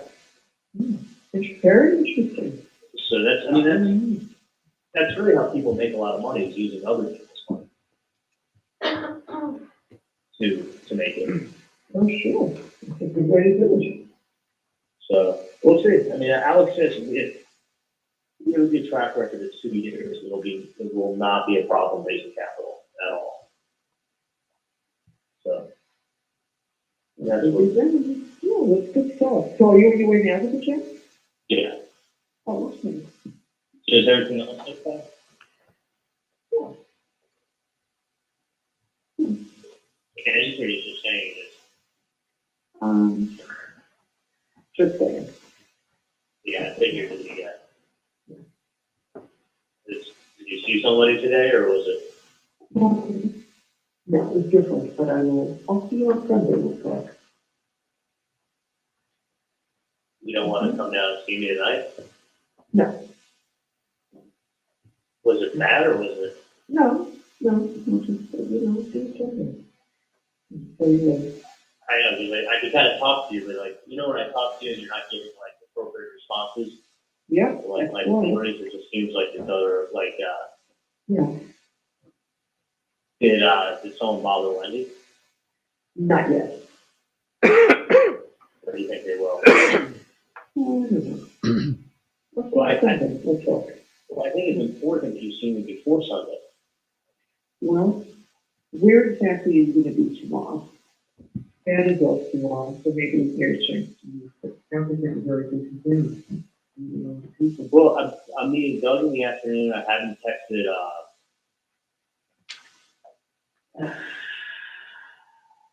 I haven't texted Adam yet. I'm supposed to meet him at some point. But just, I can set up a meeting with him at any time. Do you want to come up to my house in the morning, or? That might be a good idea. Because I'll tell you what, I don't want to wait. Yeah, I agree. And then you wait, and something that could have been nipped in the bud early becomes something that doesn't get nipped in the bud early, and then it snowballs out of control. Yeah, so maybe tomorrow, maybe up early. So once we got, we can maybe for breakfast or something around. You want to meet Charlie for breakfast, Charlie? Yeah. You want us to come to you, right? Well, traffic is, I could, let me find out. Check your schedule and then we'll work something out, okay? Yeah, let me do that, and I'll see you guys tomorrow. Sounds good. Let's discuss that on future. But I mean, I think it's just better that things get nipped in the bud early. Yeah. I don't know why you wouldn't just call and let me know. There's reasons. Let me talk to you tomorrow. You figure out your schedule. We're free until you have to pick up the kids. So we'll work around.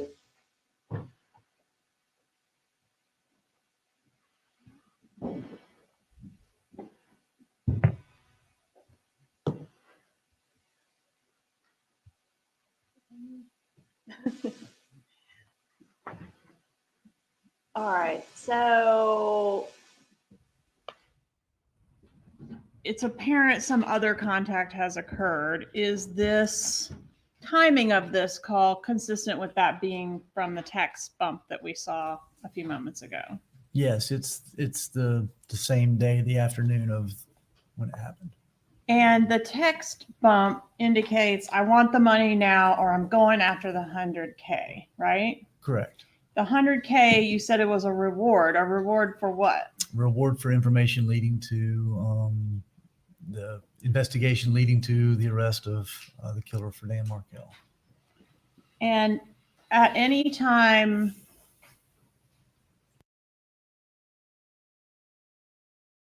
does Donna or anyone in this case text the undercover and say, do that? No, they. New York, Puerto Rico. Puerto Rico.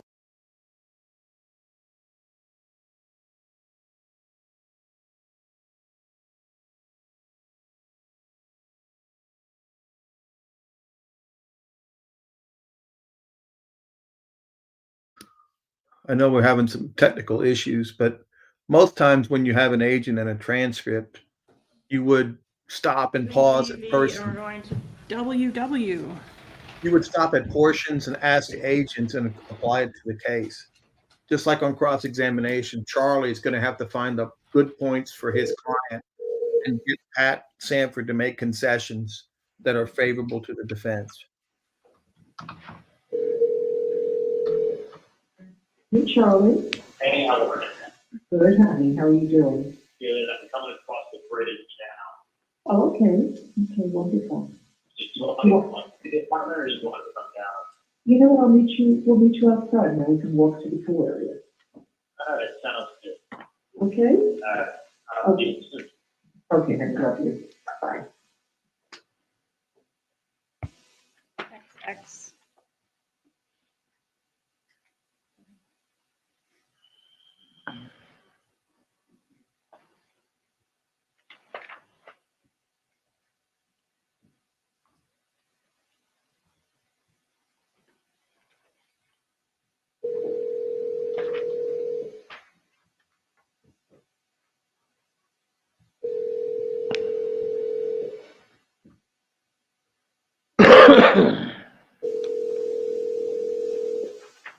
Ma'am. Hello? So, Yes. I put the page outside and she can up a little bit. For what? I put the page outside, I'm talking about, this is soon, so you know, she calmed down the group. Oh, you're gone? Yeah. I put the tape up there and sweep you up. Okay.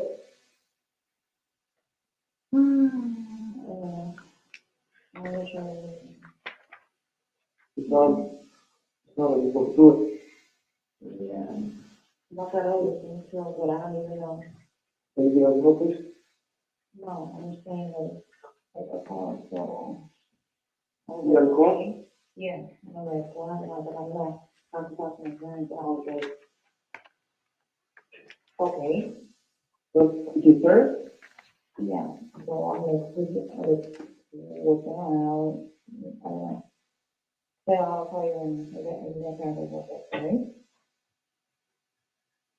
So like I was calling, to see, what you're looking. Okay.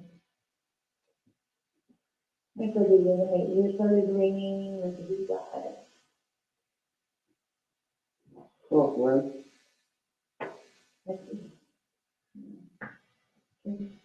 When I text you just, if you respond back to me again, so that's taking time.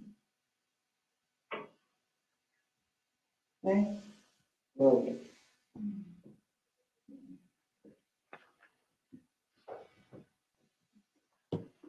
Before XX, I missed an item on our sheet, meeting at pool. What does that refer to? Charlie Adelson met with his parents at the Icon.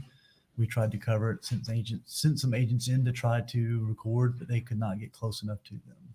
Where did the meeting occur? It occurred like in the pool area inside the Icon. All right, so the three of them sat down at the pool area and had a chat or something else? Apparently they were in a private pool area inside the building. They were in the pool area by themselves talking. Okay. All right, sorry I missed that. Let's jump forward to YY.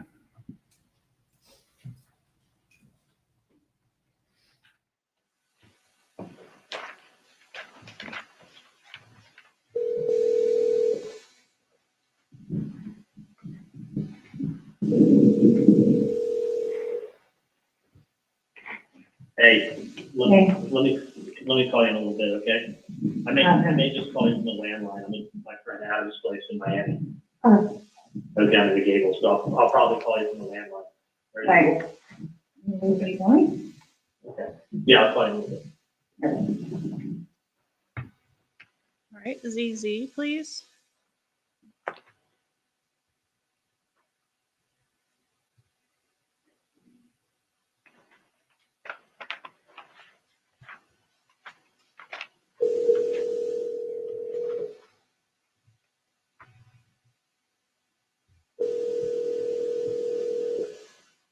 Hey. Hey, well, like trying to find my son is like, I don't even know where he is. Just with the monkey bars. Yeah, probably him, right? Okay, just give me a quick recap because, like what exactly on the side? And I'm not asking you to do anything about it Mm-hmm. at all. Hi, baby. Now, come on. Yes, you gotta go to an appointment. Go ahead. But the person said, so you don't take me serious. And you there? Yeah, I'm here. Yeah, the person says, so you don't take me serious, and you have some puta calling me up, Katie's baby daddy. So, and then it was like, so you don't know what, so you don't, or something, and then there was something about it was done for you. And then there was something about like, you don't respect what was done for you or something like. You don't respect? Or you don't, no, you don't, he was like, it was like 20 words. It started off with, so you don't think I'm serious. And then it was, you have some. He said on the phone.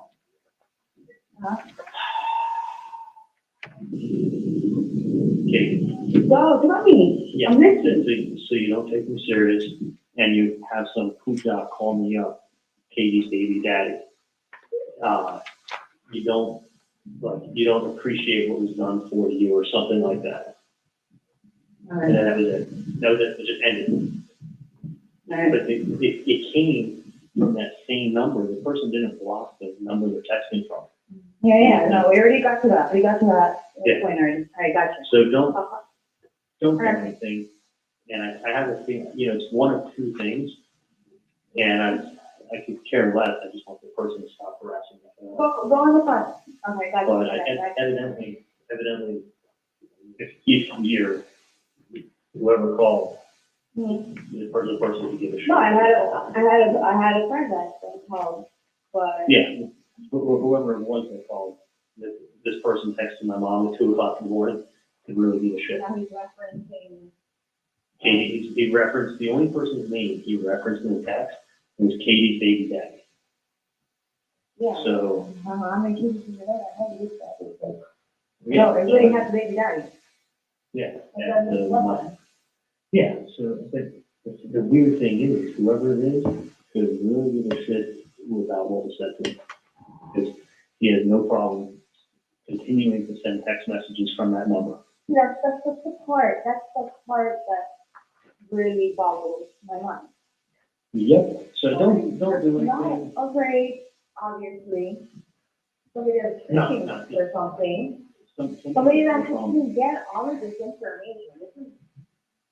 I mean, the personal phone calls, a text, somebody, like it's a lot. Okay, but this is my one fear.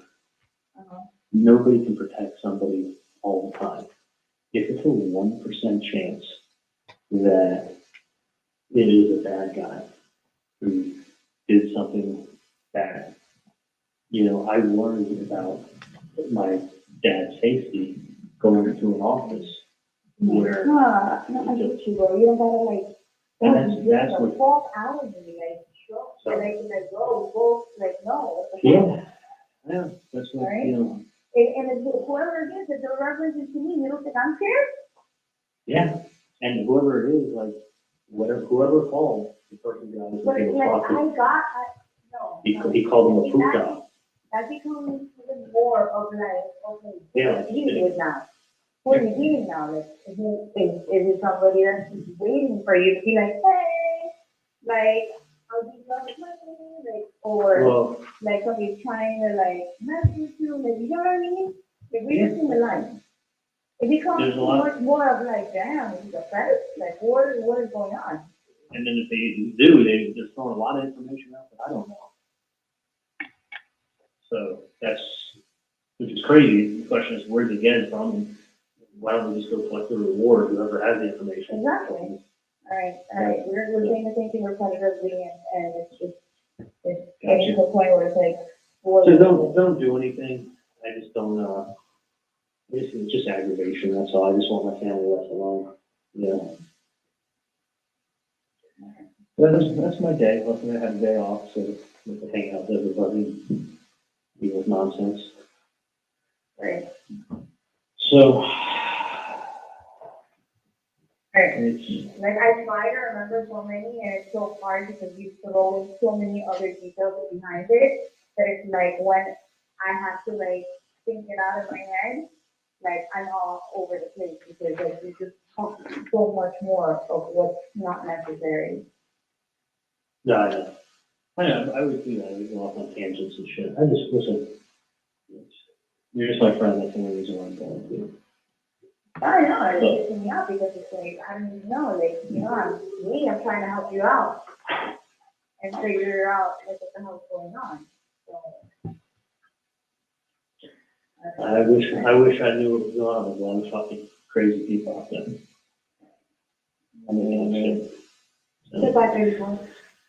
all right, good luck with his endo appointment. I'm gonna call him because I don't like to really say anything. So, Well, that's not your fault. All right, I'll talk to you later.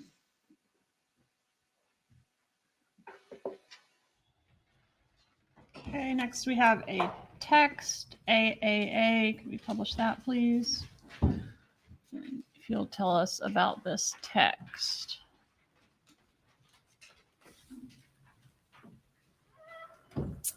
This text is from Katherine Magbanua to Sigfredo Garcia. What does it say?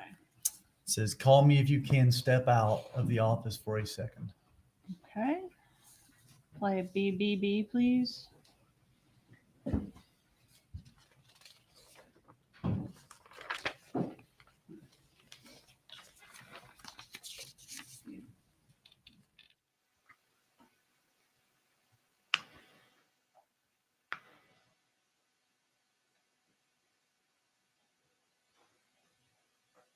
Hello? Yeah. Are you at home?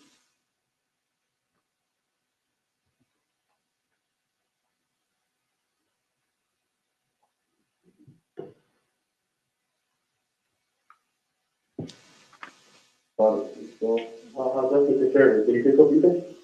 Yeah, I'm home. Yeah. But it was such a mission to go get him.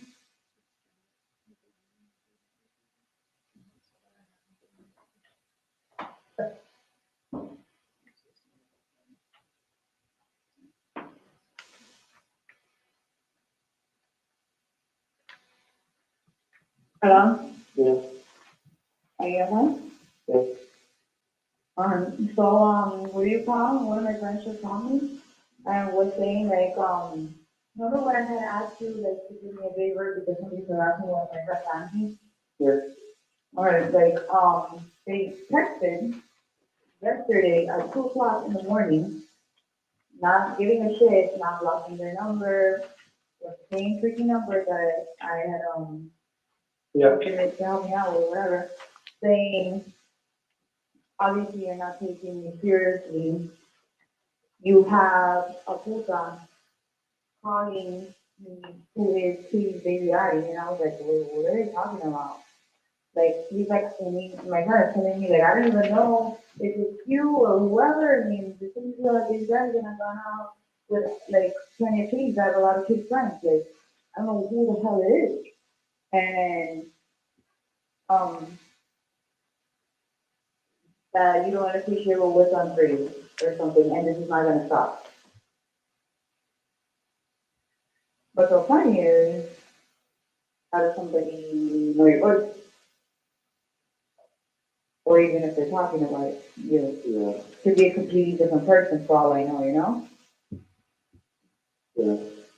You're asking me because it's like it seemed, like, you know, because I told them, like, to help them, you know, like, I was like, oh yeah, I'll try to help you out. But it's funny how it just happened late last night at 2:00 in the morning. It's like somebody got hit. Yeah, I get it. Yeah, 100%. And they're not scared to use that number because their parents will definitely need, you know, like up to how much more should they get around? Anybody should go through that. And it's funny, like, how do you get, you know, it's just calling his mom, like, not calling anybody else, but like, yeah, you can look it up or whatever, but it's pretty great. I mean, your number. Yeah, it is pretty great. So, I just don't like, you know, the fact that my name is being thrown out and baby daddies are being thrown out. Like, what is all that? Yeah, no, I don't know nothing about it. So I'll have to take care of it. Did you pick up either? Yeah, I know. Yeah. But they were such a mission to go get him.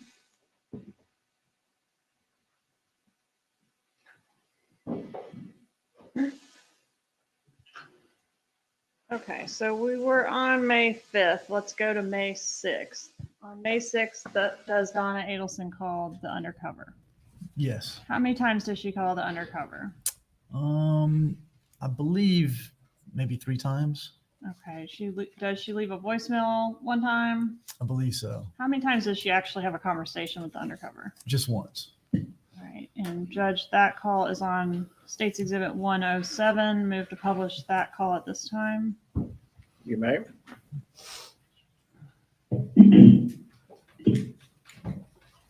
Hello? This is Mrs. Adelson. Is this, Hello? Sammy? Okay, my grandchildren had my phone before, so, Senora Adelson? I'm Mrs. Adelson.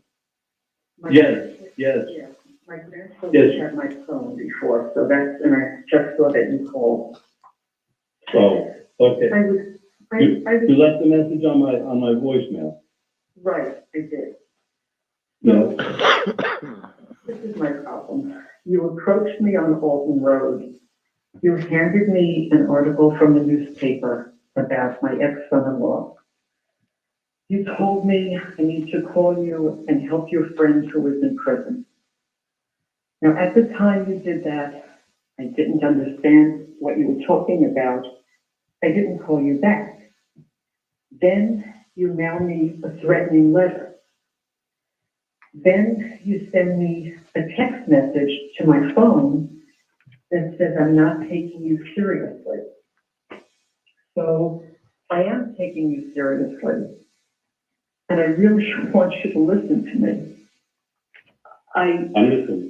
I have to tell you, I mean, this is important. I have been so stressed out. I have spoken to 10 or 12 people who are close friends of mine, telling them about this and basically picking their brains and asking them what I should do, because I don't know your friend who is in jail. You mentioned a name. I don't even know his name. I never spoke to him. I don't know what he looks like. I've never met him. I'm sorry your friend's in jail, but I don't know what that has to do with me. You know exactly what it has to do with. You know exactly what. Listen to me carefully. Listen to me. Listen to me. You just got to listen to me. You need to ask your friend who this person looks like, what their name is, something, because I know there's a big reward out there, and if you need money for your friends, that's the way to get it. I mean, I'm asking you nicely. I don't know who he is. I am out of the loop. It is not me. If I can help, I would help. I mean, that's what. Just like I told you, listen to me. Just like I told you that day, we know that your family had a problem up north. We know that problem was taken care of about 1.5 years, 2 years ago. And we know that Katie has been taken care of and has been taken care of. Now my brother in jail, we were in Broward together. He told me the whole thing, and he hasn't been taken care of. You know. Now, all that's being asked for is 5K. That's all we're asking for is for 5K. And he told me everything, and I know everything. I know who's involved. I know everything, and I'll get the 100K for myself. You know, all I ask is to send the 5K. Everybody knows what's going on. I don't, you're saying everyone knows. I know I lost my ex-son-in-law. I did not have anything to do with it. That's why I said, ask him what. That's what my brother Tasso told me. He told me everything when we were in jail. He told me everything and who was involved. I know everything. Well, I don't. That's the problem. I'm telling you, it's not me. It's not me. I have had a year of aggravation, a year and a half of aggravation over this. My daughter, my grandchildren, it is not me. And when I asked my friends, what do they think?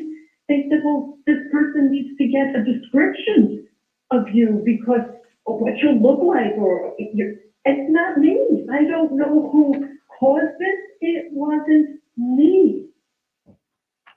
I mean, I don't know. I'll tell you, just like that day when I talked to you, this is not going away. This is not going to go away because Tato told me everything. He wasn't being taken care of. He needed the 5K. Spent 5K. That's all we were asking for. If don't do that. I don't know who Tato is. You don't understand. We know you don't know who Tato is, but you know who Katie is. And you know the contacts Katie has. And she has, listen to me, let's stop fucking around. Let's stop fucking around. Okay? You know who Katie is. And you know that Katie has somebody that knows Tato. And they took care of a problem for you people. That's just the bottom line. The bottom line is you know who the fuck Katie is. Look, I no more than this. No, I'm not fucking around with it. You know who Katie is. You know that they took care of Katie and her people. Nobody's taking care of Tato. I know you don't know who Tato is. No, but we know who all of you are. And this ain't going away. You know what? So I can give you that. You want then the 5K? Here's what you need to do. You need to go and Don't tell me what to do. I know what to do and I'm doing it. You're looking for money. Get $100,000 or whatever whatever the reward is. It isn't me. You have got the wrong person. That's why I said ask your friends. Donna Adelson. Yes, I am. Yes, I am. Well, I know. We know who's involved in all this.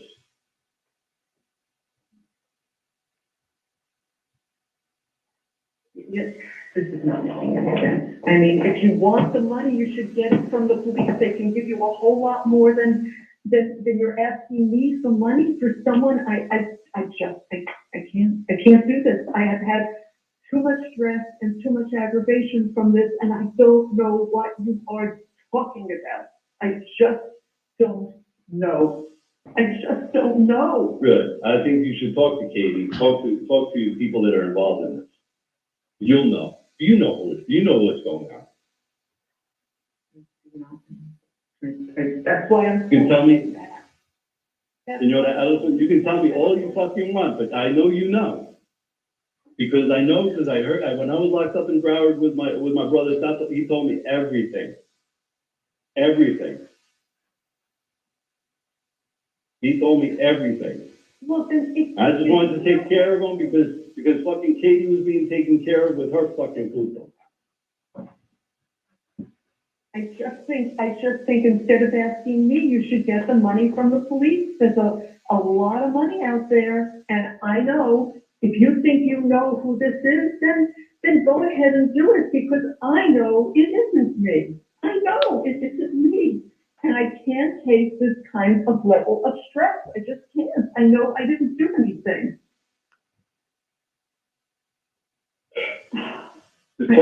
Talk to people, you talk to the right people, you talk to people, you make this 5K come to me. That's all I need. Just do it and get it to me. Do it and get it to me. I'll call you back.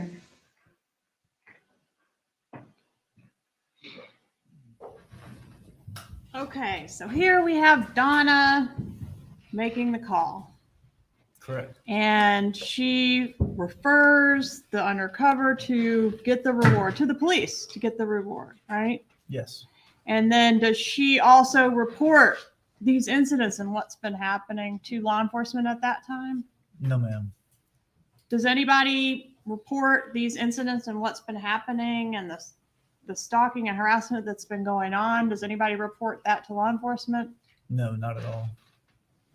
Do we have any evidence that Donna Adelson recorded that call with the undercover? Yes. Okay, let's go to CCC, please.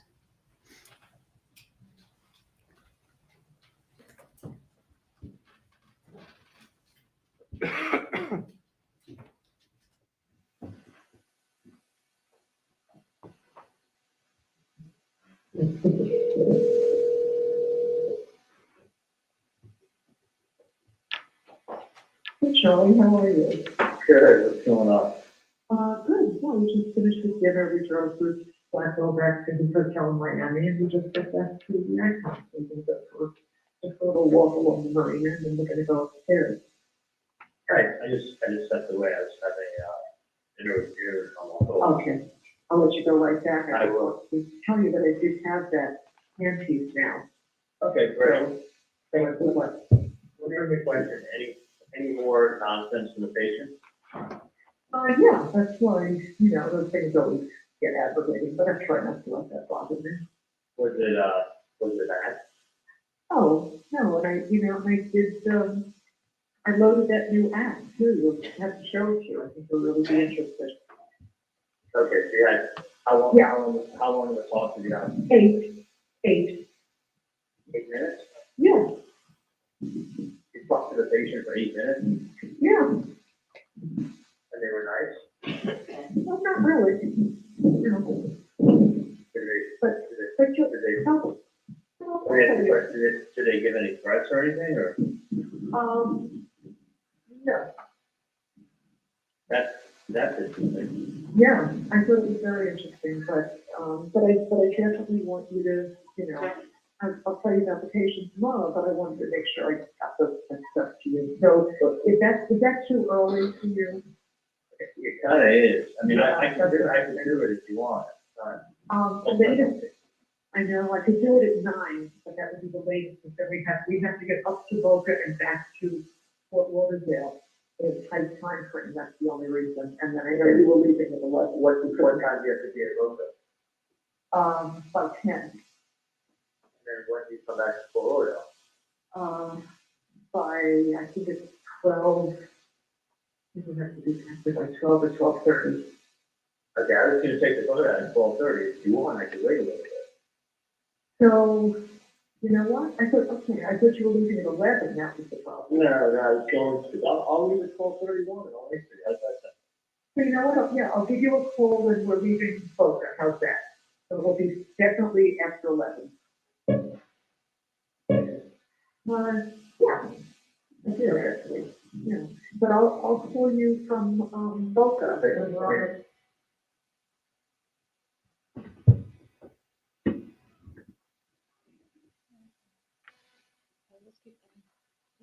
What do you think?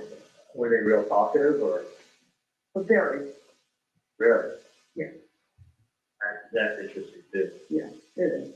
So let me call you from then, so that way I can, make sure that the time is good for you, and that's when I will, I'll get to see you, okay? Okay, that's awesome. That's actually all very, very, very, very good. Yeah, it is. Because, that's an excellent time. Yeah. So you go, enjoy your evening, say hello to June for me, and I will give you a call before we leave. Can I tell you something? Remember that lady I had at that, Barbara? Honey? Not sure, not to name names, but I had her right check for 22,000. Yeah. The daughter, when she got on the phone with me, she was so to the point, and it was a threat, and it said, if you don't by Thursday, if you don't by Thursday return the check, I'm going to my attorney, we'll file a suit, and we'll go to court next year. That's it. So which way is it gonna be? It was literally, she spoke for 20 seconds. So, I mean, that's, anyway, so it's good that they're friends. Okay. So I'm working, she's outside of Johnny D's. Oh, go ahead. But I will do this, I will wait, take the boat out, even if my friends are here, when you're here, what I'll do is I'll go sit in the car with you, we'll talk, and go over the case, as long as that as the models. Yeah, I Don't show you. not forget those handpieces, I need it. No, I know, I got them all packed up ready. I will see you tomorrow. Love you. Sounds good, love you all. Bye. Okay, if we could go to the next day, May 7th, 2016. I'm sorry, that's the same day. We're going from 11. Have I gone to the next day? Yes. Okay, I'm sorry. DDD is what I'm trying to go to. So Donna now has committed a felony in the state of Florida. She recorded a conversation without permission, violation of 934.03, 5-year maximum, $5,000 fine for recording that call.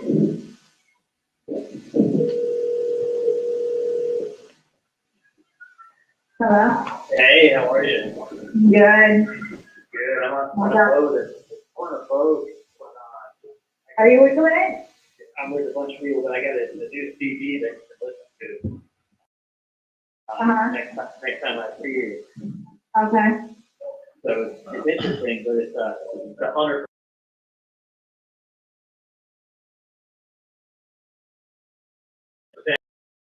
100%. 100% what? Drop. It's 100% record break, and then you want to drop the mic. Oh, yeah? Yeah, I kind can't of wait to hear it. shit you want to play when you're just cruising along, and you see a Vietnamese hot dog pig walking down the Is street. it a long, is it a long thing?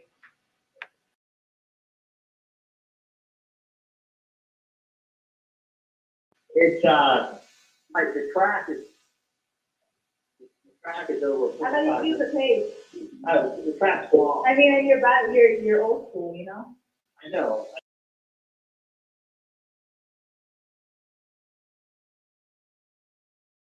It's like a long single, it's 5 minutes long. Oh, wow. Lots of coffee. Wow. Yeah. 100%. Did you already replay it aloud to yourself? I heard So it. you can hear it? Uh-huh. I heard the track many times. I'm going to record it. In the background. Nice. Oh my God! I didn't even tell you. One of my friends who hot dogs.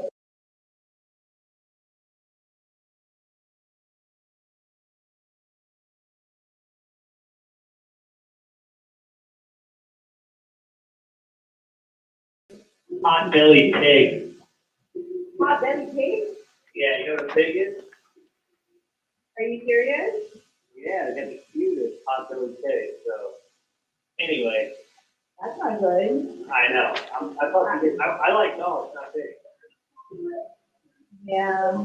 They're hard to maintain. But anyway, I have Exactly. as long as they're housebroken, they're not that bad. Oh, okay. Hold on. Oh,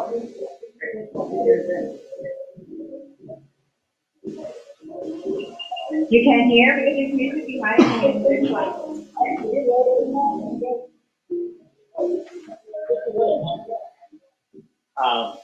Sorry. I can't wait to hear your pretty singles. I know, it's playing in the background right now. Oh, yeah? Yeah, dropping like it's hot. It's gonna be like one of the funny Do you think things it's here, 'cause I like ad-libbing. I ad-lib it. So do you think it's gonna make good hits? Oh, I think it's fantastic. Yeah? Yeah, I think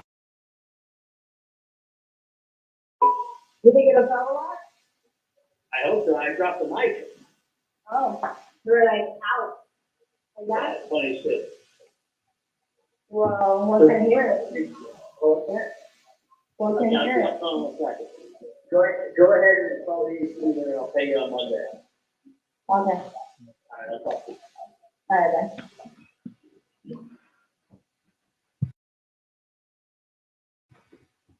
then.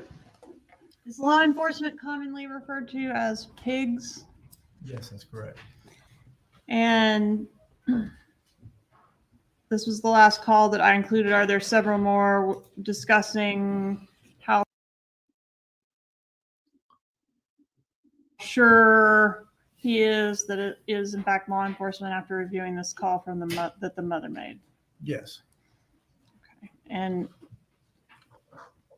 in this call, he says it's fantastic. Is there a lot of enthusiastic talk about that realization? Yes, by him. Yes. Could we show states 59, please?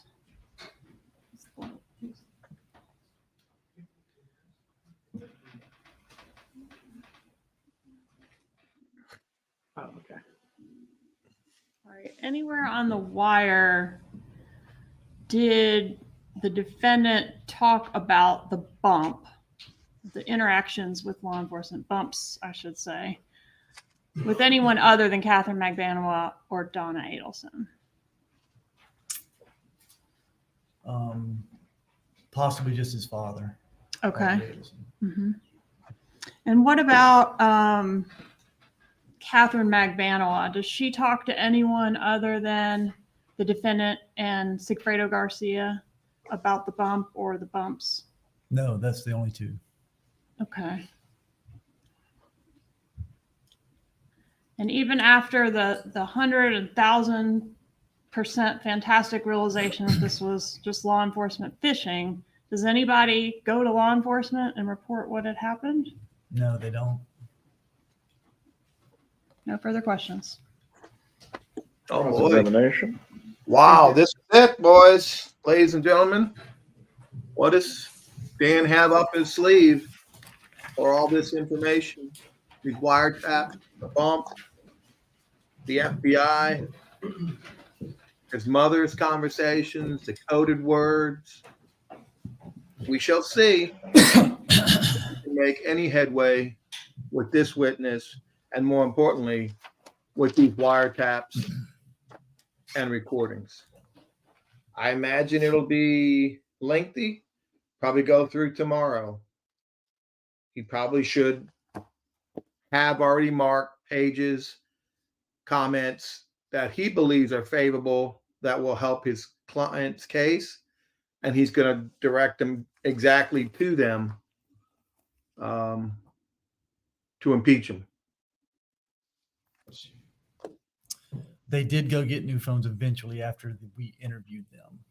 They went to Walmart to buy 2 phones, right?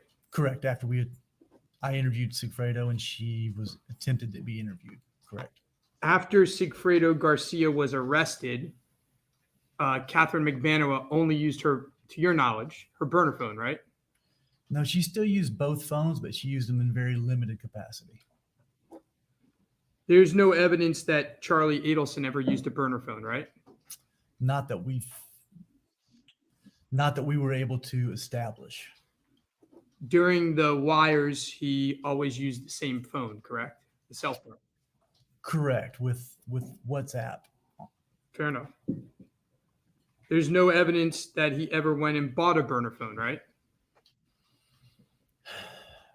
I have not collected evidence of a burner phone. We did have witnesses that we interviewed make reference to him having more than one phone, but we never were able to establish that. Never were able to corroborate that, right? No. And in fact, when he was arrested 8 years after the murder, 6 years after everyone else was arrested, he had the same phone number, right? I believe he did.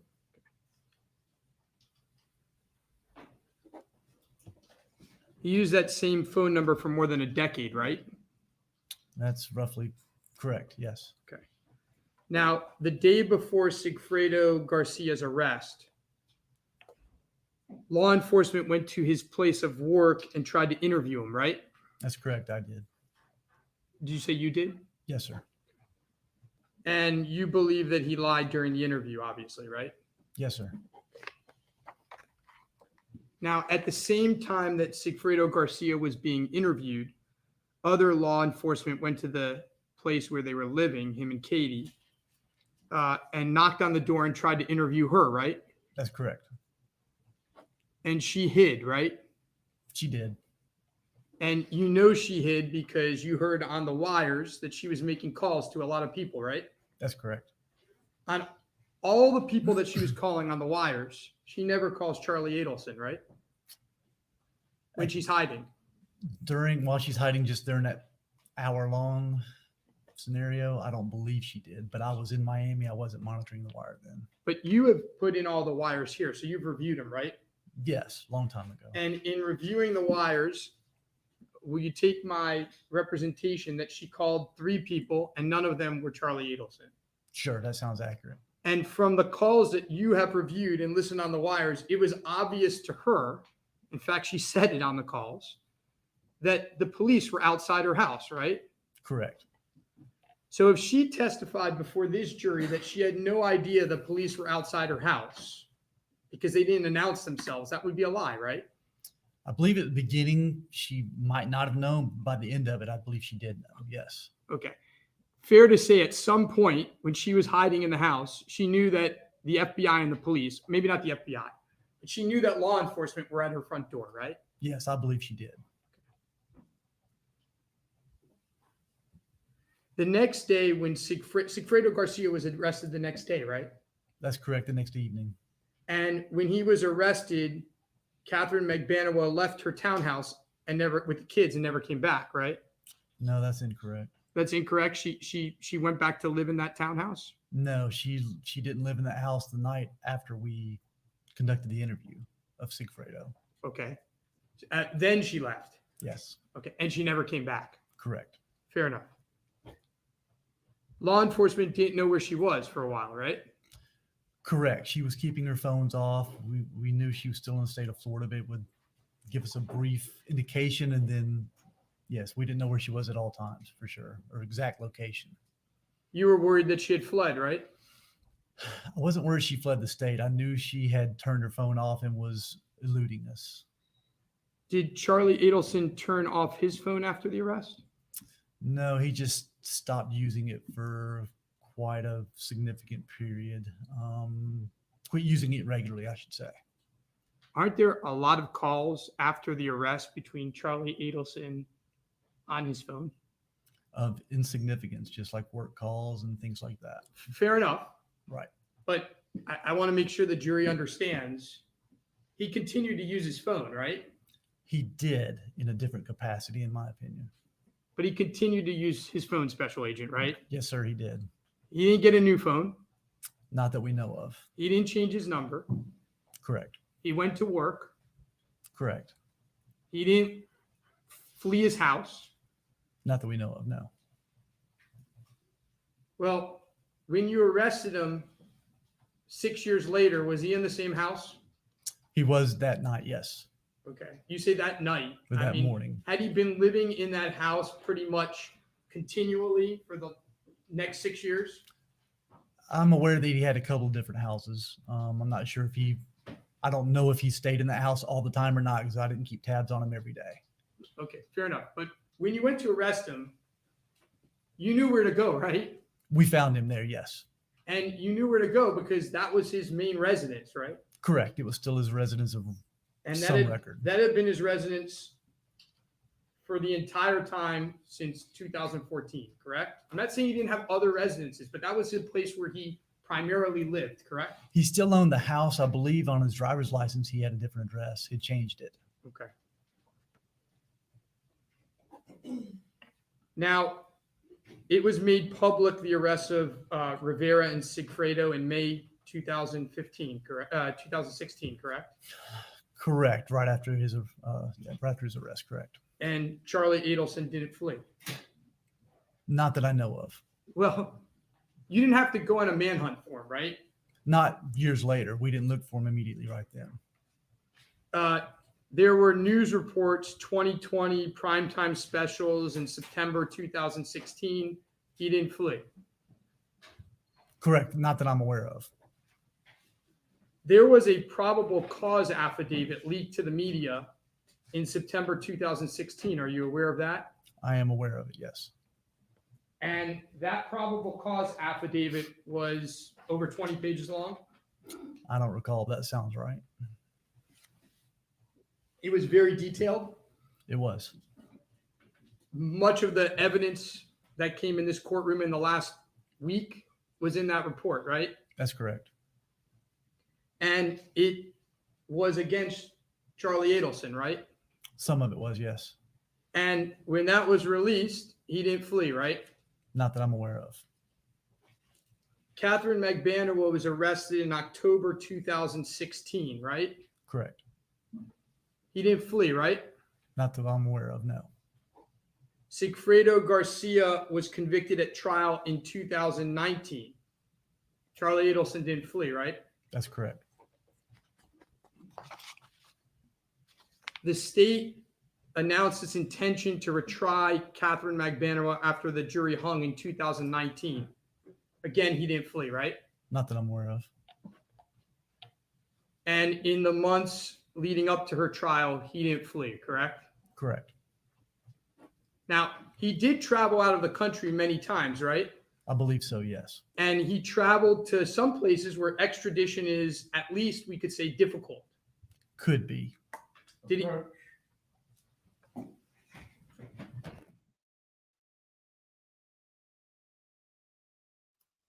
So it appears Dan has his points ready to go, showing he didn't flee, showing he didn't have any communication, showing that when the cop showed up, that she didn't call him, impeaching Katie Magbanua, which is not hard to do, when she claimed she didn't know it was the cops. Again, Katie's credibility is going to be called into question quite a bit. And the question is whether the jury will believe anything she says. That's a decision the jury will make. But I expect this cross-examination to be rather lengthy. It could take a day. It could take a day and a half. This is his time to undercut the agent's case. Special agent, we were talking about the places he went to where extradition was tough. He always came back, right? Yes. Now, during the course of your investigation, did you review text messages between Katie and Charlie? Yes. And did you learn that Katie wanted a longer, deeper relationship with Charlie as time went on? I don't know if I recall that. There was a lot of back and forth. Fair enough. Did you learn that Charlie didn't feel the same way? I don't know if I recall that either. Did you see text messages where he said, I don't want to get married, I don't want 2 kids, to that effect? Possibly that. I mean, it's probably in there somewhere. There was a lot of back and forth between him and other females that I could be getting confused. Do you recall him talking to a friend in text messages, talking about a trip he was going to take with Katie in the early to midsummer before the murder, where he told his friend it's the goodbye tour? That sounds familiar. Did you learn that Katie and Charlie broke up within weeks after the murder? No, my understanding was possibly right around the time of the murder. I'm not sure the exact timing of it, though. Fair enough. Now, we listened to a lot of calls. Katie lies to Charlie when she told him that she would call the undercover, right? Correct. She lied to Charlie when she told him that she called the undercover and there was no answer. Correct. She lied to Charlie when she told him that the undercover number was a non-working number, right? Correct. Non-working number would be like in the old days where it goes beep, right? That's my understanding. Okay. She lied to Charlie when she said she called the undercover and got an answering machine. When she called the undercover. Correct. She was not the one to make the call. Correct. She lied to Charlie when she said she left a threatening message. She left a threatening message. Correct. On the undercover's voicemail. Correct. By the way, Sigfredo Garcia may have called the voicemail, but he didn't leave any message, right? No, that's correct. He did not. He didn't leave a threatening message. No. Another lie by Katie to Charlie, correct? Correct. Or by Sigfredo, one of the two.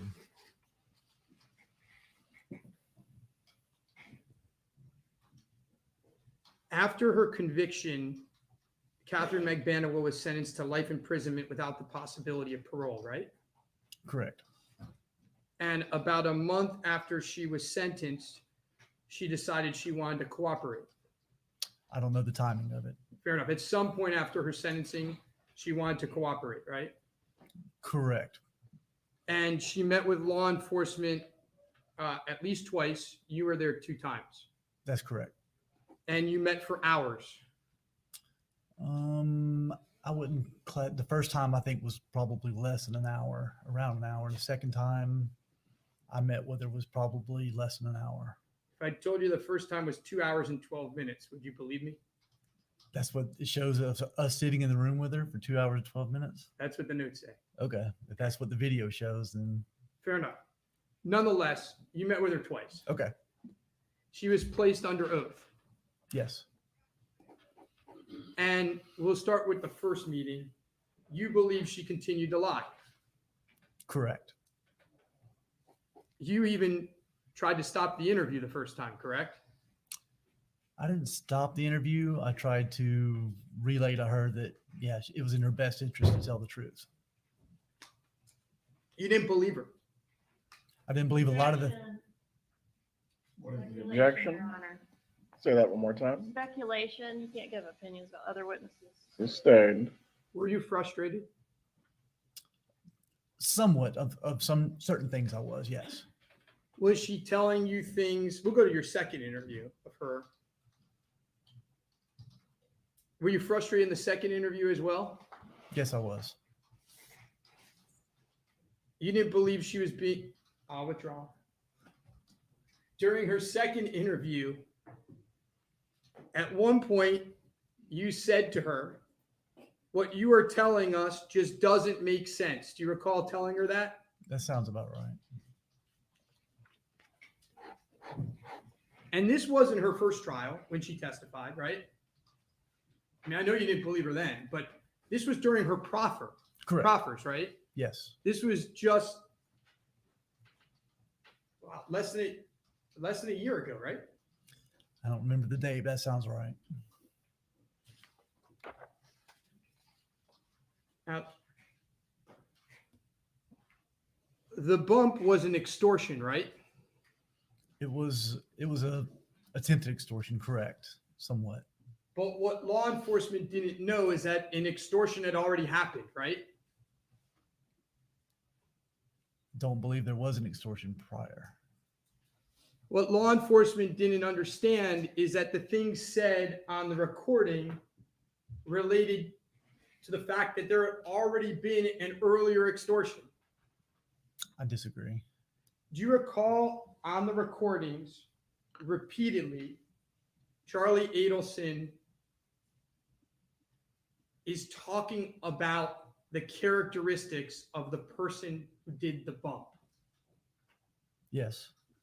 Here's the defense theory. Like, he used his phone. He's not disguising himself. He's not giving 48 hours.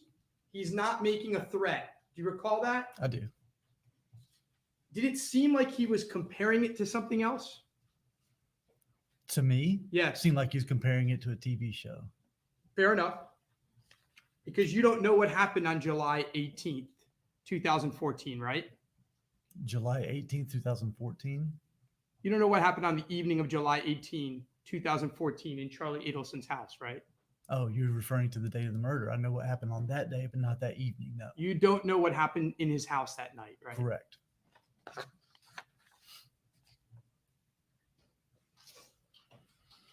Looks like Charlie will be testifying to what happened on July 18th in his During home. the bump,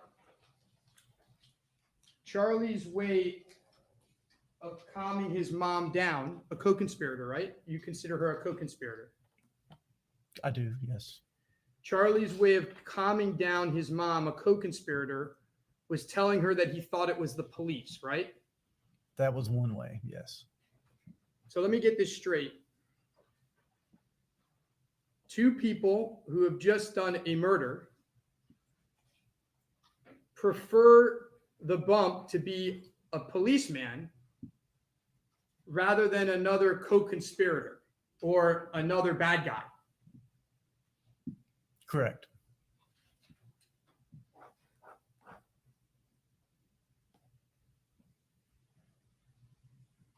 So he's checking off his point on his notebook that are consistent with his defense, making sure that he gets everything he wants out of this witness. and for setting up his defense.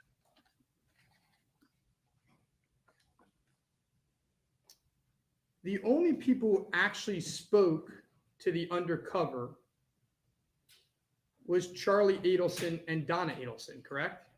Correct. And when they spoke to the undercover, they used their phones. Let me be more precise. Okay. When Charlie Adelson spoke to the undercover, he used his cell phone. He used, yes, and he blocked his number when he called. Yes. He star 67 did. Correct. He used his cell phone though, correct? I believe he did. I can't remember the exact Fair- dial digits that it came from. Fair enough.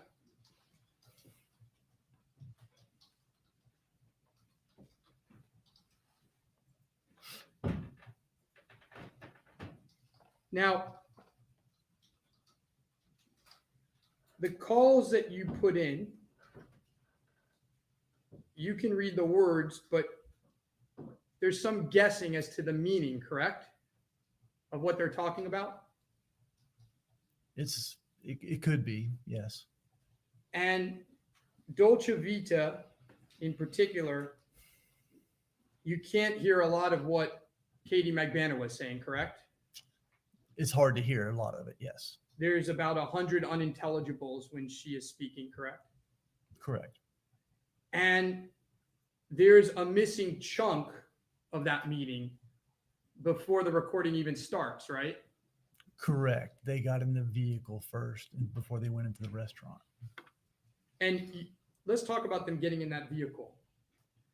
So before they get to Dolce Vita, Charlie Adelson and Katie Magbanua meet in a car.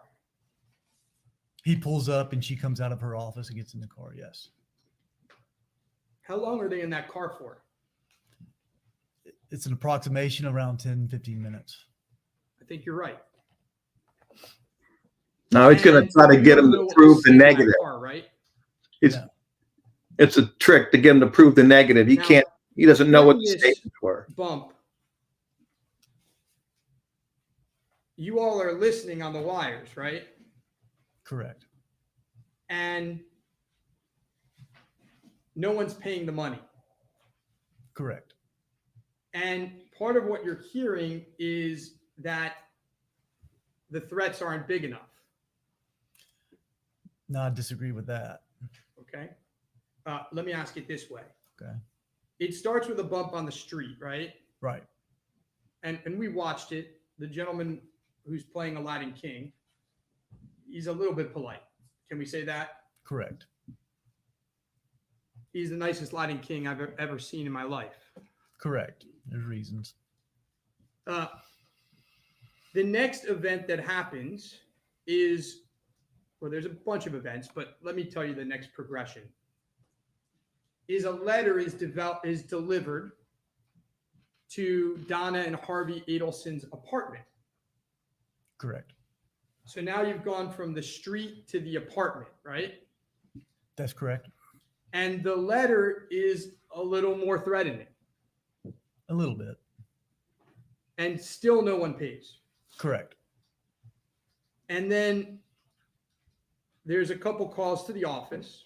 There's a call to the office. Correct. Still no one pays. Correct. And then there's a text message that comes at like 2 or 3 in the morning to Donna Adelson, right? Yes. And the timing is kind of important, right? It could be taken that way. And the text message is definitely more threatening. Yes.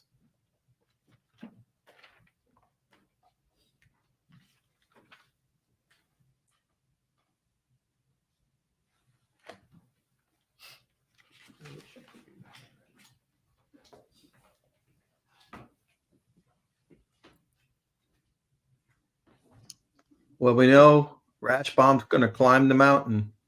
Let's see if he can make it to the top. He's still going with the extortion defense and that he was extorted on the 18th at his home. Going to the wires very briefly.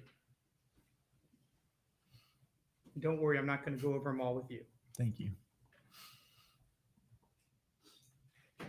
Do you recall some wires around April 26 where Katie and Sigfredo are fighting?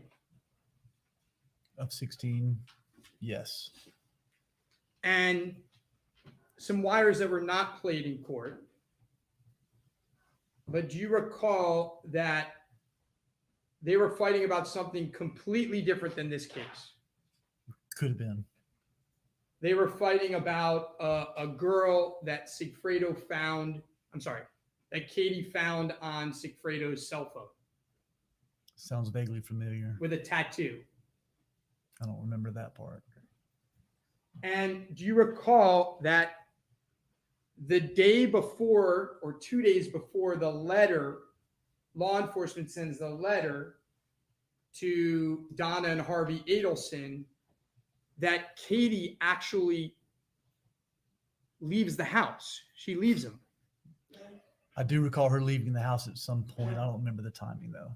And the call that Miss Kappelman played for you, where they're fighting, Sigfredo in the beginning of the call thinks that she's talking about, like he says, you need to make an appointment to see your son. Recall that? Yes. And it's because she has just left the house the day before. Sounds correct. She's Yes. left him. Correct. And she says to him in the text message, listen, I got to talk to you about something else. Yes. You recall that? I do. And you recall that Charlie Adelson finds out that these two are having problems, and he freaks out.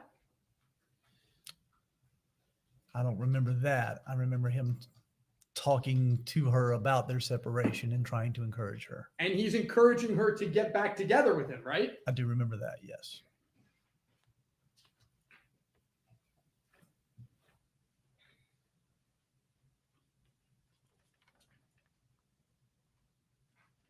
By the way, Ms. Kappelman asked you after the last bump text that was received in the early morning by Donna Adelson. She asked you if anyone actually told the undercover, go to the police and collect your reward. You remember her asking you that question? I thought that was before that text message. Well, let's just make this clear, whether it's Okay. before or after. Okay. Isn't it true that that's precisely what Miss Adelson, Donna Adelson, told the undercover? If you have information, go to the police. She did at that point. That's correct. Right? That's what she said. On that call. Now, she didn't want to go to the police. She never went to the police, right? Correct. Charlie never went to the police. No. And you don't know why. You guess why, but you don't know why. Better not ask him why. Reasonable belief, yes. But you don't know why he didn't go to the police. He's going to say his mind, no. Nothing good. So the defense lawyer is trying to get away with testifying, and he'll do it as long as he doesn't get an objection. Georgia hasn't objected yet. You have one Some of moment, these John? could be objectionable. And he's trying to get in his theory of the case through this agent. He left an open-ended question. Do you know why? And when you ask that question, if Agent Pat Sanford said, I know why, because he was afraid they were going to expose the murder, he stuck with the answer because he asked the question. So you got to be careful with the form of the question. And he almost messed up there.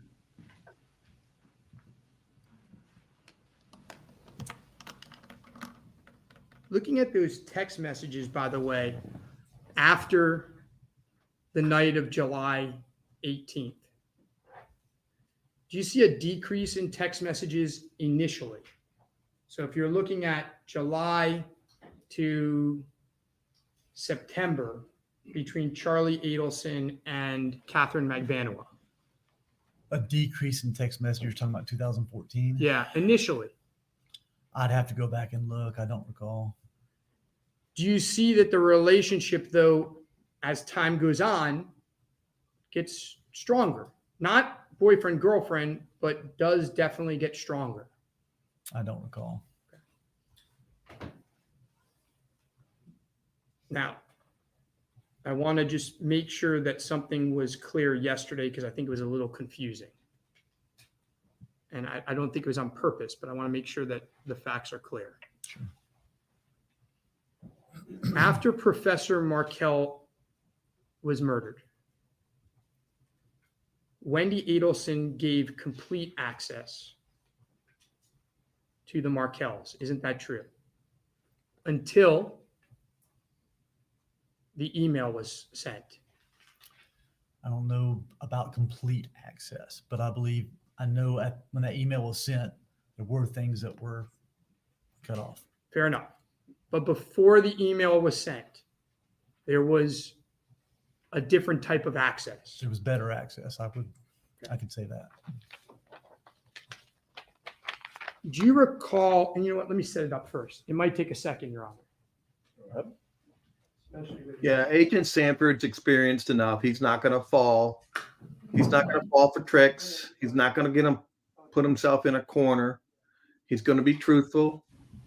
And he usually can tell us where the lawyer's going before he gets there. So don't expect anything too favorable from Agent Sanford. He'll concede when he has to, but he'll equivocate if he can.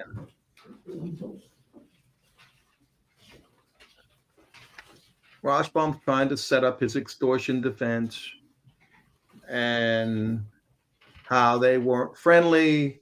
They didn't go to the police. They didn't pay the money. They didn't know what to do. And this is all going to be consistent with his so-called double extortion. And Pat inside is laughing at the defense. Do you recall the Dave call? Which one? The first call I think that was played yesterday. It was a call about Charlie and Donna's affection for Dave. Sure. I remember several of them, but. And do you recall that Miss Kappelman played 19 minutes and 11 seconds of that call? And then she stopped it. I don't recall how much or when, but that's possible, yes. Well, let me play when it was stopped. Okay. So now he's trying to show that the state is trying to deceive the jury by not playing the full portions. That the state is purposely not showing everything, because if they looked at everything, then you would see a different picture. That's what his purpose is here. And we'll see if he can carry it all.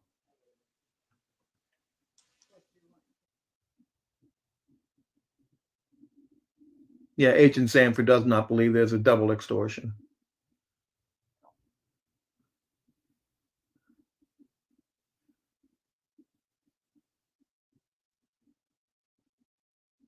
I think it really shows that Charlie's going to have to take the stand at this point, because who else is going to know what happened July 18th? The so-called extortion that he asked Agent Sanford about. Only Charlie, only the defendant, knows about the extortion and kept it secret for 9 years until he was facing first-degree murder charges. Those are the questions he's going to have to money. They already have their kids. Okay. Did it work in the headphones? No. All right. Well, I think we can hear it. Pretty loud. See if we can hear it. I'm going to play you at 20 minutes and 20 Looking seconds. to make a whole want to make money. They already have their kids. I'm not looking to make a whole. She owes it to those kids. Yeah, but She has an opportunity that she would throw in the garbage, and then these kids, and believe me, that's it. They're not going to have another dad. No. Well, And it was a listen. They had a dad. It was a tragedy. What happened? Yeah. Well, what I'm here's an telling you. So there, 20 minutes and 25 seconds into the call, about 2 minutes after Miss Kappelman stopped it. Charlie Adelson says it's a tragedy what happened to their dad, right? Yes, he did. And that was in response to his mom saying Dave would be a great dad, right? Correct. And Charlie says they already had a dad and it was a tragedy what happened to him. He did. When Charlie Adelson said that on this call, that was stopped before this jury. When he said that on that call, that's before the bump. I believe it was, yes. That's 21 months after the murder. Correct. He had no idea whatsoever that he was being recorded. I would probably disagree with that. But the other stuff, remember yesterday, she brought in other stuff about Dave, and she asked you those same questions. She said this is before the bump. You recall her asking you that? Yeah, it's before the bump. And she said it was almost 2 years after the murder. Correct. I'll leave it at that, Agent. No further questions. That's what you call a false culpatory statement. People commit murders. And that's shocking. He ended his cross-examination right there. They're still screwing around in Wendy's love life. Is That's that what happened? That is correct. All right. A couple other things. You were asked about, Mr. Rashbaum referred to it as the goodbye tour. I recalled it as the farewell tour, but you know what? We're talking about the breakup trip between Katherine Magbanua and this defendant. Early July, I believe. Okay. Is it your recollection that that was the end of that actually was the end of their relationship, or is there evidence that they continued seeing each other for some time after that? I believe there was a little bit of, I believe there was some seeing after that. Okay. Would the text messages refresh your recollection on that They issue? would. They would. It's been a while. That's shocking. His defense was Take a look and see if cross-examination was so short, but maybe he knew he didn't want to tangle with Agent Sanford and would rather try to have his jury or his client convince the jury through his testimony. That's a big gamble. Big gamble. But it looks like he's got a purposeful game plan and he's sticking to it.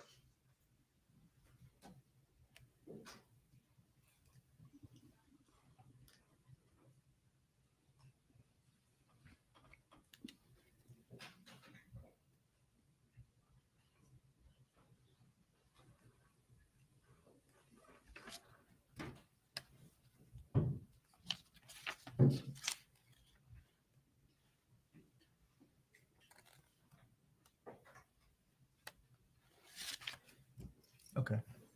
Does that refresh your recollection? Yes. So when does it appear that Katherine Magbanua and the defendant broke up? And it appears like in August, around August 25th. Around August 25th of 2014? 2014. All right. And did they continue to stay in contact to varying degrees throughout the time from their breakup to the arrests in this case? Yes, they did. Did you have an opportunity during your investigation to conduct any surveillance on Katherine Magbanua and Sigfredo Garcia? Yes, we did. All right. And did you,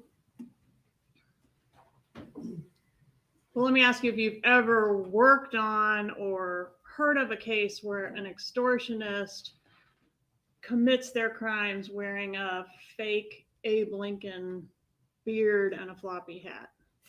No, I'm not. Did you ever observe Katherine Magbanua or Sigfredo Garcia dressed like that? No, I didn't. No further questions. You may step down, Agent. She's mocking. Please call your next witness, State. They're going to arrest? Is the defense, is the state going to arrest? Uh-oh. Your Honor, at this time, the state rests.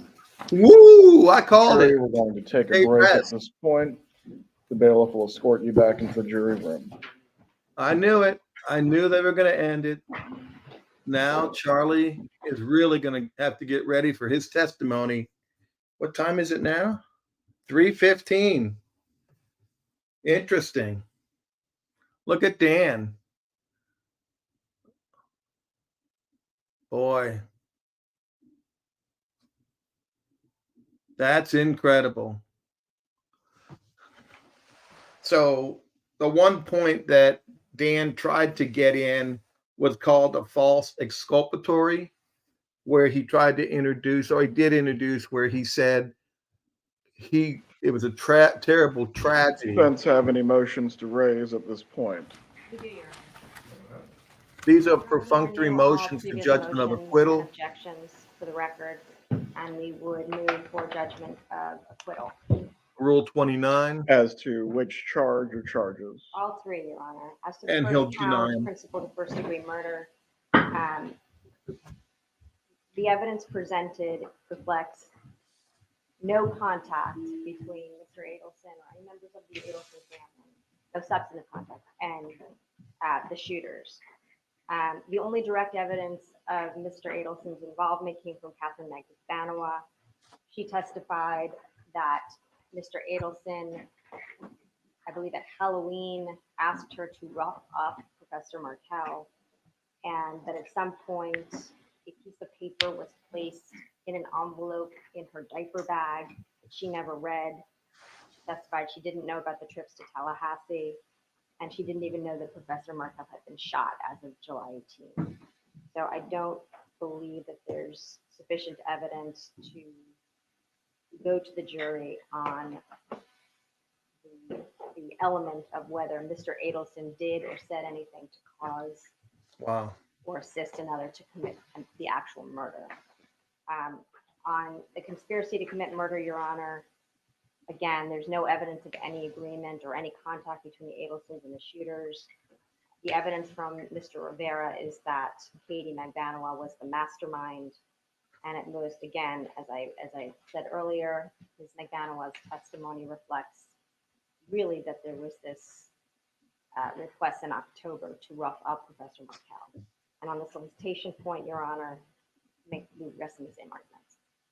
She said direct evidence. You don't even need direct. Correction on that recitation of facts, Your Honor. Katherine Magbanua testified or clarified her testimony that she didn't know the person who was shot was named Dan Markel, but she did know that she was solicited by and conspired with this defendant to commit the murder of Wendy Adelson, his sister's ex-husband, which was done.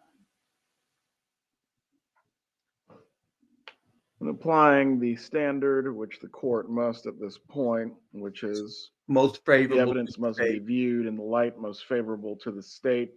The motion for judgment of acquittal is going to be denied. As to all prior motions and objections that the defense is once again raising, that is noted for the record. Does the defense need a brief break to discuss its case before we bring back in the jurors? Yes, we will, Your Honor. All right, we'll take a 10-minute break. Actually, we'll make it a 13-minute break. We'll get started again at 3:30. I was going to ask for 20. So this is a time period. He's got 13 minutes to decide if his client's going to testify. If his client chooses not to testify, the judge, outside of the presence of the jury, will have the client under oath acknowledge that it's his choice not to testify. This is to prevent future appellate saying he wanted to testify. The Rule 29 arguments are perfunctory. The lawyer stood up and said no direct evidence. You really don't need direct evidence. Circumstantial evidence can be sufficient. The evidence is usually viewed in the light most favorable to the government, that a reasonable jury could find beyond a reasonable doubt. I thought the arguments, she didn't even look very confident in making them. Of course, they attacked Magbanua, but that's something you have to make that motion. And usually the judge deny it, and sometimes they defer it. And once the defense puts on a case, if they put on a case, they can then again file or ask for a Rule 29 judgment of acquittal. The judge will have to rule. And if he denies it, then the state has the ability to do a rebuttal. So right now, I think they are deciding what witnesses to call. if they have witnesses available. I don't know if Georgia told him ahead of time that she might be resting today. But they may put Charlie on right now. And we'll see if he does. Because that was a very limited cross-examination. And one of the first questions, or the third or fourth question, was, do you know what happened July 18th at his residence? Well, of course, Pat Sanford wouldn't know. And what other witness would know? The only other witness is going to be Charlie Adelson. So I fully expect Charlie Adelson to take the stand either today, or he may have two filler witnesses. And that's what I expect. I expect it'll be well rehearsed. I expect his answers, and I expect they will go line by line on these tapes. He'll give some why he said what he said, how he said what he said. And it's going to look like it was well rehearsed. But you can't rehearse cross-examination. And that's going to be the key to the case, is cross-examination. I admit, Kara, I was wrong about Katie testifying, but I will say this. I did not know the defendant's theory of the case until the opening statement. And then I thought Georgia might call her. So Georgia took it head on. That's why she called her. And I think she may call her in rebuttal. I think Pat Sanford may be called in rebuttal also. This is a really high-risk offense. And I don't know if he had any other option, truthfully. What other option did he have? Because the circumstantial evidence is overwhelming against him. And he's going to get up there and give his version and have to explain. And it's going to be, can you listen to those wires and those tapes and the language and the communication and the context, nothing speaks out at all that Katie or Sigfredo had ever extorted Charlie. Nothing. And that's going to be the key. He can say what he wants to say on the stand, and George has probably got things all ready to go to cross-examine him. They'll have probably many lawyers up there getting things to show there was no extortion, that he's going to have to answer. And it's going to be exciting. Any other questions on this? Will Katie be brought back? Katie might be brought back depending on what Charlie says. But as you saw, Katie took some hits. She took some hits through multiple witnesses, through Corbett and through Pat Sanford, that she testified to things and that were not true according to FBI records, call logs, and text messages. So she is a wild card. And I don't know if it's a quick, he made that decision because I think he did not want to go after Pat Sanford, because Pat Sanford might have given him an answer that would have undercut his theory and his defense. So he's rather hoping that his client and the Dolce Vita tapes that he's going to play, the portions, will bring it home for him. Question. So prosecutors have other attorneys working behind the scenes? I can tell you they do have other attorneys working on the scenes. I have cases with a specific prosecutor, and she said she's not available. She's working on the murder case, and she's not in the courtroom. So they do have people behind the scenes that are doing legal research, that are helping out with witnesses, that are providing, could be going through transcripts, that can help the lawyers at the table. And they have an investigator that can come and go at the same time. So yes, and I'm sure Pat Sanford is available, and the FBI is available if they need more evidence. Katie could be brought back, yes. Why didn't you call him? They never called the police.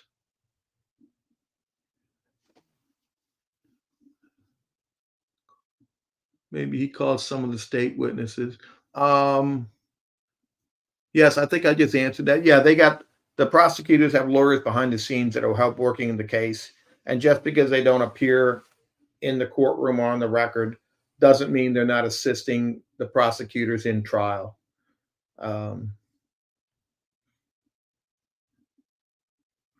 Katie was a double-edged sword. She brings problems.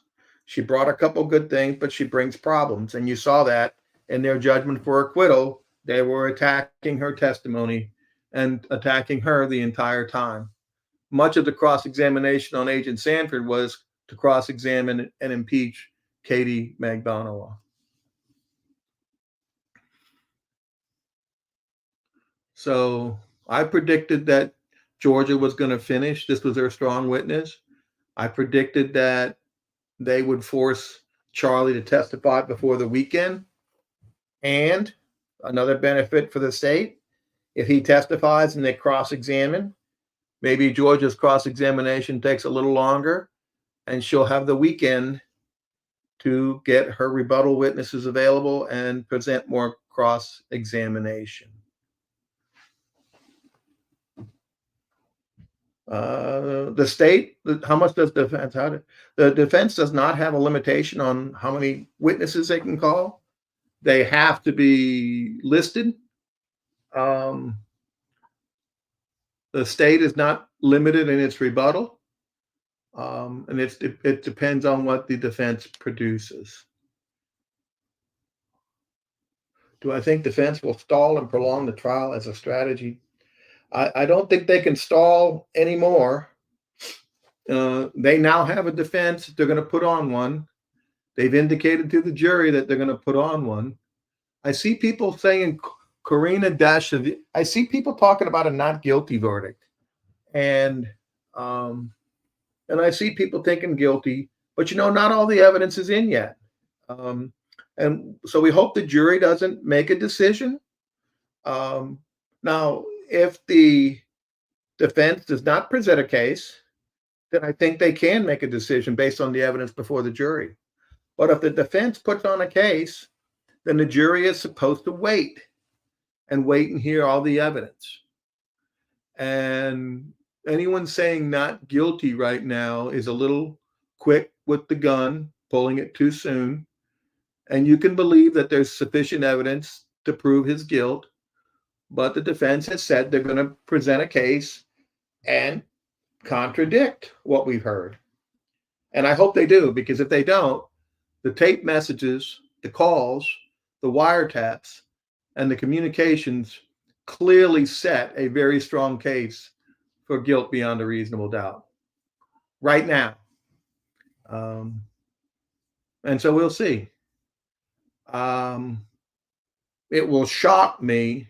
I will be pleasantly shocked if the defense says the defense rests, because then the whole opening was a lie.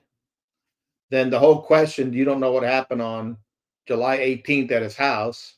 We'll never know. That was just, a red herring, as they call it. It means nothing. It's not evidence in court. So we'll see. This is high drama. The defendant makes a final decision if he wants to testify.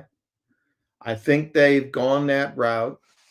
If Rashbaum would have cross-examined Sanford more and gotten more points out of him that he could have still argued his defense, then I think he might not have testified. But because of the limited nature of his questions, I think he almost has to have him take the stand. That's my opinion. And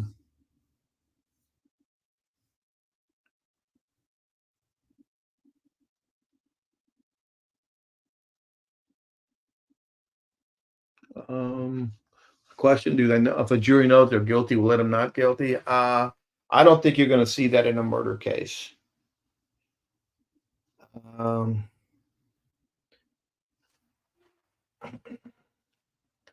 I'm wondering if Dan was surprised by the state resting their case so quickly. I think the state, didn't the state say their case would take 2 weeks? So, and that might include jury selection. So today's Wednesday. They were only 2 days short. Um, so they were close. Now, Dan has told the court multiple times that his case is going to take a week. I doubt his case takes a day and a half. I think we'll be at jury. I think we'll be in closings on Friday. So that's my prediction. And we'll see. I'll take a quick break and come back.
Yes, sir.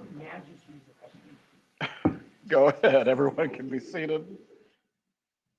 And then from there, we'll address the defense's case.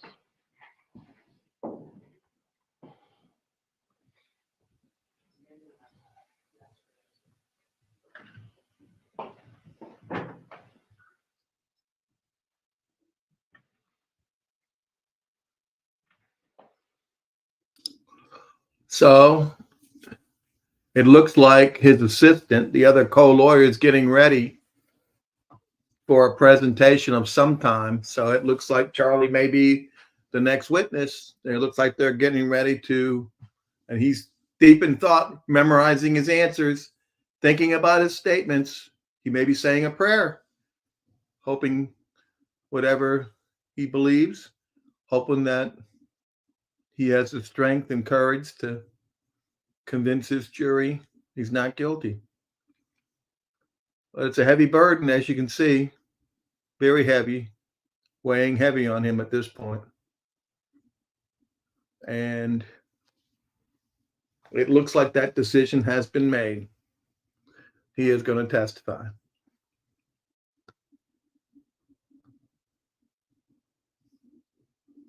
He looks like he's probably going to, he may need something. He looks like he's not feeling too good, it looks like.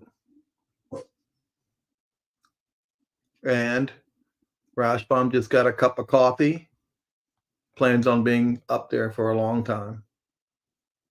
So this could be a lengthy direct examination. William Powers, you're correct. All the chips are on the table. And I wonder who's going to do the cross. Is it going to be Sarah or is it going to be Georgia? Katie Magbanua, the last trial, Sarah Dugan did the cross. So maybe Sarah has divided up this and she's going to do the cross and then Georgia will do the closing. Would not be surprising. Sarah did an excellent job on cross-examination of Katie Magbanua. He looks very nervous. He doesn't look like a defendant who's going to say, I'm not testifying, Judge. I've decided not to testify.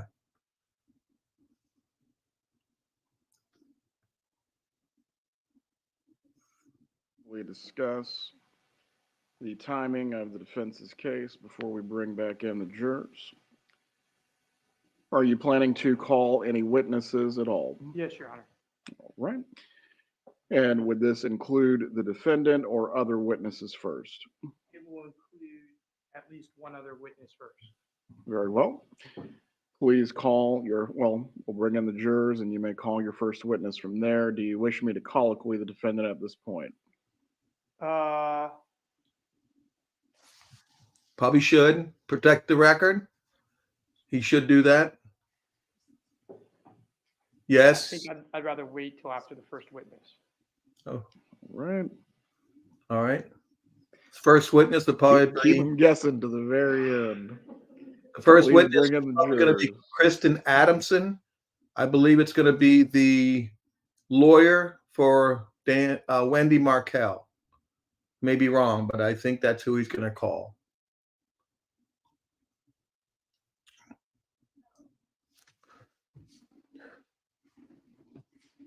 The judge knows what's going on because he wanted to do it now, that it was his choice to testify and not the lawyers.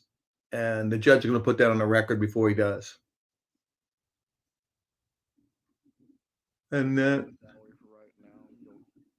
boy, that don't believe.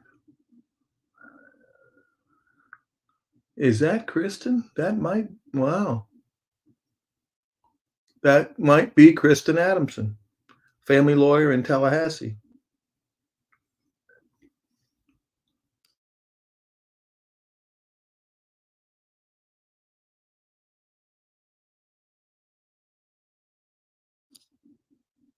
That would be Wendy Adelson's lawyer, family lawyer, Kristin Adamson.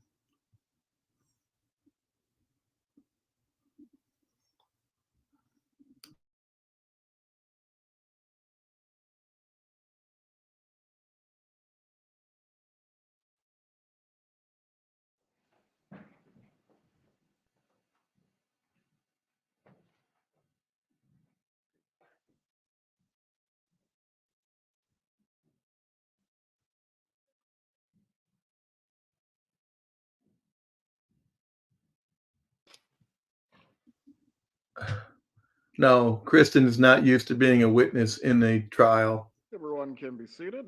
so I'm sure she is very experienced family lawyer, been around a long time, and she Members of does. the jury, now that the state has rested its case, the defendant is going to have his opportunity to put on his case as well. Mr. Rauschbaum, you may call your first witness. Your Honor, the defense calls Kristin Adamson.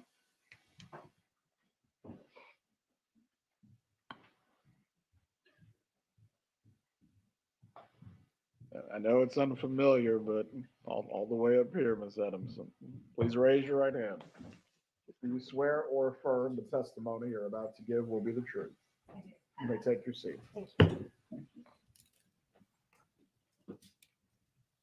Good afternoon, Ms. Adamson. Good afternoon. Would you please introduce yourself to the jury?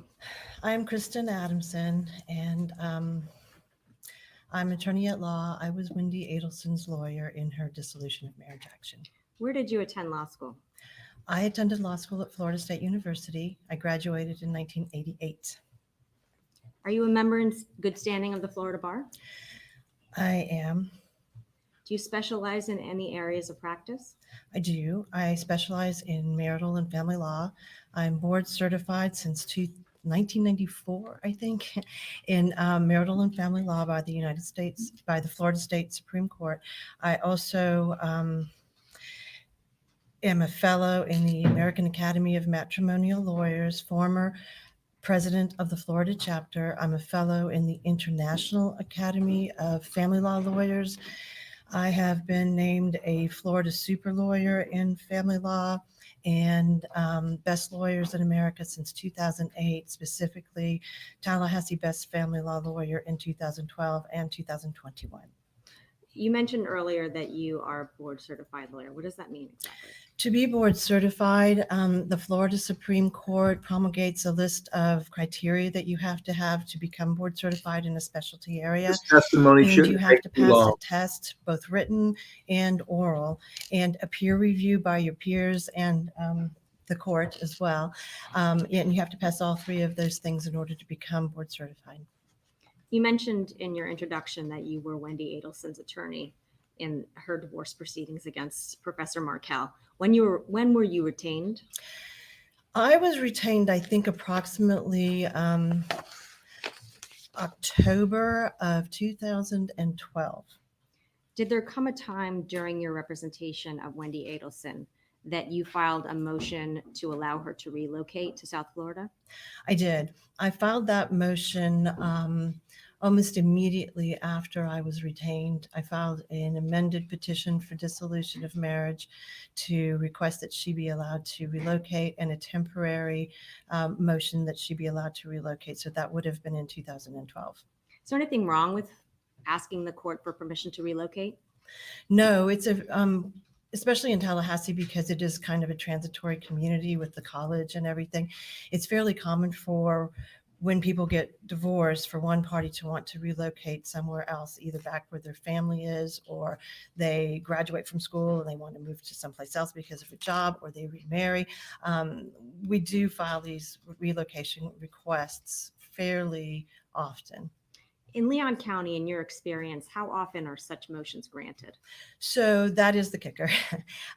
Even though we file them, I have now been practicing 35 years, and I think I've only actually won one that was allowed to relocate. They're very hard to do, and you have to have pretty serious circumstances that require the relocation. Did you share that statistic with Ms. Adelson?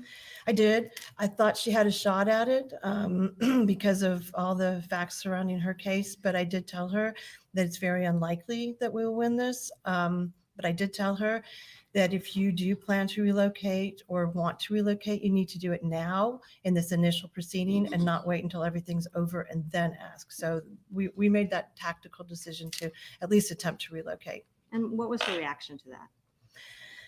She wanted to be able to try. So we did. We filed the motion for relocation. Was that motion ever heard by the court presiding over her divorce? Yes, it was. We filed it and we set it for hearing for any number of reasons. The hearings kept getting the legal proceedings take a long time sometimes and things get complicated. It kept getting pushed off, but ultimately, I think it was around June of 2013 that we had a hearing about that relocation issue. And what was the court's ruling? The court said no, she could not go. What was Wendy Adelson's reaction to the court's ruling? She was pretty. Ms. Adamson, you may testify to what you recall about what you observed from your client, but not your actual words. So she was pretty calm about the whole thing. She seemed to understand that it was not a given that it would happen, that it's usually a long shot. And I spoke with her afterwards, right after the proceeding, and then I spoke with her several times afterwards to sort of decompress. And she seemed fine about it. She understood. Okay. Pretty resigned to the idea of it. Okay. There's been some testimony in this case that in the wake of that denial, the Adelson family was considering offering Professor Markel a certain sum of money, $1 million, to allow Wendy Adelson and the boys to relocate to South Florida. Are you aware of that offer? No. Okay. In your experience, have you ever heard of one spouse making a monetary offer to another spouse to allow for things like relocation? Objection, relevance. Your Honor, the state has. So that's a fairly common occurrence for relocations. And I actually just had one a couple of weeks ago where that's exactly what happened. Was the husband of the new husband of a woman who wanted to relocate basically paid my client to allow her to be able to relocate. I've also had people, it shouldn't be the case that money and children are connected, and we've tried hard to not have that happen, but it does happen sometimes. I also often have one say, if you allow us to relocate, you never have to pay child support. All kinds of those kinds of money things do get offered, and sometimes it works and sometimes it doesn't. Is there anything illegal about one spouse making an offer to another spouse? Not as far as I know. Okay.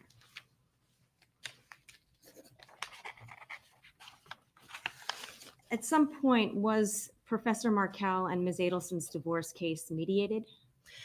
We mediated it twice. We mediated it once before the hearing on the parenting, and that mediation was just about the relocation and the ability to go, and we were not successful in mediating that, so we had the hearing.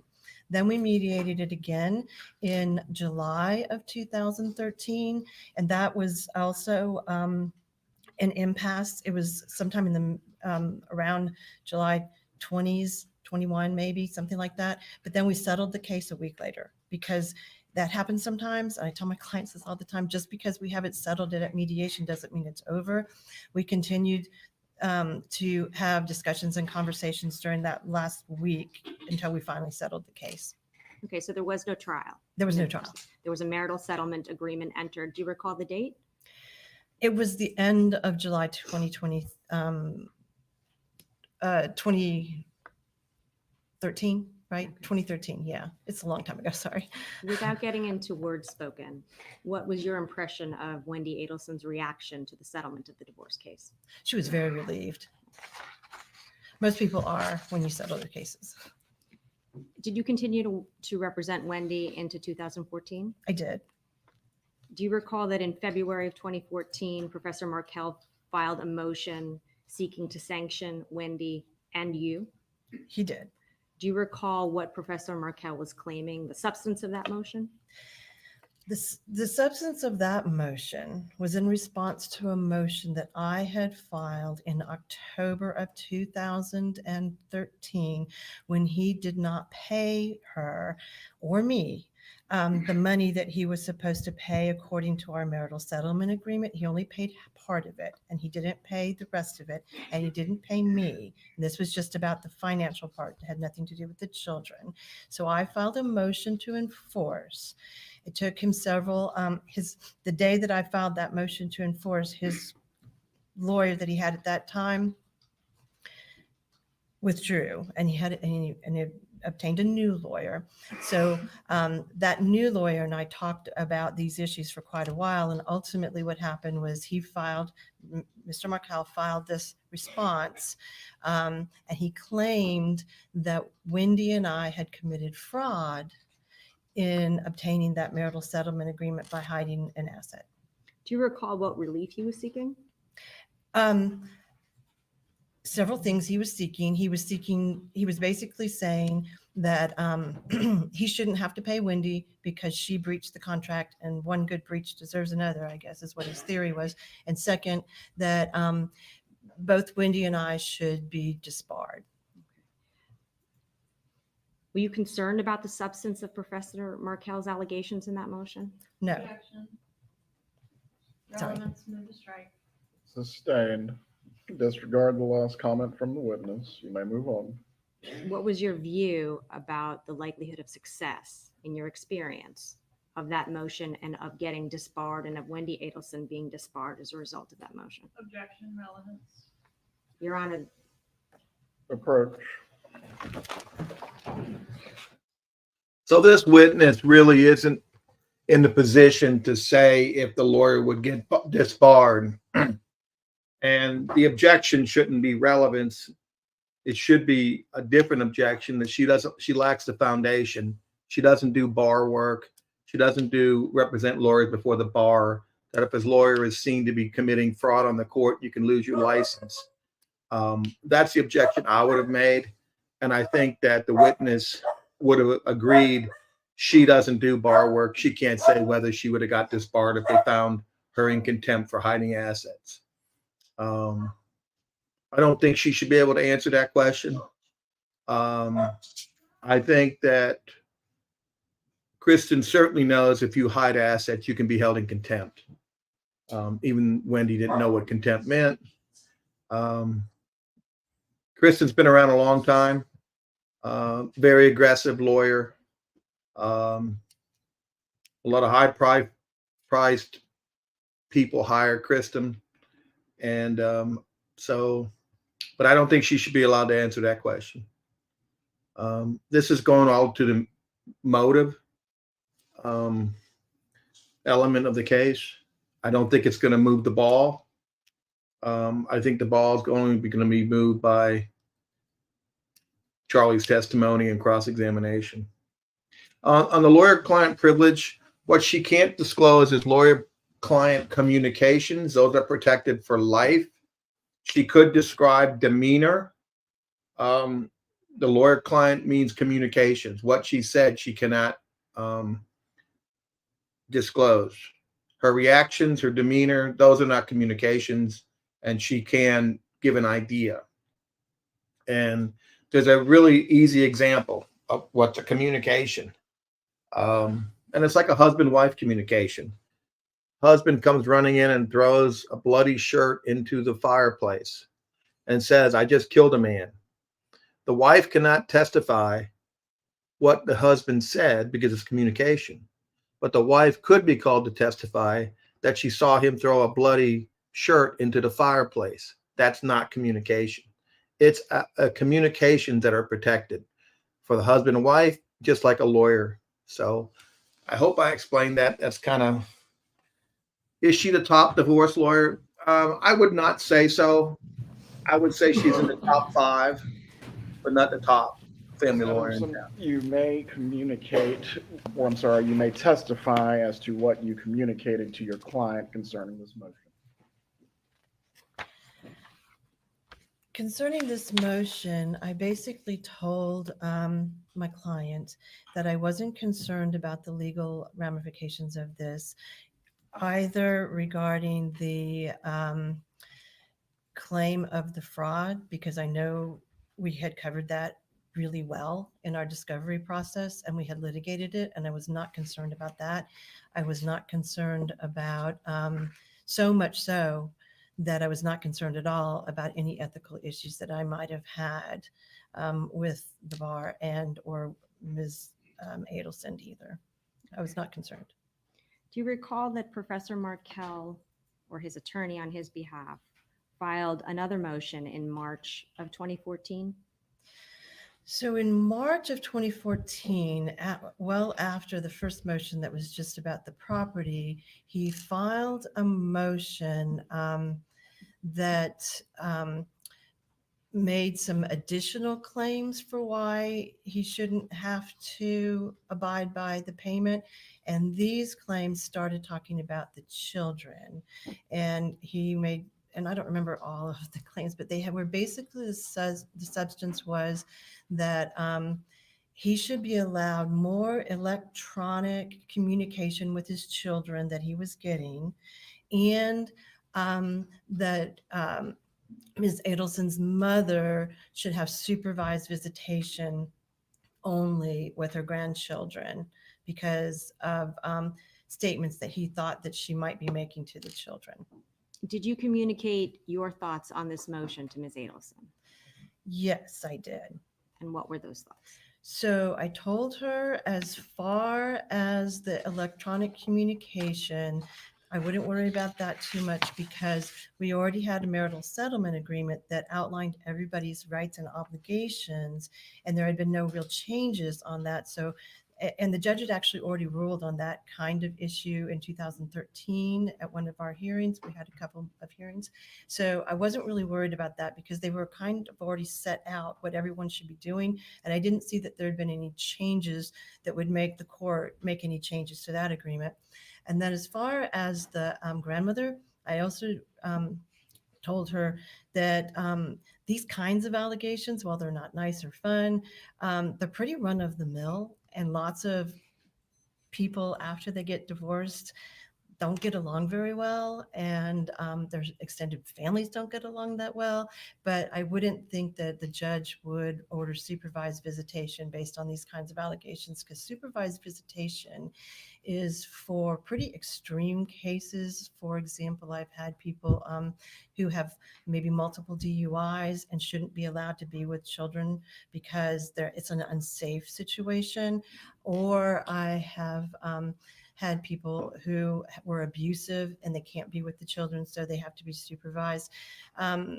Basically what happens when people aren't talking nice, and I didn't know if it was actually true or not, it was an allegation he made, aren't talking nice about it, what we try to do is just have conversations with the judge, and the judge might say, okay, everybody be nice, and that's it. I wasn't worried about that issue. Did there come a time in the divorce and post-divorce proceedings when you filed a motion to withdraw? I did. Do you recall when that was? Right. So we had those first two motions. They were odd. Much of this is not relevant. The ones that we to just this talked case. about. We had the first motion where he said it was okay for him to breach because she breached. And then we had the next one about the kids and all of that. And then he filed a memorandum. I believe it was in May or June. I think May of 2014. And it was a long, detailed memorandum of law that had a lot more facts in it. And I realized at that point in time that I was probably going to have to be a witness in this case because of what he was saying about me in the memorandum and the motions. And I can't be a witness and a lawyer in the same case by the Florida ethical rules. So I withdrew because I knew I would have to take a different role. You spoke about a lot more facts in this memorandum. Did the view of the motions that you conveyed to Wendy Adelson change as a result of the memorandum, other than the fact that you had to withdraw? No, it was just kind of reinstating all of the same kinds of things, but it was a lot more vehemently with a little bit different language. It kept upping the ante, and that's when I realized this was not going to be something that we were going to be able to probably resolve without a court hearing, because I had been trying to do that with his lawyer. So I was going to have to do that. So I moved to withdraw, and I called another lawyer and asked him if he would please step in my place. Okay. Did you seek to withdraw because you felt you did something wrong? No, it was only because I knew I was going to have to testify in the case, and that was the only reason. And you mentioned you contacted another lawyer. Did Wendy Adelson ultimately retain that other lawyer? She did. And do you recall when she did that? I know that he filed a notice that I filed a motion to withdraw, and then the court granted my order within a few days of that. And I believe he, which was in end of May-ish, I think. And then he came in the first part of June, I believe. Okay, so days before what has been talked about in this case is the first attempt, Ms. Adelson retained a new attorney to represent her in the ongoing proceedings with Professor Markel? She did. One additional question, Your Honor. Can I have a moment? Take your time. And it is actually on the ledge.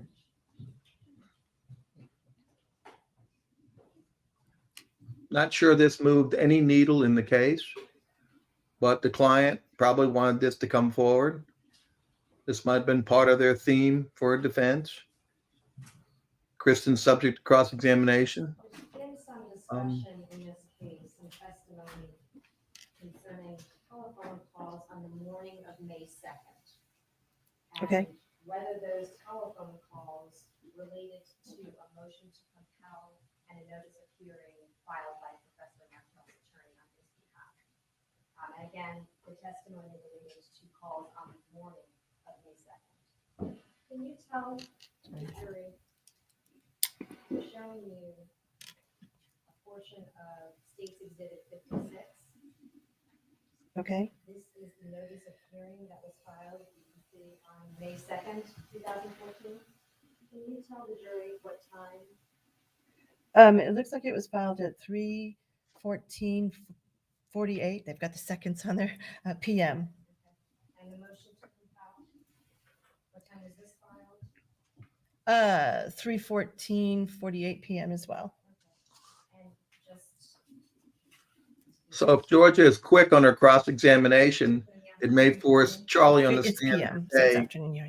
I'm sure Dan wants to extend this so Charlie doesn't have Cross-examination. to testify till tomorrow. So if I was Georgia, I'd be real quick so that Charlie has to take the stand today.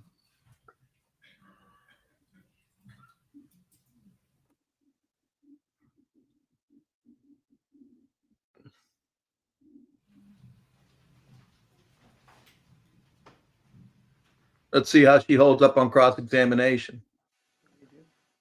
Lawyers don't like to be cross-examined like anybody else, but more so as a lawyer.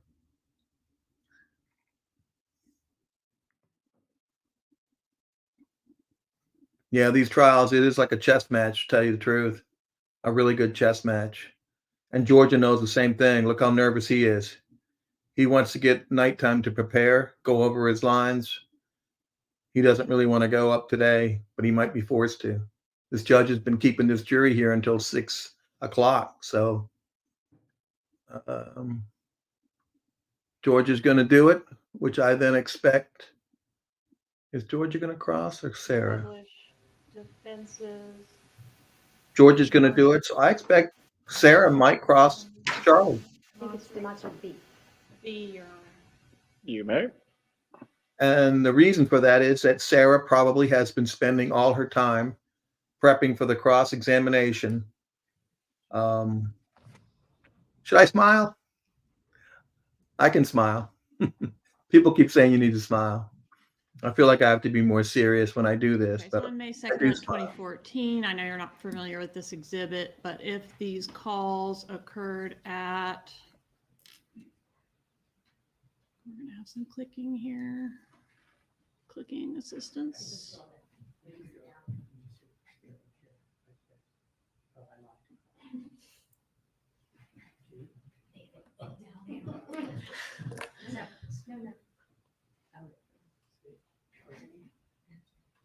Members of the jury, this is our, how many advanced degrees does it take to change a light bulb?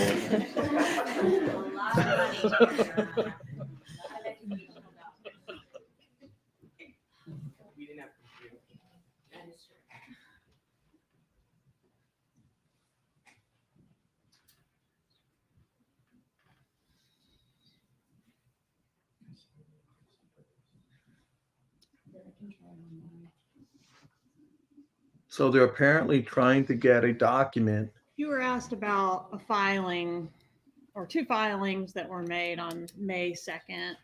If the phone calls in question occurred in well into the afternoon hours. It would have been after that filing. Would you agree with that? I have no idea. I think you Sorry. do, because I think you were shown the documents and asked about the time of the filings. I know about the filings, yes. Okay, so if the calls occurred into the late afternoon, we have it now 3:15, 3:49, 3:54, all of those times 3:56, 4:39, 4:55 would have been after those filings. That, would you agree that would with appear that? to be correct. Okay, thank you. And were you familiar with Professor Markel's practice of emailing Wendy prior to making these filings and saying, basically laying out the whole thing in an email? This is what I'm going to do. If you don't comply, I'm going to make this filing. Were you privy to those emails? Sometimes.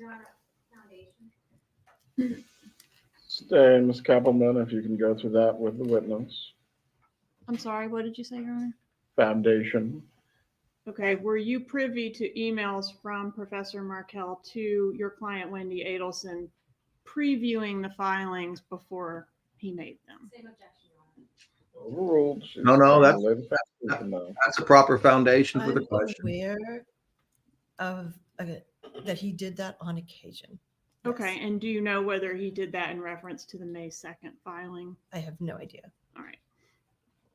And the case you talked about where you recently had somebody buy out their former spouse's rights to their children, basically relocate for money, relocation for hire. How much money did that person, how much money was exchanged for that relocation? That was not $1 million, but it was basically when we did all of the child support and everything that would have been paid, it turns out to be somewhere probably around $200,000. Okay. If what was alleged in Professor Markel's motion about Wendy having lied and hidden assets and all that, if she had taken those actions, that could have had serious consequences to her personally as well as her law license. Would you agree with that? Yes. You described, Nice. Put her in a corner. She had I'm to sure answer. you were referring to different parts of the case, but you referred to the case as run of the mill and you referred to it as odd. Was this a particularly contentious or memorable case for you, or was it run of the mill? So those are two separate statements, I think. I think that the quibbling about the children was run of the mill. I think the case was odd. Okay. How much, I guess in general, would you agree that divorces come with high emotions? Yes. And do clients always take your advice? No. Do clients always chill out when you tell them this is nothing to worry about? No. Did you have any contact with Donna Adelson, the mother of Wendy Adelson, in reference to Wendy's divorce? Here we go. The only time I had any communication with Wendy's mother was at the relocation hearing that we had in June of 2013. Did Donna testify at the relocation hearing? She did not. All right. So is it fair to say your contact with her was almost nothing? Yes. She and her husband were at the hearing and my contact with them was minimal. All right. And so have you had an opportunity to review Donna Adelson's emails to Wendy in reference to this divorce and in particular your representation? I have not. No further questions. Redirect examination. Very briefly, Your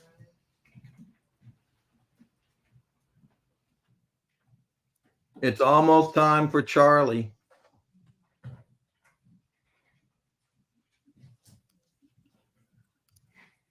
Question is Dan going to ask if we can start tomorrow, and will the judge allow him?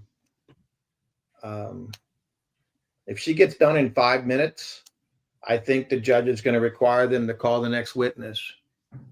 He'll have to take a break, and he'll have to say, okay, Mr. Adelson, it's your decision to testify, yours, not the lawyer's. That's your decision. I want to make sure you're doing it on your own. Yes. Then they'll bring the jury back in. So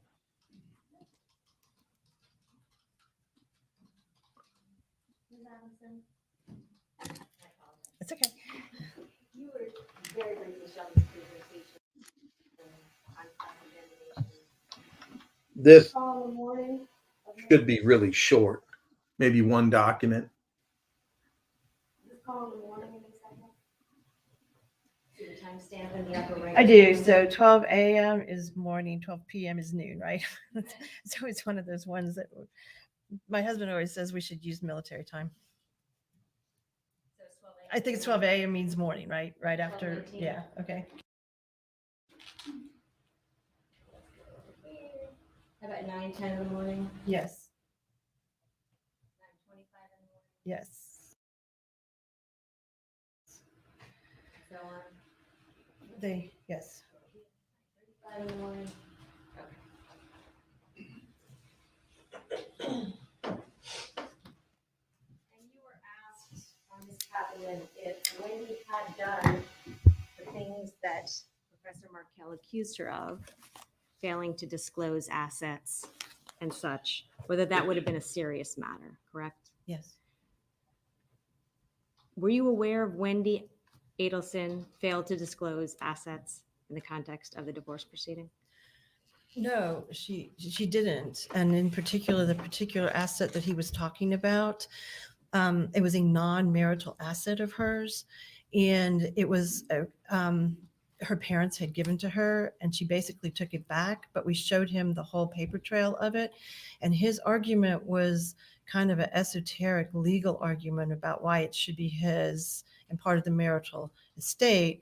So it was kind of weird. And when I say the case was odd, what I mean, it's odd for the opposing party to make claims against me to want me disbarred as well as his wife. So that was what was odd about the case. And I remember it because that doesn't happen in my cases. But that was the arguments that he was making.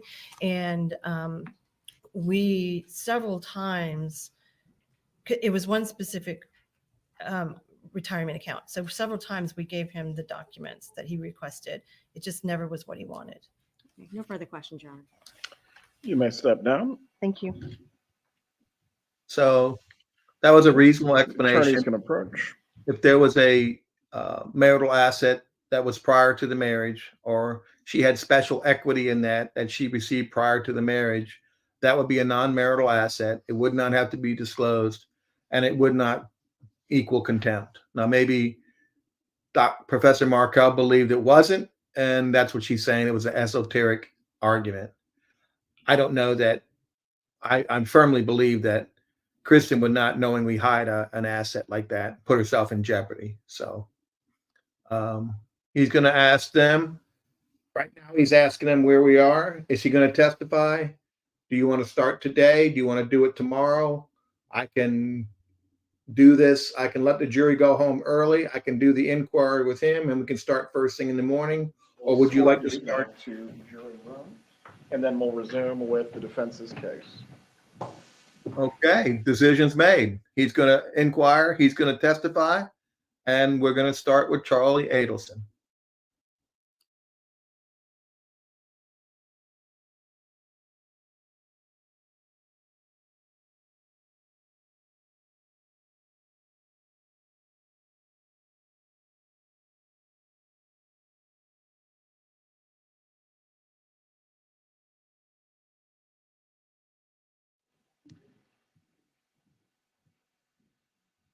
Everyone but the defendant can be seated at this time.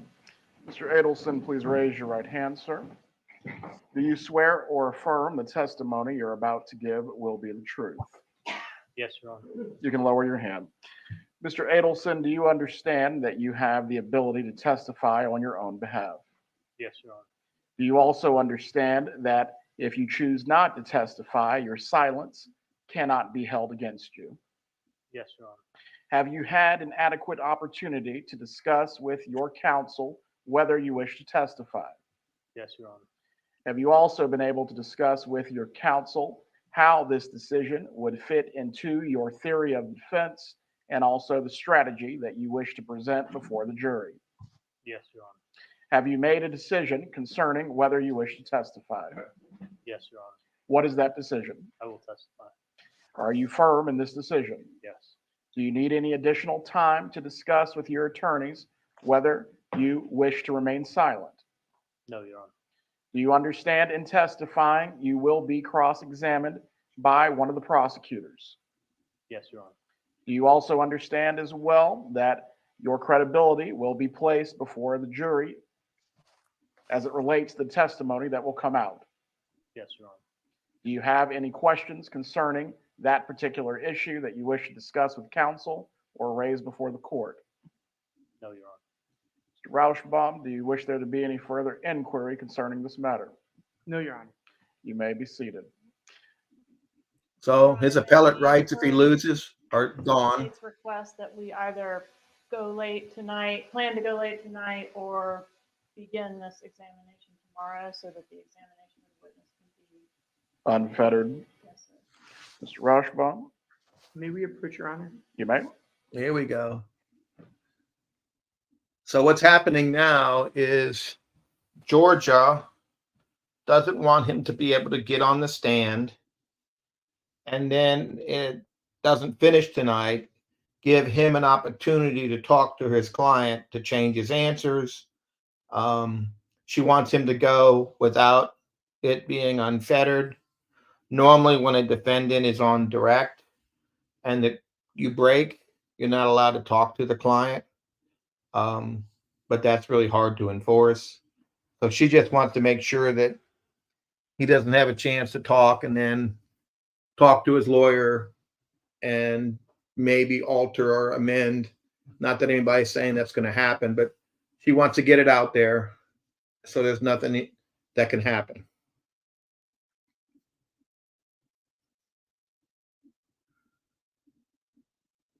I'm sure she'd be happy if he finished his direct today and she could do cross and maybe go till 6:30 tonight.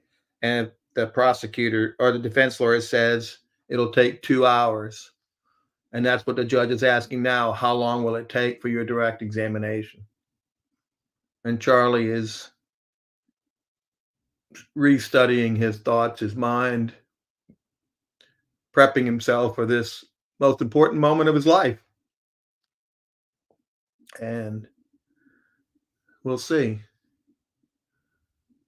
He seemed adamant he wanted to testify. Although he's blinking his eyes a lot. And someone told me one time, blinking is a nervousness nature. So of course he's nervous. His life is on the line, and we'll see what happens.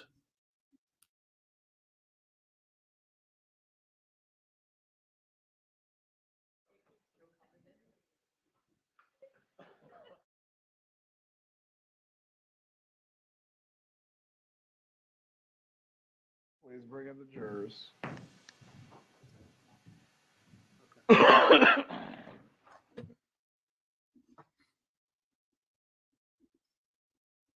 So maybe it's going to be less than 2 hours. Oh, looking at this, it may be not till tomorrow. I will not advise the jurors that he's taking the stand, but we'll just let them know they're going home early for the evening. That's what I figured when he was laughing, that he's got a reprieve. He's not going on the stand. They're going to do it tomorrow. Dan's probably happy. More time to prepare.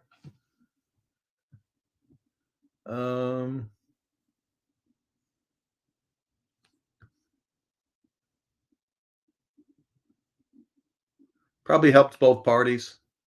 I would think the case would end tomorrow, maybe some rebuttal, and maybe closing arguments on Friday.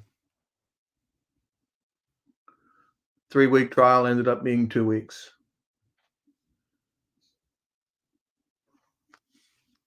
He feels much more relaxed now that he's not taking the stand. He just told him, I'll come out and see you. We'll go over it again. Thank you.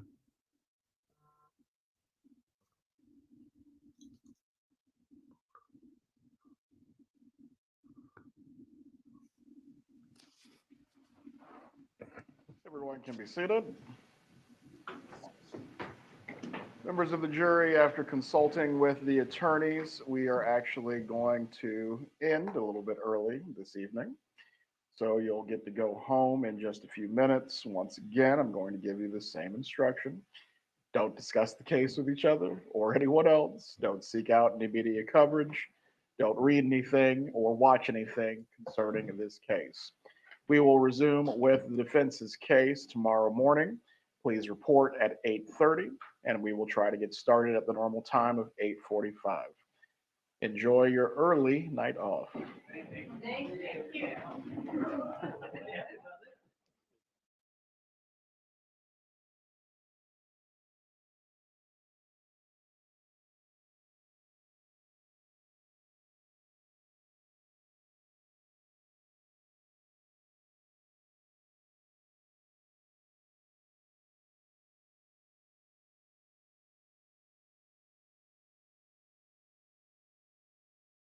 Be seated.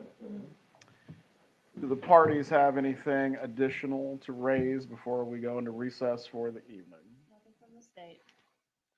Right, Mr. Rauschbaum, if anything changes as far as the expected witness lineup, please email Ms. Kappelman, my assistant.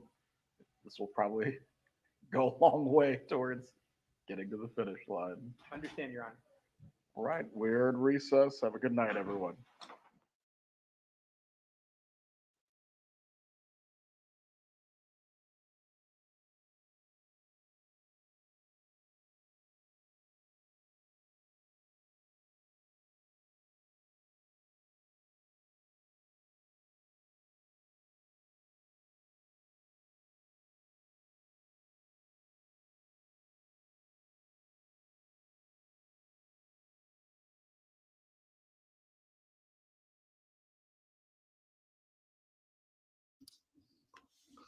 So that was interesting.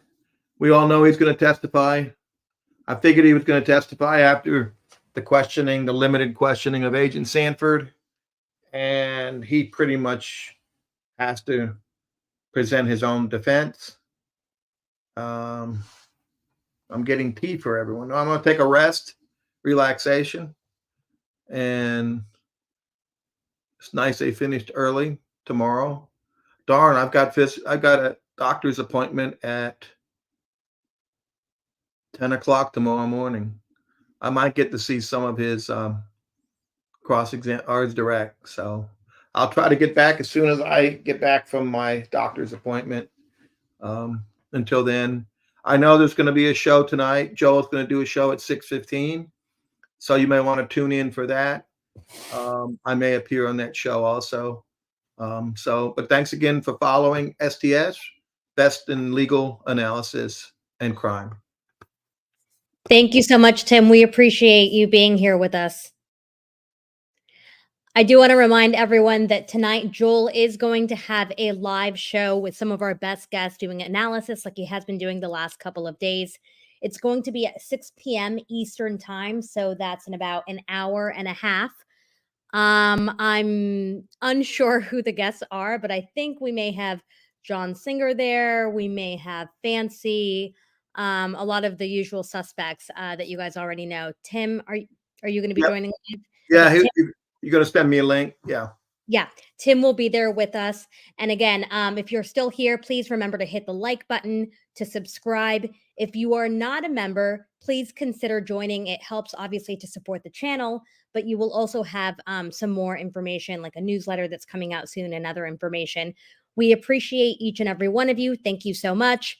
And again, tonight, 6 p.m. in about an hour and a half, there will be STS analysis with all of your best guests who have been covering this trial and all of the best guests that are there in Tallahassee. Thank you so much, everyone. See you in an hour and a half. We're putting up the link now. It's not up yet.